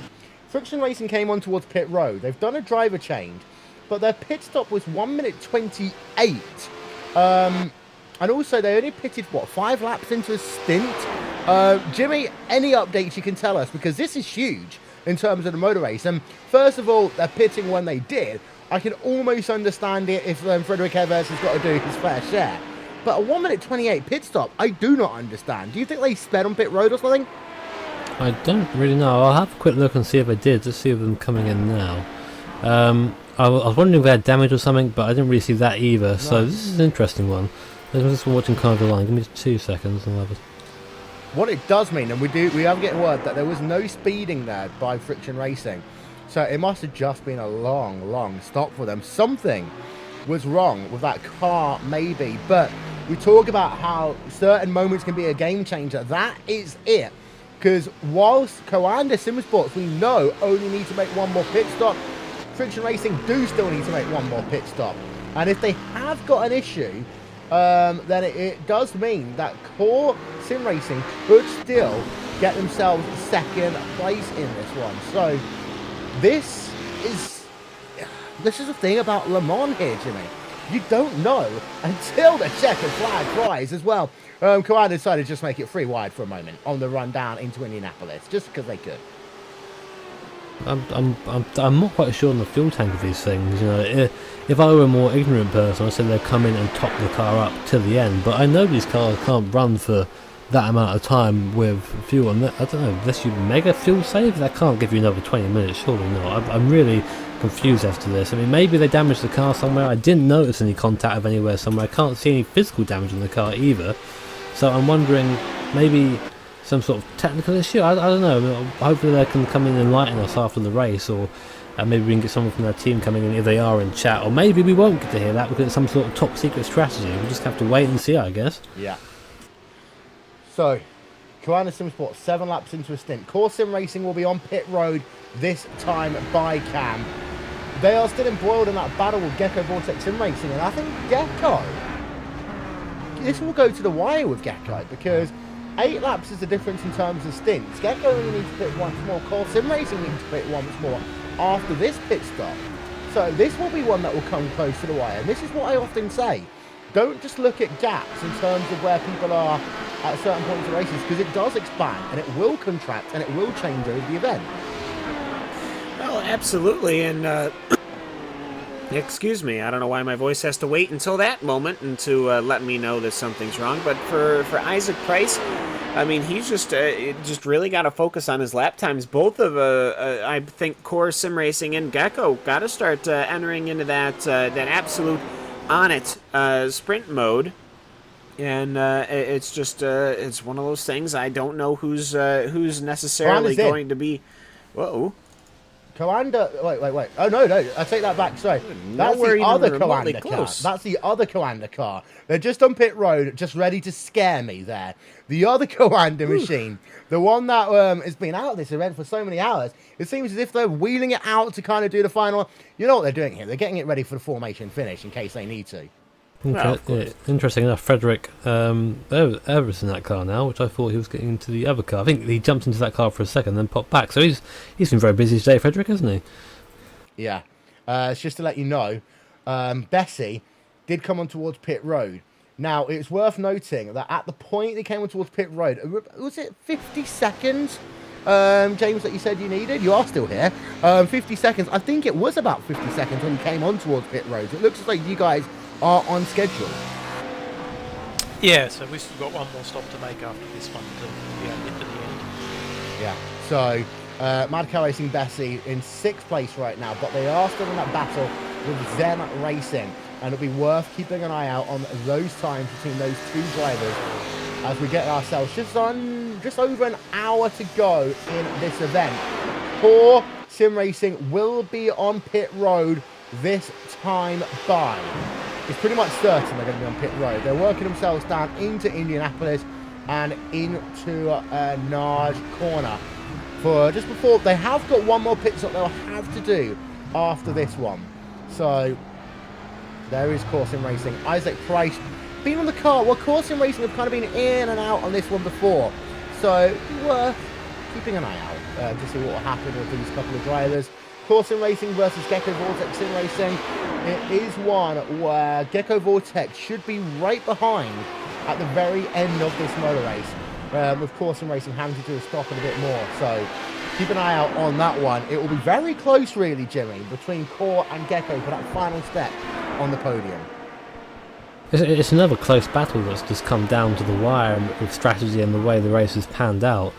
I just think it's. I thought we were going to only have the one battle towards the end, but we're going to have the top 4 cars essentially fighting for position all the way to the end. And of course, if Friction Racing has really got this wrong, and I mean really got this wrong, it could put them back into the clutches of the likes of Core and Gecko Vortex. So it might end up that Friction, instead of fighting for the lead, might end up down in 3rd or 4th place. Yep, still a long way to go. Got more interviews still to come here on RaceBot TV. In a moment's time, we're going to have a word with Bass Slob in this event. We'll keep an eye briefly on Core Sim Racing and Isaac Price and that number 22 machine. They are going to have to make one more stop after this one. So we'll see whether or not Isaac Price gets out of the car, whether he stays in the car. Keep an update on that one. Meanwhile, Cam is stood by with Baz. Yes, hello. Bass Slob. It's just it's a little 24-hour race in France. I know it's not that big of a deal, but I guess this is something we'll end up talking about here. But just It is sort of a special day to be here at the 24 Hours of Le Mans, and why don't you take me through a bit of your day? Yeah, well, I haven't had much sleep this night, but yeah, it's been good fun. We're doing pretty good. We're in fourth now at the moment, so yeah, it's going pretty well. We only had one big incident, which cost us 1.5 minute repair time, so that's a shame, but yeah, let's say it happens. So we got lucky and didn't lose that much top speed, like 5 kph maybe. So yeah, and I want to apologize to Team Iberica Racing because I made a little mistake and hit them, but I see they're still running, so that's nice. Yeah, and it is. It's. I guess there's a certain level of insanity needed to attack a 24-hour race. I guess you kind of have to crank that up a little bit to take the GT2 car, the slowest out of the 3 cars available. How has that been going as far as the actual multi-class action going? It looks like it's been fairly good. Of course, you said you had a little bump there, but I think everybody's had a bump at this point. But just how have people been passing your car? Has it been safe out there? Yeah, it's been mostly safe. And there are some teams that you have to be a bit more careful about, but yeah, it's pretty good actually. It's yeah, most teams are pretty patient in the Porsche curves because yeah, we're a lot slower there, and most of the times the HPDs and the GT1s are really yeah, waiting for a good time to pass. So yeah, it's been pretty good, and all the GT2s are pretty fast as well, and has been, yeah, I think only 2 teams have been have stopped racing, so the field is pretty strong still, so that's nice. Oh, it's always a great thing to see for us. And for your car, I mean, you've got more than enough drivers. I think you've got 8 officially registered drivers. So how do you guys really figure out who's going to be finishing the race? Well, I'll be in the car next, so we'll have to pit in like 15 minutes, so then I'll start driving again. And we'll see if I can finish the race in one stint or have to do another splash and dash, but we'll see. Well, either way, we've been letting everybody have shout-outs and all, like, of course. So first of all, I'll say best of luck when you hop back in that car. Hope it's a good finish for you guys in the Gathering of Tweakers car. Is there anybody you would like to give a shout-out to? Yeah, to all my teammates. They've been driving really well. Nobody has ever really made any mistakes. We haven't spun around or anything. So yeah, Nick Tisson, Robert de Roy, Marco Derricks is currently driving. Danny Bowers for making a great paint again for our car again. Hugh Willems, well, he is not driving, but he's helping the team, of course. Who am I forgetting? Christopher de Ridder. Let's see, Bob Van Ketwijk. I think I've got everybody now. I believe so, but I have to say, either way, thanks very much for hopping in the booth with us. I love having people from all the different makes and classifications here in the chat. Will says that we've been allowing everybody to give motivation to their drivers. You've only got a small army. Any motivational words to give to them? Well, just stick to your line and keep it clean, and then you'll finish on a good finish, because yeah, that's all about 24 hours, and especially on Le Mans. Keep it clean and you'll do a good finish. Now, keep it clean, get a good finish, absolutely. So, Boslav, thank you so much for joining us here in the booth. That is the number 99 Gathering of Tweakers for GT2 car. Yep. As you can see them just heading themselves down into Indianapolis. 1 hour, 2 minutes remaining. We are going to step aside just for a moment. And then when we come back, it'll be the last hour of the iRacing 24 Hours of Le Mans. Don't go anywhere. We'll be back with more after this brief message as we take your RaceSpot TV side by side.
We are entering the final hour of the first ever iRacing 24 Hours of Le Mans here on RaceSpot TV, streaming live on iRacing Live. You can see 61 minutes remaining.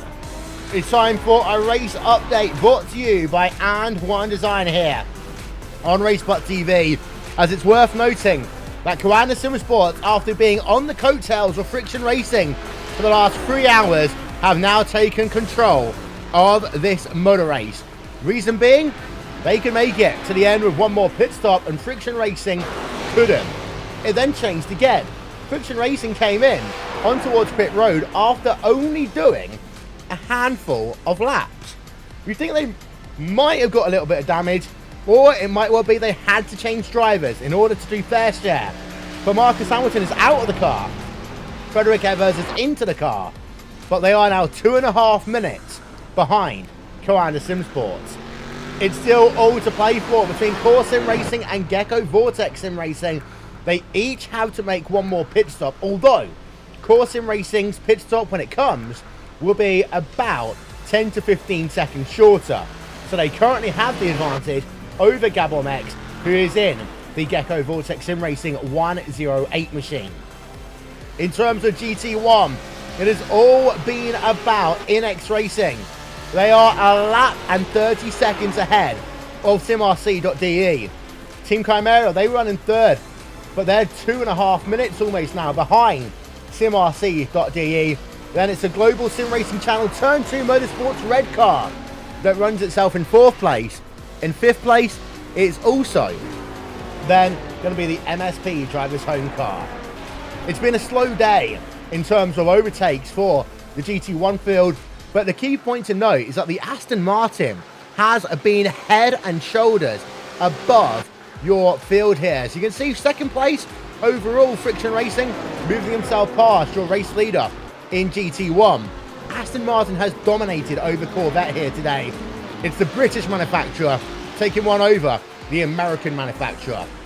Then we head ourselves over to GT2, and again, it is a case of Inex Racing leading the way.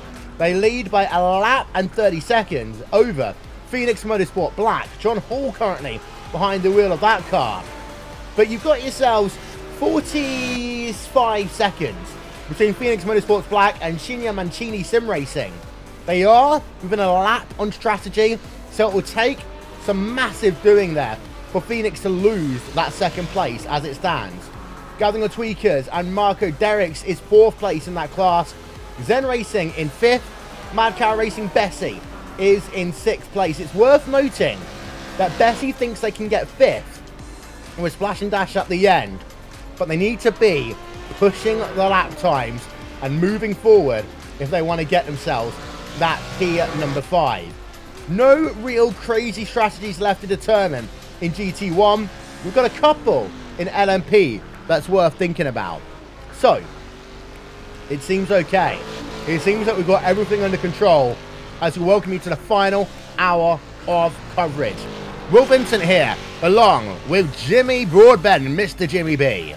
Cam Walsh, we got Alvin Nieves here. We're joined by our special guest, Mr. Le Mans, JB. James Stevenson from Mad Cow Racing stuck around as well. We'll talk to him in a bit. Last hour underway. Phrase of the day: don't do Toyota, Cam. Pretty much. Don't have that issue. Keep your nose clean, and well, whatever will come. I suppose at this point, just race.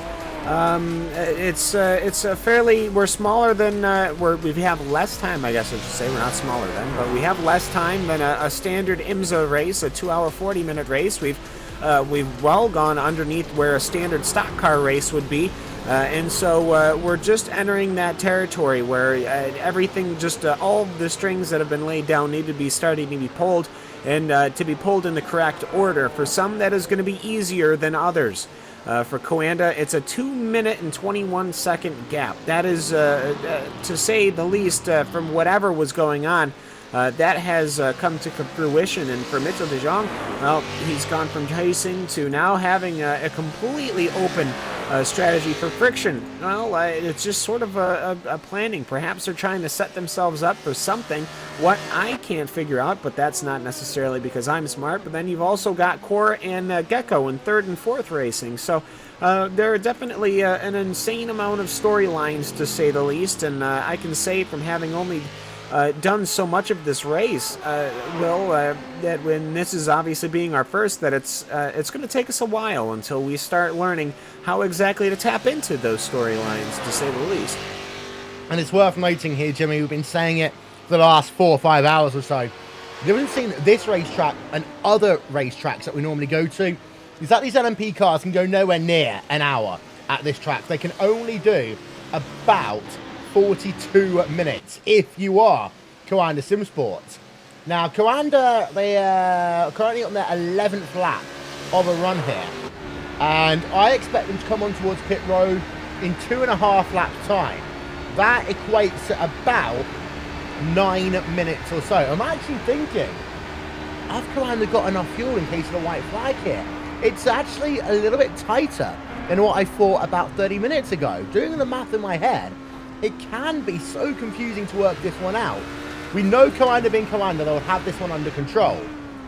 But maybe, just maybe, they might end up in a situation where they have to cruise at the end of this motor race. But thankfully for them, they have a 2-minute advantage, so they can cruise at this stage.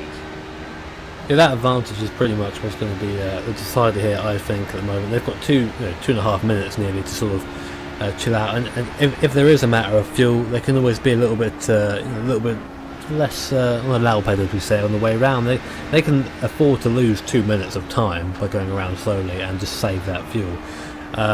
The interesting thing about the fuel, as you mentioned, obviously, because we're on full throttle around here for most of the lap, is a very long lap. You're at high speed, high RPM, engines working very hard, you're burning a lot of fuel, and these HPDs doing it 42-43 minutes. You sort of wonder, do you try and from the start go as far as you can on every tank, or do you try and bring it down a little bit and try and make it try and round it off, make it easier for you to sort of work out? It's unless you have someone on the guidelines with a spreadsheet and a love for numbers, you're going to have a really tough time figuring it all out yourself. But we've seen this last hour is going to be the culmination of all those different strategies coming together, and I think even if we aren't going to have a close finish, it's going to be very interesting to watch how they will unfold.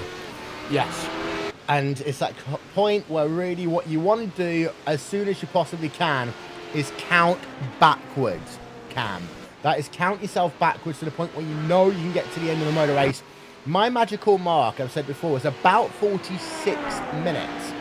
But you've got to remember, within that, you've got to include the white flag lap as well. So that is one that you want to pay attention to, as he will be in about 6 minutes' time. He's cutting it close. He's going to be thankful over the fact that he does get that slow lap at the end to really help him out, I think. Well, having the gap, to say that they might be looking for a parade lap, I don't think you're going to get a parade lap. I don't know. When we started VLN typically ends with a parade lap akin to that. And some drivers tried to do that. Other drivers wildly had to miss them. So I don't necessarily know if that's something we would see here. That would be really, really cool. But I don't know if that's something that we would see here, especially when your lead battle is this tight.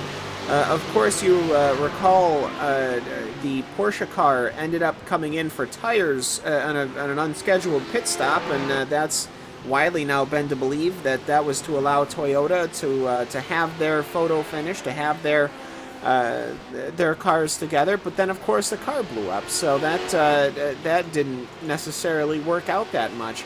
Obviously, I don't think something like that could happen here, but what I do think is that if these guys have a strong finish, I'm not going to be surprised if these guys are on it to the end, which means they have got to fit into that window, just as we've been talking about, and they've got to get it right. Because Friction Racing, this is if they weren't racing head and tail this entire time and going bumper to bumper, Will, I have to say, we would say that Friction and Coanda are extraordinarily close if they weren't hard racing before for any endurance race. Phoenix, 3rd place in class. I want to come back to that point actually, Cam. And I think that, you know, in a election, I'm going to use the word presidential here, but it applies in most cases, you get to a point where you almost concede defeat. I'm thinking that that might actually be a case here where if Friction gets to the point after that final round of pit stops and they know they can't do anything, maybe they might just concede defeat. But Commander really would have wanted a lap to allow that one to be a certain thing. Commander's number 18 machine, we've seen it on pit road, sorry, number 1 machine even. We've seen it on pit road. It's getting some form of repairs to it. We don't know what's going to happen, but we expect they're going to try and get that car out at the very end. We just see a car coming out of pit road as well, back out onto the track. Give you an update on that. That was one of the drivers running in the GT1 division. I see a couple of them circulating on track right now. 02 machine, for example, the Sim Racing channel car. But I still think that sportsmanship's the key thing here. If that gap is going to be 2 minutes at the end of the motor race, it'll be okay. The thing is, it takes a mean person to want to steal the motor race in that way. I don't think you would ever be able to live it down if that happened, to be completely honest. The eyes of iRacing, or maybe the eyes of players, the eyes of iRacing are obviously watching this motor race right now. Of course on iRacing Live and Race.tv, by the way. It's I think if somebody managed to do that, that would be very, very bad, as Frederick Evers just runs over another co-defenseless cone. But I think it's something, to say the least, that we've constantly seen great sportsmanship between all different series. Even to the point, Will, where obviously this is not going to happen here, but in a VLN race in the MX-5s, they were fighting for the win, 2 cars, and one of them had an incident and had clawed their way back up through the field, and the other car just pled no contest and pushed the clutch in on the Dotner Ho on the final lap, giving the other car the win because, in their opinion, they had earned it. But I don't think we're going to see that here, but no. I'm just saying that's something that happens in the community. That's a big thing, a big but that I'm sorry. I was saying big but as I'm looking through Team Huge Arse's tweets right now, so no thingy on there at all. But I'm just thinking that in the event, and here's a weird one, in the event Commander does end up having an issue, then that race win is still there for the taking. You know, it's as simple as that. You can see gathering a Tweakers machine out and away. 52.4 seconds they will circulate back onto the racetrack. We've got another one of your GT2 cars on pit road as it stands right now, as a GOT car of Baslov does come back out onto the track. 48 minutes in terms of stint times. They might just, and I said the word just, be able to make it to the end of the event here. Expect a lot of splashing and dashing to take place, as we currently got ourselves Phoenix Racing on pit road for what might be their final time today. More importantly, here we have on pit road, it is Shinya Mancini Sim Racing. They are doing their final stop of the day, as we will get their actual pit time in just one moment. But it is Philippe who's going to bring that car to the end of this motor race, and again, they might just have enough to get to the end in terms of their pit stops. 52.4 on the lane, 125.2, Jimmy. And that's it, and then that'll be their last stop for the race as well, out and again. I'm just still looking at the Coanda guys and lap times at the moment. I was wondering maybe if Friction had something maybe up their sleeve in terms of lap time, but no. Coanda with Mitchell de Jong still just lapping quicker, even with traffic at the moment. So no, I can't see any way back at the moment. I've been sort of going over in my mind what sort of strategy could be played here, but I think as Cam said, maybe they've just sort of just accepted that they aren't going to be able to do this, which is a bit of a shame really for us in terms of as viewers. But saying that, in comes Coanda, so they should have enough now to go to the end. Where's the clock? Yeah, we're going to get that clock up in 1 second. We have just got a tiny issue there affecting our graphics package just as we speak. It's the worst timing to have it, but we are going to get it loaded for you in just 1 second's time. But a quick update, as we are multitasking, it does seem to be that there was some damage indeed to the car of the Friction Racing machine. So that is a real reason, something that did actually happen. So that is the reason why they seemingly fell off the pace. So that, we don't know where the damage happened. If we do find out, we will let you know. Marty Piatella gets in behind the wheel of the car for what will be this final stint here for them. There we can see Marty Piatella. Pit stop time isn't going to work, unfortunately, in this case because of the graphical issue. But we'll keep an eye out on the stop time at the very least. And we'll give that one to you in just one moment when they come out. So Marty Piatella will be the driver who will be able to do this and bring this car home. Got a 4GT on pit road. You've got Phoenix Motorsport still on pit road. You've got CMRC.de. They're on pit road as well. Sven Demo's going to come in and drive the final stint. There's Frederick Evers, way behind. Commander Sim Sports, they come out then. And it looks to be now for Commander Sim Sports, all they need to do is bring that car home. 45.6 seconds, that pit stop there. They are back out on track for the final time here today. As well, it looks as though it could be okay for Commander. They still got, though, 45 minutes worth of racing to go. That's the battle going on there. Still other battles that are going on throughout your field right now. We'll keep you an update on the race. It looks as though that Champs Racing, actually, unless my graphical, yeah, it's a 3 laps of difference, but they're right behind the Global Sim Racing channel. Turn 2 Motorsports Red Machine. But it's 3 laps and then 1 second as it stands. Well, Cam, in terms of stint times, we'll get an update in a couple of moments, but it does seem to be that Friction Racing will still have to do one poor pit stop. It is close for Commander. I said about 46 minutes. They came out of the lane with 45 minutes to go. They have got to be hoping that they can do a slow lap at the end.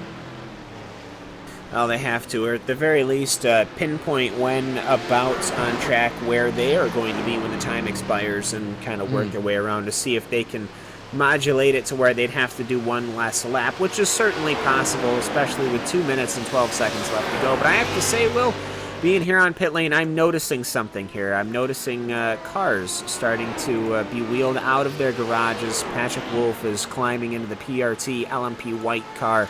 The Chimera car is in pits right now. That's Simon Trundle, but that's obviously a planned pit, as well as Ryan Terpstra in the Viva La Rift car, which I have to laugh because obviously implying that they're all using the Rift to the Rift virtual reality goggles. We knew that one like 23 hours ago. I know. You know it as soon as you hear the name. That's what I was saying. It's funny.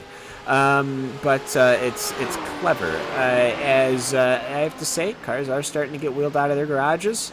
I think track might start getting a little bit busier. With 43 minutes to go, it's that thing about Le Mans, you want to be able to cross the line at the end. The Berica Racing team right now, Gecko Vortex Sim Racing.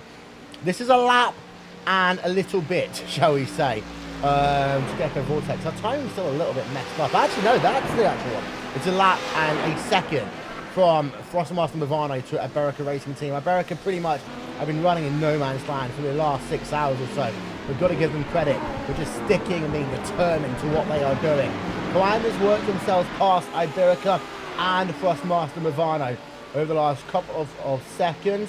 Gecko Vortex Sim Racing versus Core. Here's one that is worth noting in terms of lap times. Gecko Vortex Sim Racing aren't closing in on Core Sim Racing, and they kind of need to, really, Jimmy. Yeah, I think this is it now. We're getting to the last part of the race, and this is where you sort of have the sprint finish, as you say. I mean, again, saying that, we still have 40 minutes to go, which is still sort of longer than your standard pickup race and iRacing. But at this case, like, Gavin Mex at the wheel of that Gecko Vortex car, he needs to be putting in some 34s. I mean, we've seen last rounds of 36. Obviously, there might be some traffic in there as well. But compared to, Isaac Price going across the line on this lap, and he had traffic to deal with as well, he did a 35.4, so I don't think there's going to be enough time. Although saying that, it looks like Core Sim Racing are now actually on the lead lap. So they're on the lead lap now. I think there'll be another pit stop soon that'll come in and probably change that around, but for now they're on the lead lap. So it'd be nice if they could finish that way, because only 2 cars in the lead lap so far, including the leader. Yes, of course, though, once Core come onto us pit road, that one will go back to being Gecko in as 1 lap down. Is Gecko Vortex Sim Racing then on for their final pit stop of the day. Jimmy, talk us through it. Well, we'll see now. They'll just come in nice and slow down the pit lane. It will be just a dash of fuel to the end now, Core have not come in yet, so it'll be interesting to see. I think Core are in the better position here, because they're going to come in a little bit later on, a little bit less fuel to put in the car as well, which means they're going to have a shorter stop. Also, they're running out there longer with a lighter fuel load. Hopefully the car will behave well, but pretty standard stop from what I can see. I wonder about tyres, Will. I'm not sure. I mean, if you get to a certain point at the end of the race, can you maybe not take tyres around here? I really don't know the HPGs. Maybe, I would say. I think they've probably got... Because of the fact that it's... Well, there's tyres going on that one now. Yeah. I was going to say that because of the fact that 40 minutes, I'd say you still put tyres on, but maybe for Core, with how late in the race it is, these tyres, I think, could easily do about an hour 10 before they really fall off the cliff. But at this stage of the motor race, I think, you know, if it's not going to hurt you too much in time, go for it. Because so much of this track is, you know, stop-start, so to say. The only thing that would really be a bit of a hassle, really, I would say, might be the final sector, the Porsche curves, etc. By the way, 44.1 second for Gabelmek's pit stop time there. 116 total in the lane for him, as we're just having a look at this fantastic start-finish stretch. And it just evokes so many positive memories. You can see there, you've got yourself the start-finish line, you've got yourself the podium, you've got yourself that famous Michelin bridge, sorry, famous Michelin timing scoring, Bayern, etc. Brian is still leading the way. We're into that final stage of this motor race. So one thing I am going to need to keep an eye out on is some of these battles that are going on in your GT battles. Because I think there's one or two that might end up being close at the end in your GT2 field, Jimmy. There will be, yeah. The ones I've been looking for is Macau, Bessie, Zen Racing, and Petronas. I mean, we saw earlier on Petronas and Macau were pretty close together. Actually, they were inseparable for about 6 or 7 laps. It doesn't sound like long, but when it's at Le Mans, 6 or 7 laps is a long time. In the middle of that is Zen Racing, which has sort of been up and down the field. I've never really noticed them have any sort of outlandish pace. They've just sort of been putting in consistent laps. And at the moment, where is Bessie? Bessie's a lap ahead at the moment, so it's pretty between Petronas and Zen.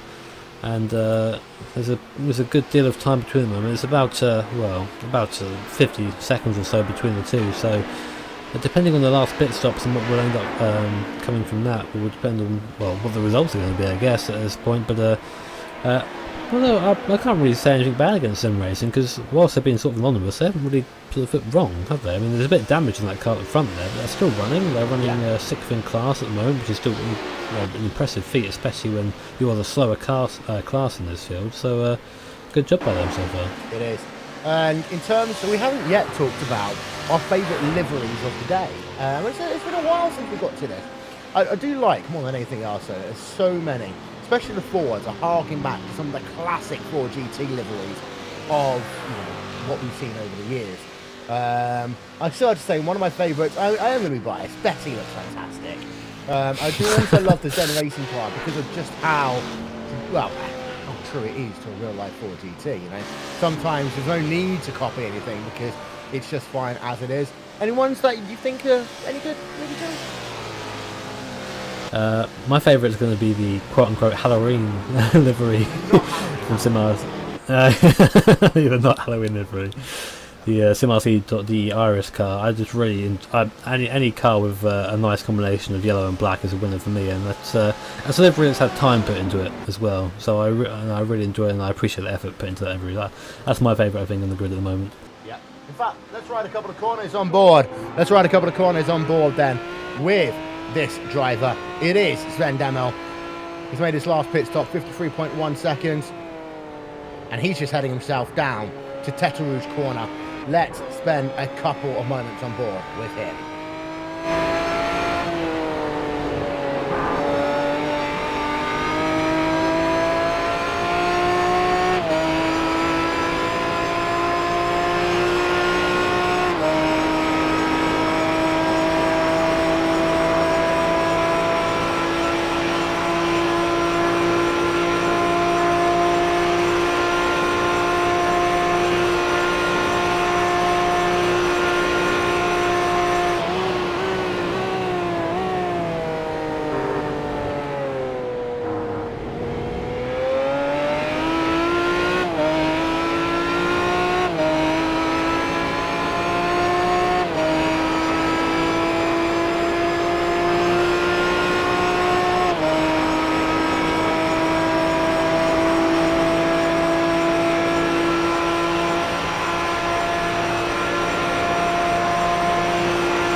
one thing, that gear change into Indianapolis on board with Zen Demo, that is a thing of beauty there, Jimmy. Yeah, very, very violent, and I'm sure he's having flashbacks of his sister car in another endurance league where he actually blew the engine going too far down the gears there, but no such dismay for Sven Demmel. But that Aston, yeah, one of my favourite racing cars of all time. I think I'm a little bit biased because it's British, but I think it's gorgeous. Yeah, we've been oohing and ahhing. Of course, I'm a Corvette guy myself, but you know what? The Astons have just been absolutely dominant here today. In fact, I'm trying to figure out if there are even any. There is. Black Adam Motorsports GT1 is a Corvette.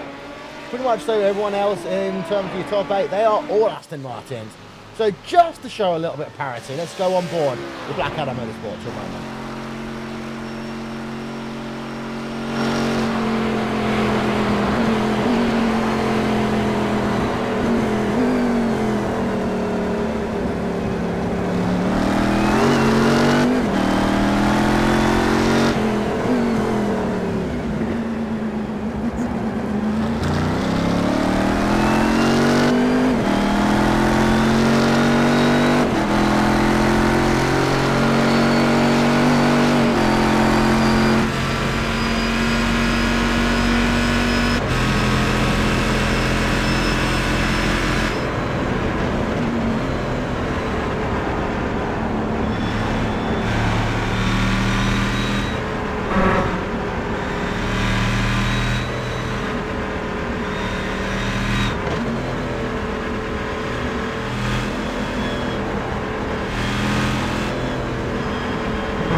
The beaten up Corvette.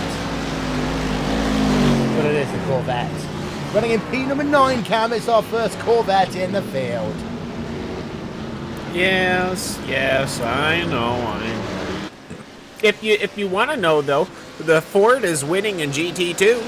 In fact, it's almost in every single position. How about that?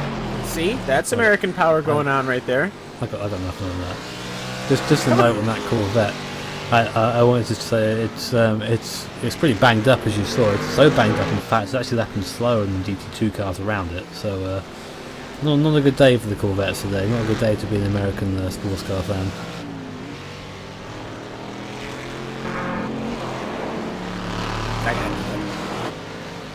No, I didn't think you would. But at the front still, Coander's still leading away. Marty Pajara at the wheel now. He swapped in the last stop. 3:36 is last lap time, so no showing of letting up from the guys in front. Christian Racing behind, still going strong. Frederick Evans just Evans just weaving down the straight. 3:38 is his last lap, so he's backed off entirely. Again, not going too quickly, but I think now that's sort of acceptance from him. Court Sim Racing yet to pit, I believe, because still ahead of Gecko Vortex, and again not taking a pit this time. Oh, very close though to a GT1 car. Tried to have a look into the first chicane, but maybe a little bit too close for comfort. Not doing those sort of moves this far into the race with only half an hour remaining. Close, and that's the thing Coanda don't want to do at the end of this one. By the way, their lap times have dropped off a little bit. 3:36 last time by for them. Let's have a look at this time by as they cross the start-finish line. 3:35.4, a little bit better. Still 2 seconds slower than their fastest lap of the day, but we're not really going to complain at this point in the motor race, really there. Just strolling through. Any outstanding battles? We've got a couple of people in this 4GT battle who are interesting, shall we say, in terms of what they need to do. As Bessie comes on towards pit road, this is one of the stories we're about to talk about.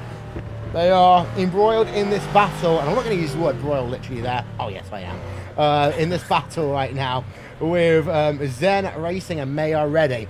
They need to do a splash here of fuel to get themselves to the end of this motor race. But whether or not they can get out ahead of Zen Racing, that's another thing. Well, Zen are just coming through the curves now, and seemingly it's pretty much a clear road for them. It should only be a short stop though for Bessie, because it is just a splash and dash at this point. No need to fill it all the way up. Might not even take tyres at this point, but I'm not sure what those GTs are like around here. No point risking it though. Where is Zen now? Coming through the last part of the curves. Bessie's still stationary. It's going to be close. I think the Bessie should get out in time.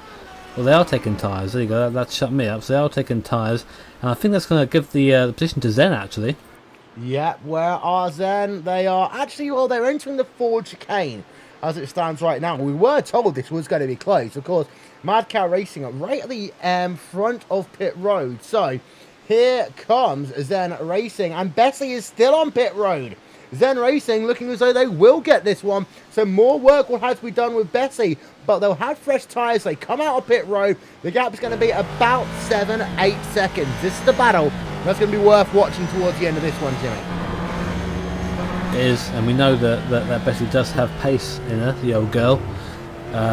So Zen, it's pretty much, I don't think Zen have to pit again. Zen are now good to the end from my calculations, but we know my calculations aren't really worth that much.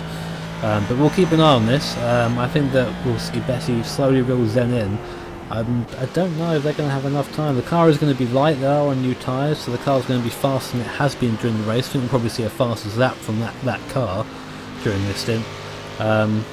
It's going to be close, they're going to have to fight for it. Yeah, and there is the gap. 4.5 seconds. 5 seconds as it stands on towards the Mulsanne straight. James Stevenson still here. James, is there any more move power in that car, do you think? Yeah, plenty. Zen have double stimped their tyres to get ahead of us at this last stop, so we're very good. Well, they've double stimped their tyres. That means that we do know that the tyres go off pretty dramatically at the end of a stint. So is it just a waiting game now, waiting for them to fall off the cliff, or are you just going to apply the pressure right from the get-go? You should be able to pull him in at least 2 seconds a lap right from the word go. Okay. Well, thanks for that one. That is James Stevenson from Mad Cow Racing, furiously trying to work out everything. Hello again, Alvin. We've got ourselves 30 minutes of this event to go. What's keeping your eye going?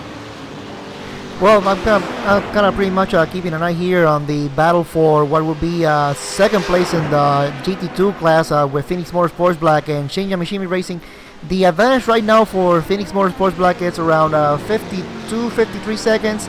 It looks like they may need just to come into the pits for what could be a splash of gas, but according to what my calculations are, and I'm pretty sure they are more accurate than Jimmy's calculations for sure, they should be able to come in and put in the fuel that's needed to do at least 1, maybe 2 laps to the end of the race, and they should still be able to keep that second place pretty safe. Okay, so there's an update on that one then. But Friction Racing have a 109 second advantage over Core Sim Racing. 26 minutes of this event to go. There is the gap between Frederick Evers and Isaac Price. Behind, there you can see, it's a minute 32 between Core Sim Racing and the Gecko Vortex Sim Racing 24H. One little slid up here in terms of strategy, Jimmy. One little mess up, and this race will completely change. And that's the thing, we're down to 26 minutes to go, but most of these guys still have to do some form of pit stop, and that means you're not out of the woods just yet, especially this Core Sim Racing Vortex Sim Racing battle, because that one can be a bit closer than what we think it is. If Core Sim Racing decide to mess up on pit road or have any form of incident, then it will basically end up being a situation where we could still have a change for the podium in the last 25 minutes. Now, I think if everything goes well for Core, they'll come in, have a short stop because they haven't got much food to put in now, and sort of get out there and be, I think, slightly ahead of Gecko at this point due to the time of their stop. But I'm unsure if they're going to be taking tyres or not, because I'm really don't know how the prototype handles on tyres at this point on a double stint. It is definitely possible, but why would you take the risk if you're that far ahead? Why not just have the fuel, have the nice tyres, and sort of have a nice pace towards the end? Because you've got Isaac Price at the and a steady pair of hands there. And also, Gecko have to do their part as well. They have to be really on it in terms of that kind of putting in some fantastic lap. I mean, they're good to the end now, Gecko, so this is why we've got Core in the lead lap. So all they can do now is push, and they have to push. There's no being consistent now. They want to have this last podium place. They've got to earn it. Yeah. So it's all about going at it 100%. Part of that could well be trying to force Core Sim Racing into a mistake as well. That's one of those things that so often these guys are tired, they're worn out, the track is rubbing in, there's dust, there's dirt all over the place.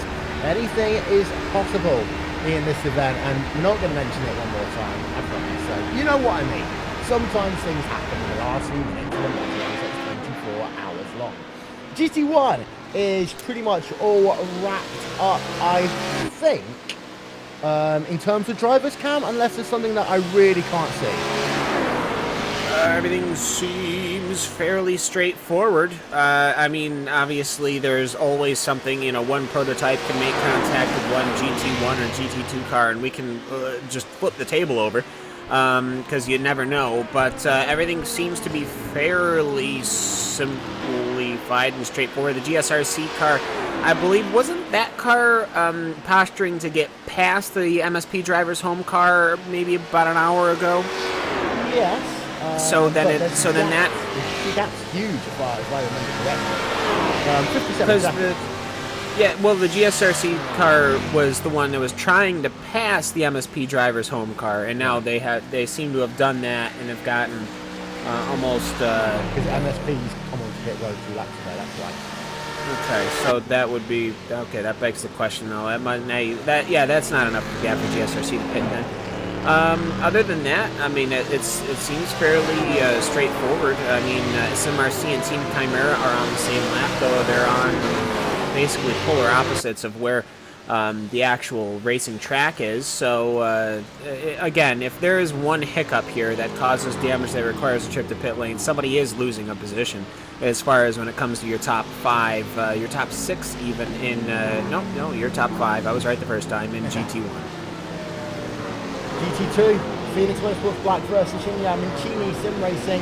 That is 52 seconds. There is that battle going on. Keep on moving. It's Mad Cow Racing versus Zen Racing. On board then with the Mad Cow Racing Bessie machine for a couple of corners. 2.4 seconds is the gap. We get an update on the speed of Bessie versus Zen Racing in about a minute's time. Until then, let's experience Indianapolis to the start-finish straight on board with Bessie.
Line 4 minutes 2 for Zen Racing, 4 minutes 0.010, 4 minutes 2.291, 4 minutes 0.993 for Mad Cow Racing Bessie. So that is about 1.3 seconds faster than 1.8 seconds back.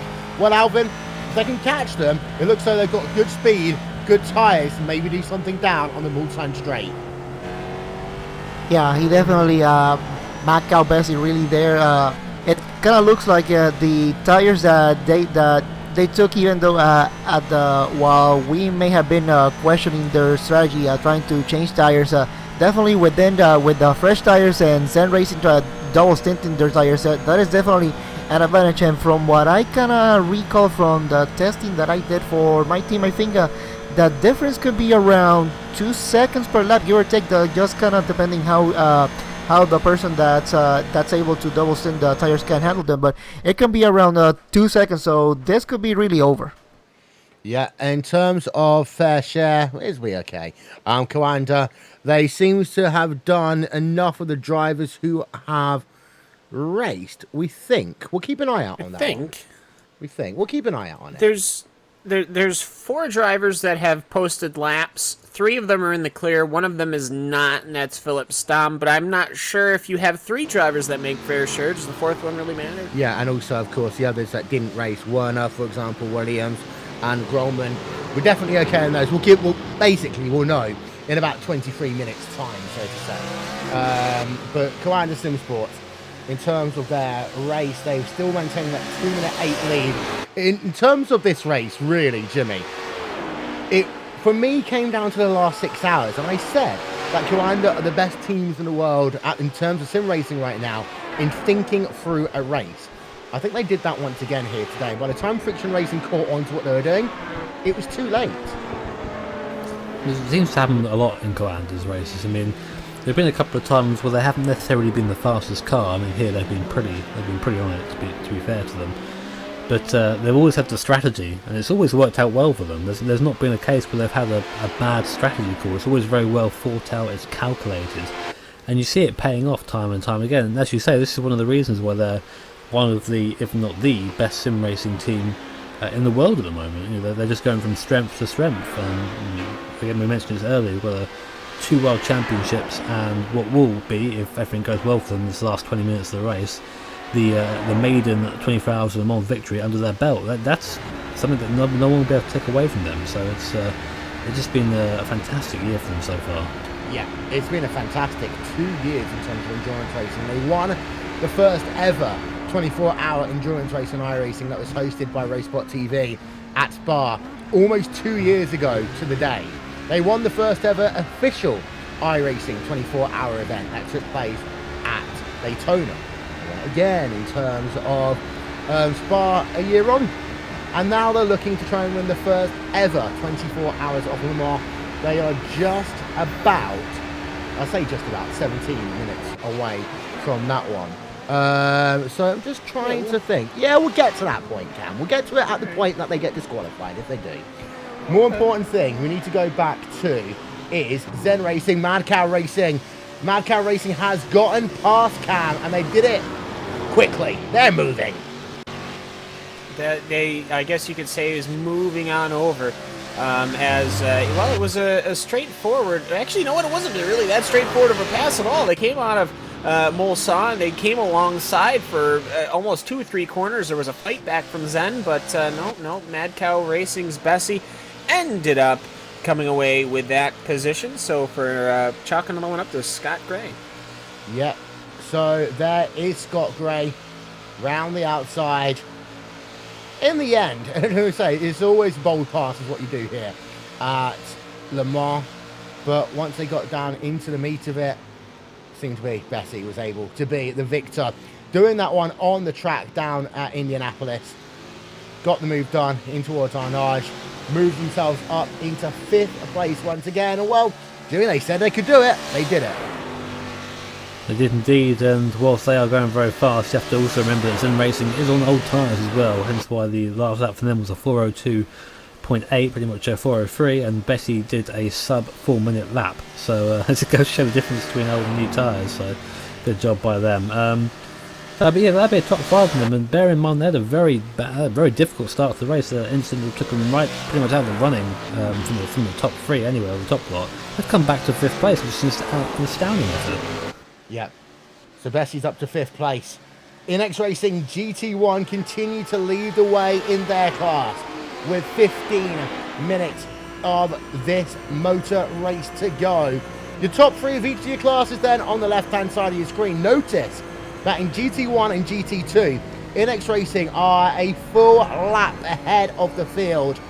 InX Racing, they may not be able to call themselves the best team in sim racing this year, Cam, but they show that they are one of the teams that if you want to call yourself the best, you have to go through. And of course, worth noting that unless I'm very much mistaken, there was no InX Racing team car in LMP. Otherwise, we could have been talking about the sweep. Oh, absolutely, and it wouldn't be surprising, to say the least, as INX, of course, they're good no matter what they sit in. So yeah, for like I was saying, it was 2 hours and 40 minutes when we started talking about how for Inex, I mean, this has been a fantastic season. Of course, haven't necessarily had the hardware to come home with it, to come home with the hardware, but they always seem to be very, very strong. And here they are, GT1, GT2. They are ready to take the rest of the podium here at the very first 24-hour Le Mans for us. There's the GT1 car. There's the GT2. Oh, GT2 car on towards pit road. Not really going to cause us any issues.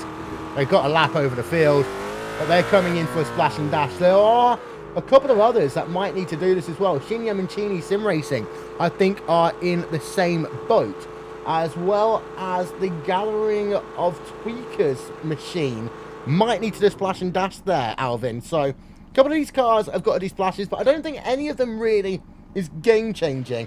Just the Shinya Mancini car might end up really falling behind Phoenix. So that gap has always been a bit superficial anyway. Yeah, it certainly is. Phoenix Motorsports like just came into the pits for their splash of gas. So right now, around 9.5 seconds over Shinya Mishimi Sim Racing. So they should be all right as far as fuel consumption for most of the teams. It should be just a matter of coming in, putting it around for at least for the GT2s should be around 8 liters per lap. That's pretty much what it takes to do one lap in one of these 4 GTs. So just around 4 or 5 seconds of fuel. So 35 seconds total with the drive-through. We all the teams here should be good to go now. Yeah, and that was a 32-second pit stop on the guns, a 104 down pit lane in its entirety. There's just a little bit of excitement. I still think, yeah, Mancini might still have to come in for one more stop. They are closing up on Phoenix Motorsports Black, but I do think that gap is superficial. They have got the light flashing, but there's no tomorrow right now. It's the Phoenix Motorsports GT2 car ahead of him, and that GT2 car cam is getting blinded by Shinya Mancini's flashing headlights on the run down into the Porsche curves. Well, I mean, it's they're coming on strong here. Of course, this is two cars going by each other here. This is lapping in GT2, which always seems to take just a little bit longer than other worlds. But Phoenix Racing, though, almost quite good on the comeback. But here comes Gecko Vortex Sim Racing and Team Catalunya Motorsport. Both of these cars are going to be in a massive hurry. They're both chasing everything down that they can. So Gabor Max in the Gecko manages to get right on by as Philippe Nadravsky, he's sitting there with Dries Nice in that Phoenix Racing car. And here comes Marcel Alderac and the Team Catalunya Motorsport on the inside. This is actually going to compromise the Machini car as exit, but the Phoenix, he's going to sit in back because, well, they're not actually racing for position. Yeah, they are way down in terms of that battle right now. Just having a look through. Core Sim Racing versus Gecko Vortex Sim Racing. Trying to do the math here. Core Sim Racing have come on towards pit road. So they've come on towards pit road for their final stop of the day. Still way ahead of Gecko Vortex. Actually, no. Yeah, they are 48 seconds ahead of Gecko Vortex Sim Racing right now. Something big needs to happen, really, for Core Sim Racing now. They look as though they've got that final podium step locked up. Gecko Vortex Sim Racing have enough laps to go to the checkered flag. They just haven't got the speed there, Jimmy. And seems to be Core Sim Racing will be joining the podium list. And, of course, they were one of the teams that finished highly in the inaugural Blancpain GT Series. It's almost fitting that they do well in the inaugural iRacing 24 Hours of Le Mans Ultra. Yeah, Core is another team that have been very impressive this year, especially in the Blancpain Series. But coming here into Le Mans, driving something a little bit different, not driving a GT car, but instead entering in a HBD prototype. I mean, those cars are very different to drive, let's be honest. This car is very much based around downforce and having trust in the car to stick, whereas GTs is more about mechanical grip and having a little bit of cheeky slide to get away with things. But yeah, it's been a good job from them. It's well earned, of course. Gecko, hats off to them. They fought hard and they fought well, but just in the end not quite quick enough to catch Core.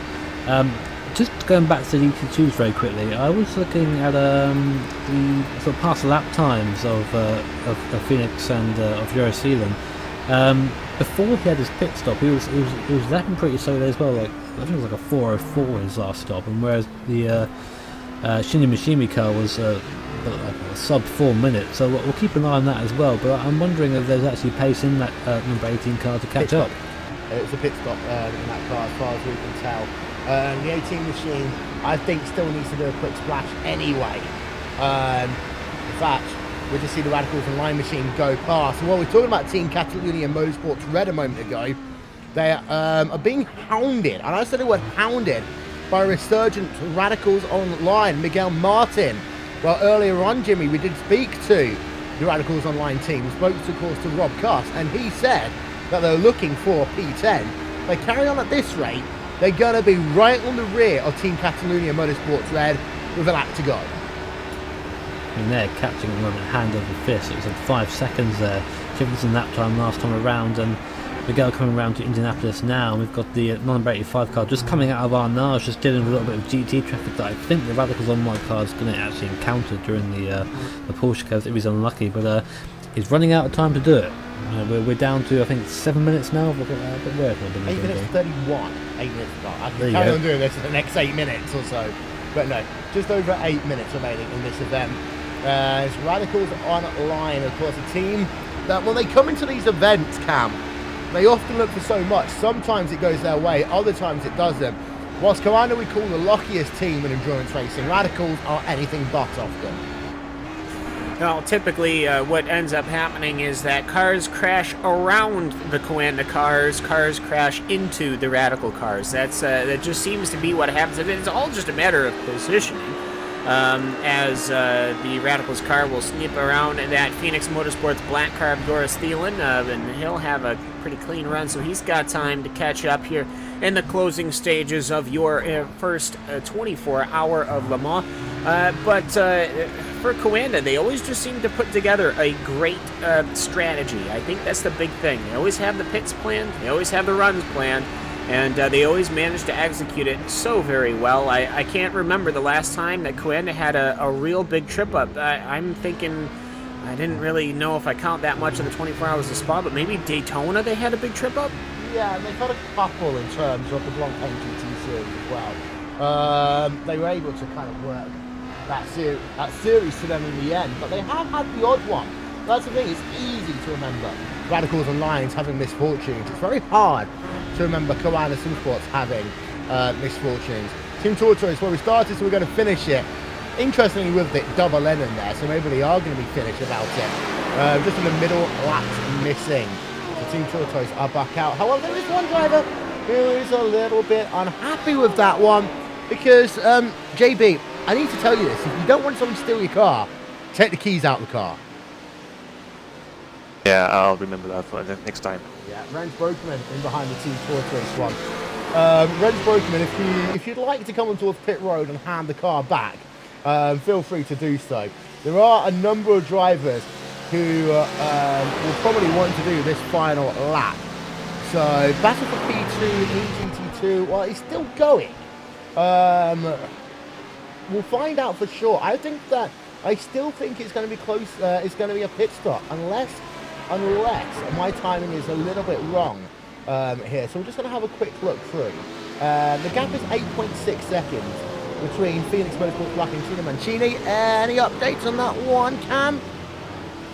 No, nothing so far. We have gone through the pits, both Alvin and myself, and this is a true battle for position here. Both cars are good fuel to the finish. Both cars are set and ready to go to the finish. I just don't know if there's enough time left in this race. Machini is running about almost half a second a lap faster, so there shouldn't be enough time for Machini to catch. But if something happens to that Phoenix car, well, I would be expecting a battle to happen. Phoenix cannot let themselves get off the throttle at all. So because that Machini car not that far behind. Yeah, Radicals Online. I think they've run out of time really here, Alvin, because 10.5 seconds is the gap. They're not taking as much time out of Team Catalunya Motorsports Red as they really should be doing. Yeah, pretty much at At this point in the race, I'll say most of the positions on the racetrack they are pretty much set. Yeah, there are some battles here and there that could be around 7 or 10 seconds, but with pretty much less than 5 minutes to go, this is pretty much over. Unless the person in front, something really happens to them, then it could be game on. But otherwise, pretty much these are all the positions that we are seeing right now. This should be the race in itself. Having a look there. Race car. Race car. Race car. Race car. This is on the exit of Tete Rouge corner. You can see there. Roundabout sign. Heading yourself to the A11 Cow race car. And Le Mans. Got a couple more GT race cars happening. There's a GT1 race car. That's a Corvette. Who knows? But yeah, there's a Corvette in the field still, everybody. It's fantastic. But there is your overall race leader. 3 minutes, 51 seconds. They will see the white flag the next time by, Cam. Yes, they will. The 24 hours of Le Mans have been absolutely stunning, to say the least. And for Inex, I mean, I'm not necessarily sure. They may be losing the battle in the HBD. Obviously, their HBD was in the second split. I guess it flipped. But for the GT category, give it to Inex. The Inex effort in the tin tops, absolutely fantastic. Let's just see. There's still no one in that number 18 machine. Will someone come in and just see if they get into that car? SimRC.de, by the way, have just done themselves a splash and dash in the number 34 machine. A splash and dash also. The number... nope, that's not right. But yeah, a little bit more action to go. Koanda Simsports, so Jimmy, heading themselves down to Indianapolis for the penultimate time. You've got to have to say, they won this one in true style. Did it completely properly. I mean, we were speaking about it back when Friction were leading the race and saying that it was going to be a case of who has the best strategy and who has the best drivers in the car at this point in the race. And you can't fault any of the Koanda drivers. They've been so consistent, they've been so fast throughout, they've been decisive in traffic and not dangerous. There's a difference. And of course the strategy again has been outstanding. You know, it took us by surprise. I think it took Friction by surprise. And what went from a 5-second gap is now up to 2 minutes, and they still haven't come in yet. I don't think they're actually. I think they're actually going to just miss out this last little splash and dash that we thought they might have here. So it's such an impressive drive by them, and there's nothing really you can say apart from this is completely and truly well earned by them. Just not to take anything away from Friction or anything like that at all, but it's been a great drive by the Koanda guys. So the white flag is out then for Koanda Simsports. One more lap of this race to go. Koanda Simsports have led really for the last hour or so. They were embroiled in a fantastic battle for 4 or 5 hours of Friction racing. But while Friction were looking to do this race on pure speed, Koanda Simsports, as they often do, decided to use their head. They allowed Friction Racing to dominate from the field, and then after that, they were just able to take the lead when it mattered. Just a quick update. The Global Sim Racing Channel Turn 2 Motorsports Red Car has been able to get itself past the MSP driver's home machine. There's an actual live gap right now. So that is the Global Sim Racing Turn 2 Motorsports Red Car that is ahead of the MSP driver's home car as they are about to start their final lap of the motor race.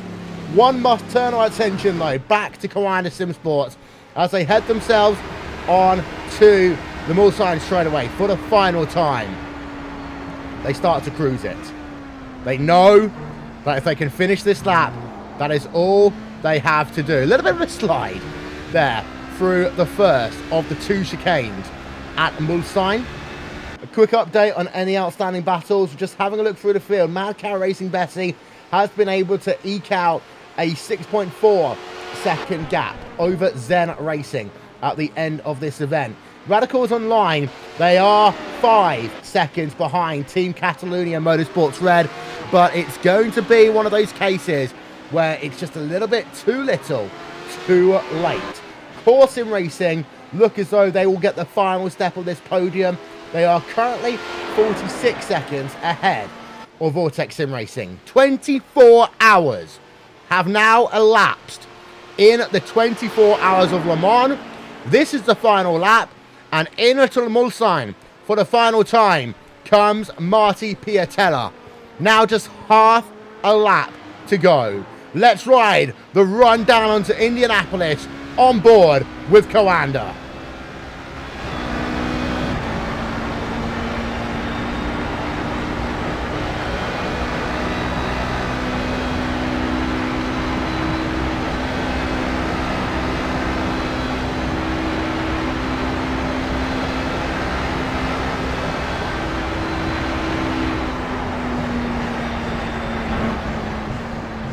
You can see they've really backed it down now. They're at the point where they know the win is theirs. They are 2 minutes ahead of Friction Racing. The number 18 car wasn't able to come out and join them, we don't think. Just having a look there at our time and scoring screens, I don't see them.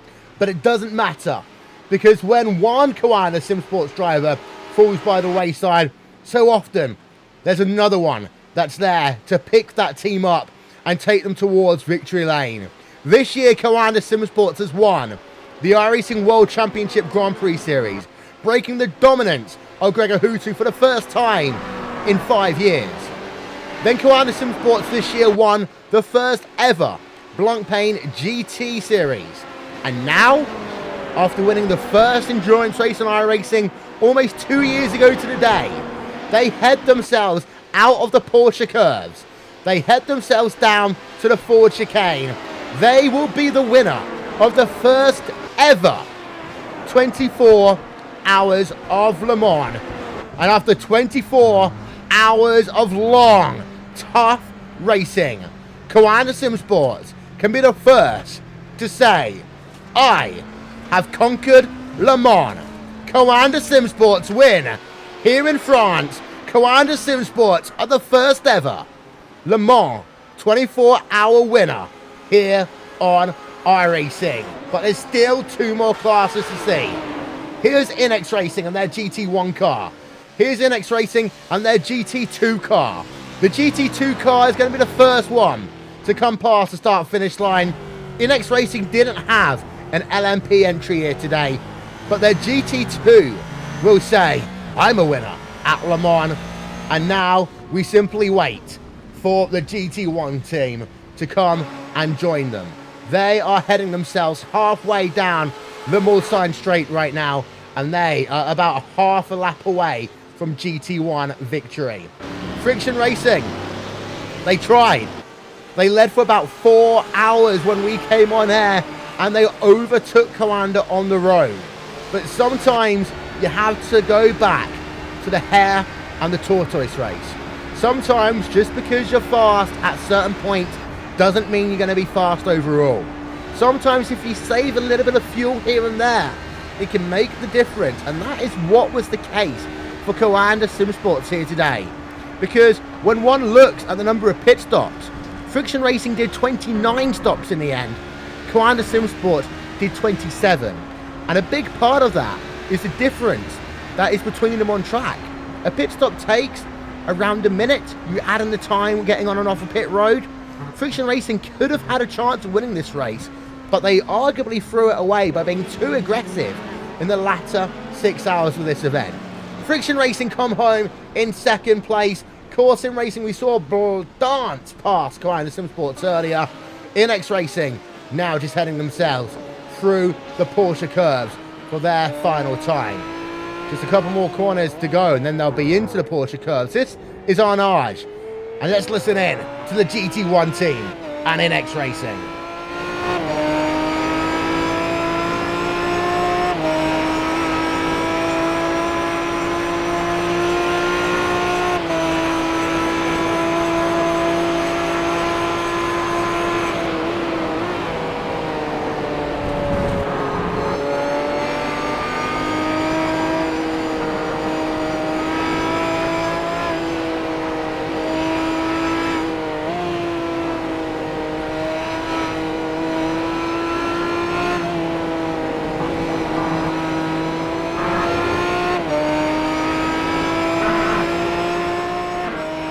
In iRacing, if you were to have a most improved top-level sim racing team this year, they would be the winners by far. They were close to their first ever NASCAR Peak Anti-3 Series title. They were close to the Blancpain GT title. They win in GT1 and GT2 here today in iRacing, showing that they are a team that means something in endurance racing. They are a team that are a force to be reckoned with in GT racing. And already, the Commander boys are celebrating. They got themselves a win. The number 88 machine takes overall victory in iRacing's inaugural 24 Hours of Le Mans. Fantastic. And well, what a race it has been here today, Jimmy. What a race. What an event. It left us all guessing, didn't it? I mean, we were up until about half an hour to go and we had no idea who was going to win this race, and yet Commander again came out on top with another sublime strategy call. A fantastic job to every driver. Of course, the Inex guys, fantastic job from them. Two class wins from two entries, which is pretty damn good. And of course, got to have a shout out to Friction Racing and Core Sim Racing well for finishing up that podium. But every finisher here, everybody who managed to make the end of the 24-hour race has something to be extremely proud of. You have finished the inaugural 24 Hours of Le Mans in iRacing. That is something that no one can take away from you. Yeah, and that's the thing. Being able to finish this event. There are a couple of teams, for example, Team Tortoise, who got their car back out. The SimRC.de Crimson Machine, they got their car back out at the very end. People like Team Toiger, as an example. We weren't able, unfortunately, to see the number 1 kind of Sim Sports machine, but a couple of them decided to come and join people at the very, very end. Yet Batman's driving a car backwards. That doesn't surprise me in any way, shape or form. There we are, Yoni Batman. Well, sorry, Yoni Hagman driving a car backwards. Again, that doesn't really surprise me, Cat. It's Yoni Hagman. Yeah, well, he tried to whip it around all movie-like, but that didn't work out for him very well. There we are. There's the parade then after the event. Commander Sim Sports have picked up Friction Racing 1 and 2 in the overall category, and now you can flash the lights all you want in celebration. But Commander are the team who wins it out here. We'll get you your full race results in a moment, but first, time for a couple of burnouts. It's actually really hard to do burnouts in this car, but Commander's going to give it a go anyway. There we are. Burning some rubber after 24 hours of racing. Marty Piatella. He's the driver who crosses the line as Commander right another line in the long and illustrious. It's actually not that long. When I think about it, it's not been that long for them. It's only been about 3 years. But their illustrious sim racing career, another chapter added. 3 24-hour races. They can call themselves the first winner. The 24 Hours of Spa, the first ever RaceSpot TV 24-hour event, and the first ever iRacing 24-hour event. The 24 Hours of Daytona, the first ever official 24-hour event, and now possibly the centerpiece of endurance racing for them, the 24 Hours of Le Mans. And the donuts continue for them. Let's show you then your final race results here from Circuit de la Sarre, from Le Mans.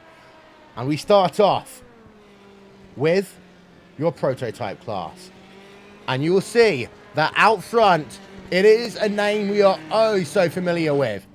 It is Commander Sim Sports, who win by 107 seconds over Friction Racing.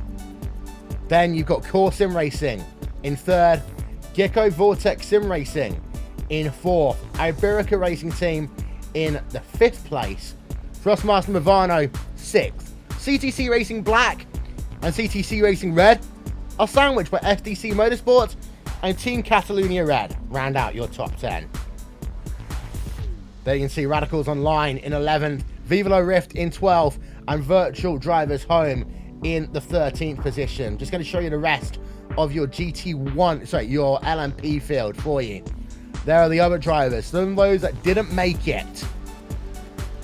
Especially the VOS Commander Sim Sports 1 car, but also Heisenfeld's Core Motorsports. They've been fantastic this year. Pure Racing Team, their cars didn't make it to the end of the motor race. And of course, the last driver out, that's Giuseppe Curry, unfortunately for them, here today. Next, will show you yourself. The state of play in terms of GT1. Notice that Aston Martin have the top 8 places. iRacing do win. It's not 27 laps of gap. I tell you when scoring, it's still a little bit off. But SimRC.de Irish second. Team Chimera in third. GSRC Turn 2 Motorsports Red in fourth. MSP Drivers Home number 4 in the 5th place. And Champs iRacing, Positive Sim Racing, 49 Motorsports, Blackadder Motorsports, and Fork Speed round out your top 10. A big attrition rate in GT1. A lot of drivers not making it home. We'll talk about why in a couple of moments' time. Then in terms of GT2, obviously one driver doing some burnouts there, down to start-finish line. But iRacing GT2, make it iRacing leading and winning in 2 of your 3 categories. Phoenix Motorsports Black second, Senior Mancini Sim Racing third, Gavin the Tweaker Sport, Mad Cow Racing Bessie in 5th. Zen Racing, Petronas Racing Team, Team Heisenfeld Engineering, Road Warrior Racing, and Glacier Racing rounding out your top 10. There's a remainder of your GT2 results. Let us step aside for a moment, ladies and gentlemen. Let us catch our breath. We'll talk to the winners of the 24 Hours of Le Mans after these messages on Racebot TV and on iRacing Live.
Welcome, ladies and gentlemen, to post-race coverage here from the inaugural 24 Hours of Le Mans, where iRacing win out in GT1 and GT2, but it is Coanda SimSport who win overall in your LMP category.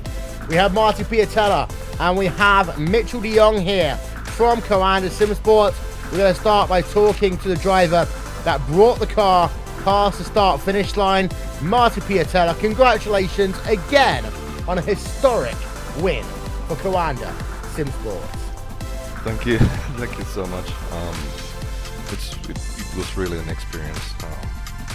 It was actually just my second 24-hour race ever. The first one was Spa, I think 2 years ago, and now this.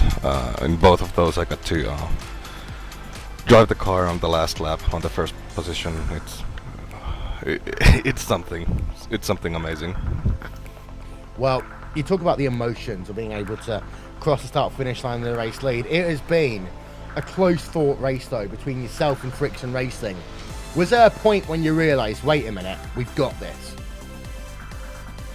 When I crossed the finish line. Oh, come on. No, yeah, we knew. We actually played the fuel game since like I don't know, 4 hours into the race. Philip did an amazing job just calculating what's gonna happen and how it's gonna turn out. We were a bit concerned at one point because it looked like we were like 1 lap short on fuel, and we had to drive really slow for one stint. Friction got past us there, and overall they had really great pace throughout the whole race. But yeah, at that point when they started pitting earlier than us towards the end of the race, we kind of realized that okay, despite the track position, we will have the strategy on our side. Well, just for the record, before I go any further, those of you that says I don't know anything about strategy, there we are. I told you that they were going to be very close at the very end of it. Well, I'm going to talk very quickly as well to Mitchell de Jong. He came home in that same car, the Coanda SimSport machine. And Mitchell, you've won rounds of the iRacing World Championship Grand Prix Series. Now, you've won round. You've won the inaugural 24 Hours of Le Mans.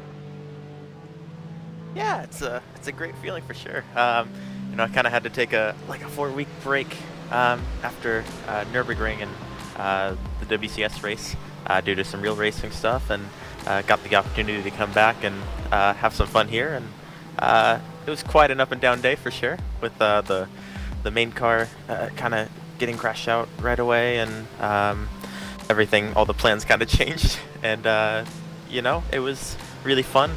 Basically super intense the entire way, having some really great battles with Friction and everyone else, and it was really just a really cool event. The track was phenomenal to race on for such a long race, and it was really cool. We often talk about the camaraderie between the Coanda SimSports team, and also how if something ever happens to one of your cars, another one's there to pick up the pieces and go ahead and win the motor race. Just talk us through the relationship that your team has, because it seems to be, in my opinion, second to absolutely none in sim racing. Yeah, it's quite an amazing thing, really. It's such a great atmosphere. Everyone gets along. There's no conflict within the team at all, which makes it an all-around great place just to hang out even. As far on the racetrack, everyone's willing to help each other out. It's amazing for kind of preparing for races and in the race. It really is second to none. Like you said, you can't really find it anywhere else, and I'm so proud to be a part of it. Well, I'll give you both the opportunity to take the center stage and thank your fans, thank your team, your sponsors, etc. I'll start with you first, Mitchell, then you, Marty. Yeah, first of all, thanks to all my teammates for letting me run in the race and all the great preparation. Thank you, Philip, hugely for giving us a great strategy and helping us stay on track. Virtual Racing School, N1 Design, EC Sim Hardware, RaceSpot, and Dual Reel Timing, and everyone else I forgot, all my teammates. once again, they're awesome. And that's it. Yeah, thanks. Thanks to all the same people that Mitchell already mentioned. Especially, I'd like to hand out it to Philip. I mean, the guy just was our Ross Braun in this race, and yeah, he was up, I think, maybe 20 hours or so, and he a calculator in his hand doing the maths, and yeah, I think he kind of fell asleep on the floor or something eventually, but anyways, big thanks to all our supporters, Virtual Racing School, and especially it's been amazing, and yeah. Well, thank you so much for once again giving us so many memories here on RaceBot TV. That is Coanda Simsports, who once again win when it comes to a big time situation. But there's more than one class here. There was, of course, your GT1 and your GT2 classes. We're going to hand it over to Cam Walsh, who has stood by with the Inex Racing GT1 team. Cam, take it away. Yes, hello. The William Levesque finished car. You guys managed to come home in, well, only the first position. So, yeah, how here, disappointing. Oh, man, jeez, what could have been? But no, seriously, the 24 Hours of Le Mans, it's the first one, and Inex Racing comes home, and not only GT1, but also GT2. We'll talk to them later, but just take me through your GT1 race.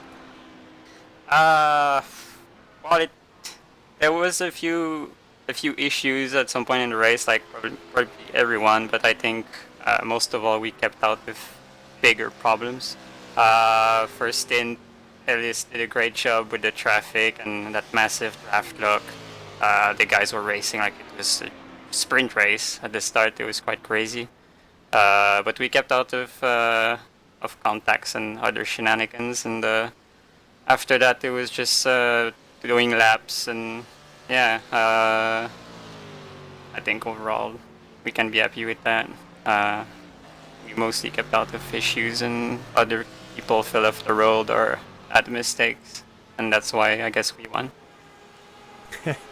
Well, also your teammates Philip Ellis and Dave Geelink, but if you add up their lap counts, you still managed to do more laps of them than the both of them combined. So, William, Le Mans, it's a pretty good race then, huh? Overall.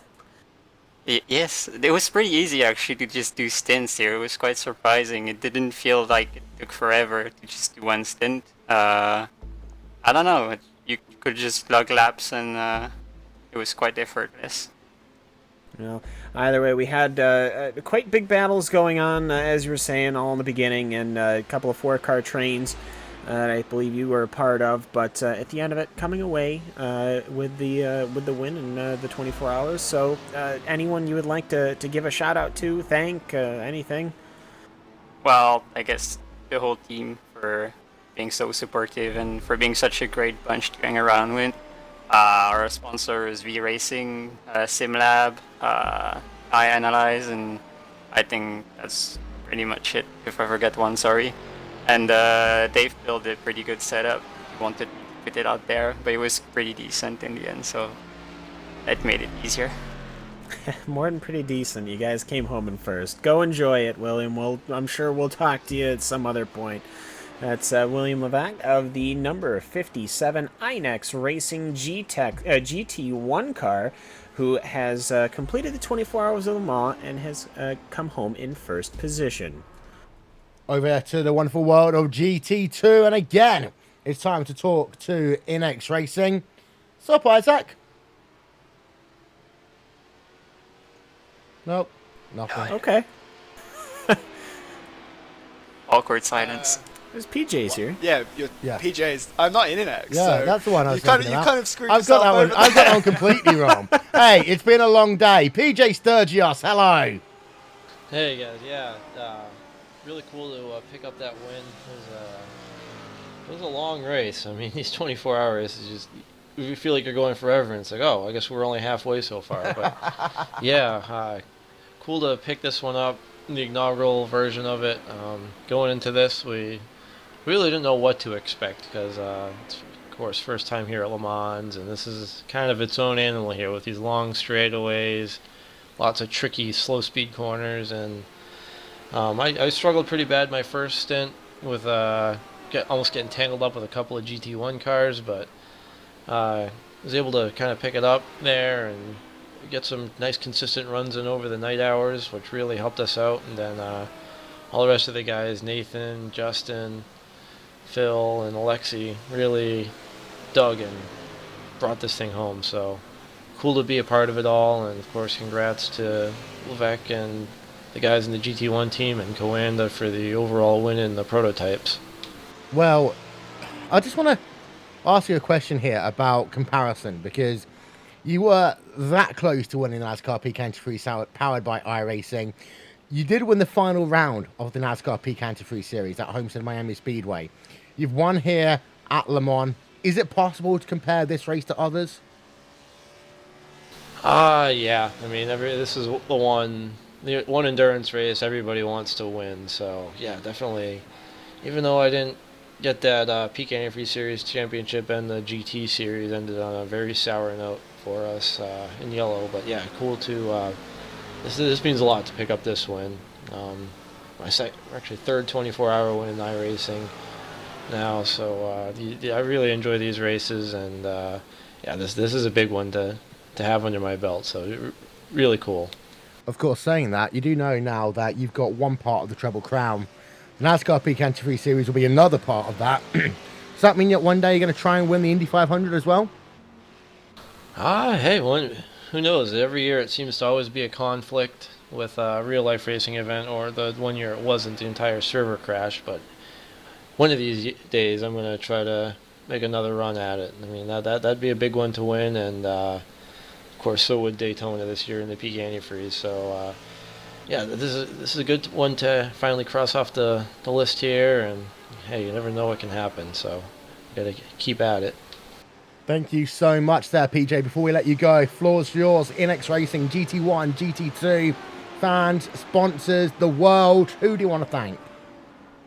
Yeah, thanks all the guys at NX Racing for supporting us. So we got kind of lonely there through the night, and luckily started kind of kidding around, keeping everybody busy. That was a lot of fun. So thanks to those guys, iAnalyze, V Racing, and SimLab for all of their support. Couldn't do it without them. Well, that is your GT2 race winner, INX Racing GT2. Couple of people left to talk to. I'm going to stay in GT2 for the moment. Shinya Mancini Sim Racing. Cam, take it away. Well, here with Shinya Mashimi, I have Shinya Mashimi Sim Racing, the number 18 car. It's GT2, of course, the Ford, here at the 24 Hours of Le Mans. You guys have been running in the Neo Series as well, if I recall correctly. And you guys ended up coming home, finishing out the podium in the GT2. It was quite a tight competition, to say the least. Yeah, especially the first few hours. Was really tight, and then you kind of started seeing people drop away. But even at the end of the race there, I think it was Phoenix Racing we were battling with for almost half the race, and we were within 50 seconds the entire race, and sometimes it would close up, sometimes it would gap out again. So yeah, it was a good race between us two. Unfortunately they got the better of us, and we had to settle for third. Now, just 37 seconds between the Phoenix Motorsports black car and the Shinya Mashimi Sim Racing car. Now, being the GT2 car, it's a bit hard because you've got two categories trying to go past you. How on the track? How did your guys' race go as far as multi-class passing, and how everyone's attitudes were on the track? Yeah, in general the attitudes were good. A lot of the HPDs knew that they couldn't really overtake us in certain spots, and especially the Porsche curves, it can be quite tricky. So yeah, I think it went well. We had a few issues where I think people just maybe got a little bit sleepy or something, but that's expected, that's to happen. But yeah, I think it went a lot smoother than I think we all expected, to be honest. Now, a lot smoother, and of course, coming home in the very first 24 hours of Le Mans here on the iRacing service, and finishing out that podium position. No matter what class, has got to be a great feeling. Is anyone you'd like to thank your teammates and all of that? The floor is yours. Yeah, I'd just like to start by thanking our partners, Joe Real Timing and Octane Visual, and I got to thank all the guys that have helped in the driving and in the spotting for this entire race. It's been a long day. I want to thank all the winners, or congratulate all the winners in the race. They've done a really good job. Obviously, it's been a tough one, and I got to thank you guys for all your work and the other two broadcast crews that were here. Well, Shinya Mishimi, of course, thank you so much for hopping in the booth with us, and best of luck in the future with the Shinya Mishimi Sim Racing, and best of luck in the real world too. Certainly, as of course you happen to drive a real race car around tracks, but either way, best of luck. I'm sure this is not the last we'll be seeing of you guys. Yeah, thank you. Yeah, we're gonna be pushing to do a bunch of different stuff, so we're looking to expand. Well, I'm sure this isn't the last we've seen you, and well, it's been a good day to say the least. Indeed so. Going to go back to the world of LMP1. Going to talk to the Core Sim Racing LMP team who came home in third place. What's up, Isaac Price? Not too bad. Feel a bit tired after being up pretty much the whole race, but yeah, it was a really good fun race. Probably one of the most fun ones that I've been in, actually. Now, you had yourself a battle going on with Gecko Vortex Sim Racing. At one point, we could have thought about you being in the picture for the overall race win. Talk us through the day for Core Sim Racing and how tough it's been in terms of you being able to keep that pace lap after lap, hour after hour. Well, I mean, I think from the start, we weren't really thinking to be trying to win the race. Obviously, that's the ultimate goal, but we kind of wanted to give some other guys a chance in the team to kind of get some laps, get some experience. Guys like Maxime, who've got great potential and just, need to have time in the seat in big races to kind of get used to it, make mistakes with no pressure, if you see what I mean. So that was kind of the ultimate ambition from the race, and obviously that's part of why we stepped away from fighting from the overall lead, but it was more because we were overperforming to be there in the first place than because of anything bad happening. Well, you get yourself third place here today in that team, and worth noting, of course, Core Sim Racing were in that fantastic battle for the first ever Blancpain GT Championship as well. So getting yourself that team, a podium there, a podium here, 2017 coming up. You guys looking to win big? Yeah, well, I mean, I think we've got a lot of potential in the team, and I really think that if things go our way, we can fight for wins. I was fighting for the championship with Inex in the Blancpain series with Yoni, and I know that if we could do that there, then me and Frederick and Santori and all the guys, we're capable of that here as well if things go our way. So it really just depends on how things go at the time, and just keep pushing. Obviously the next race is Neo in a couple of weeks, and we'll be looking to try and build on this result there as well. Well, thank you so much for talking to us, Isaac. Before we let you go, friends, sponsors, the universe, cows, who would like to give a shout out to? I really think I just want to give a shout out to the team. I mean, I think a few months ago I was kind of quite low on motivation and everything, and just races like this give you so much motivation. It's probably, one of the most fun races that I've done, really. The whole atmosphere within the team, and obviously all the driving of other cars as well. It was really challenging to lap cars, but no one really did anything particularly unexpected, so it was a lot of fun. And obviously thanks to you guys for putting on a stream and entertaining everyone. We can entertain you anytime you want. Isaac Price coming home there. Third place with his team, Core Sim Racing HPD. That is almost time we have got time for, almost all we've got time for here today. But Cam, before we go, what a way to really welcome Le Mans to iRacing. Oh, just absolutely fantastic. And it's not just, it hasn't just been this 24-hour race. Many official series on the iRacing service have been running around on this great circuit and welcoming it in their own way. And I have to say, Will, it's just absolutely fantastic to be a part of it. We've been a part of endurance racing broadcasting here on iRacing as long as, well, there has been endurance racing broadcasting, and this is just it's just a great way to introduce Le Mans, and I can't wait for the future. They say that iRacing had always been fit for Le Mans. When you look at Le Mans, it can be promoted simply with one word: magnifique. And today, iRacing and Le Mans, it was magnifique, it was fantastic. Congratulations to Coanda and to Inex for their victories here today in LMP, in GT1 and in GT2. Thank you so much to the entire Racebot TV crew, Hugo Louise, to Paul Smith, to Cam Walsh, to Alvin Nieves, to Jake Sperry, and also to Mr. Jimmy B. Want to give a shout out very quickly also to our friends over at And One Design, the official graphics partner of Racebot TV, to the fantastic new App Engineer TV overlay for iRacing that you've seen us officially launch here today, and as ever, to Istvan Balal for his track cams for gourmets. Don't forget, if you're in the UK and you're at Autosport International, the 12th to the 15th of January 2017, hop along to the iRacing stand and say hello to us. Racebot TV will be there with iRacing, and later on tonight, it is the Global MX-5 Combine Cup, where one driver gets themselves a chance to race in the Mazda Road to 24 shootout. There's a chance of them winning a $100,000 Mazda Racing scholarship. And oh yeah, just ask Glenn McGee about what that can do for your real racing career. For myself, Will Vincent, and the entire team, this has been a Racebot TV broadcast of the 24 Hours of Le Mans.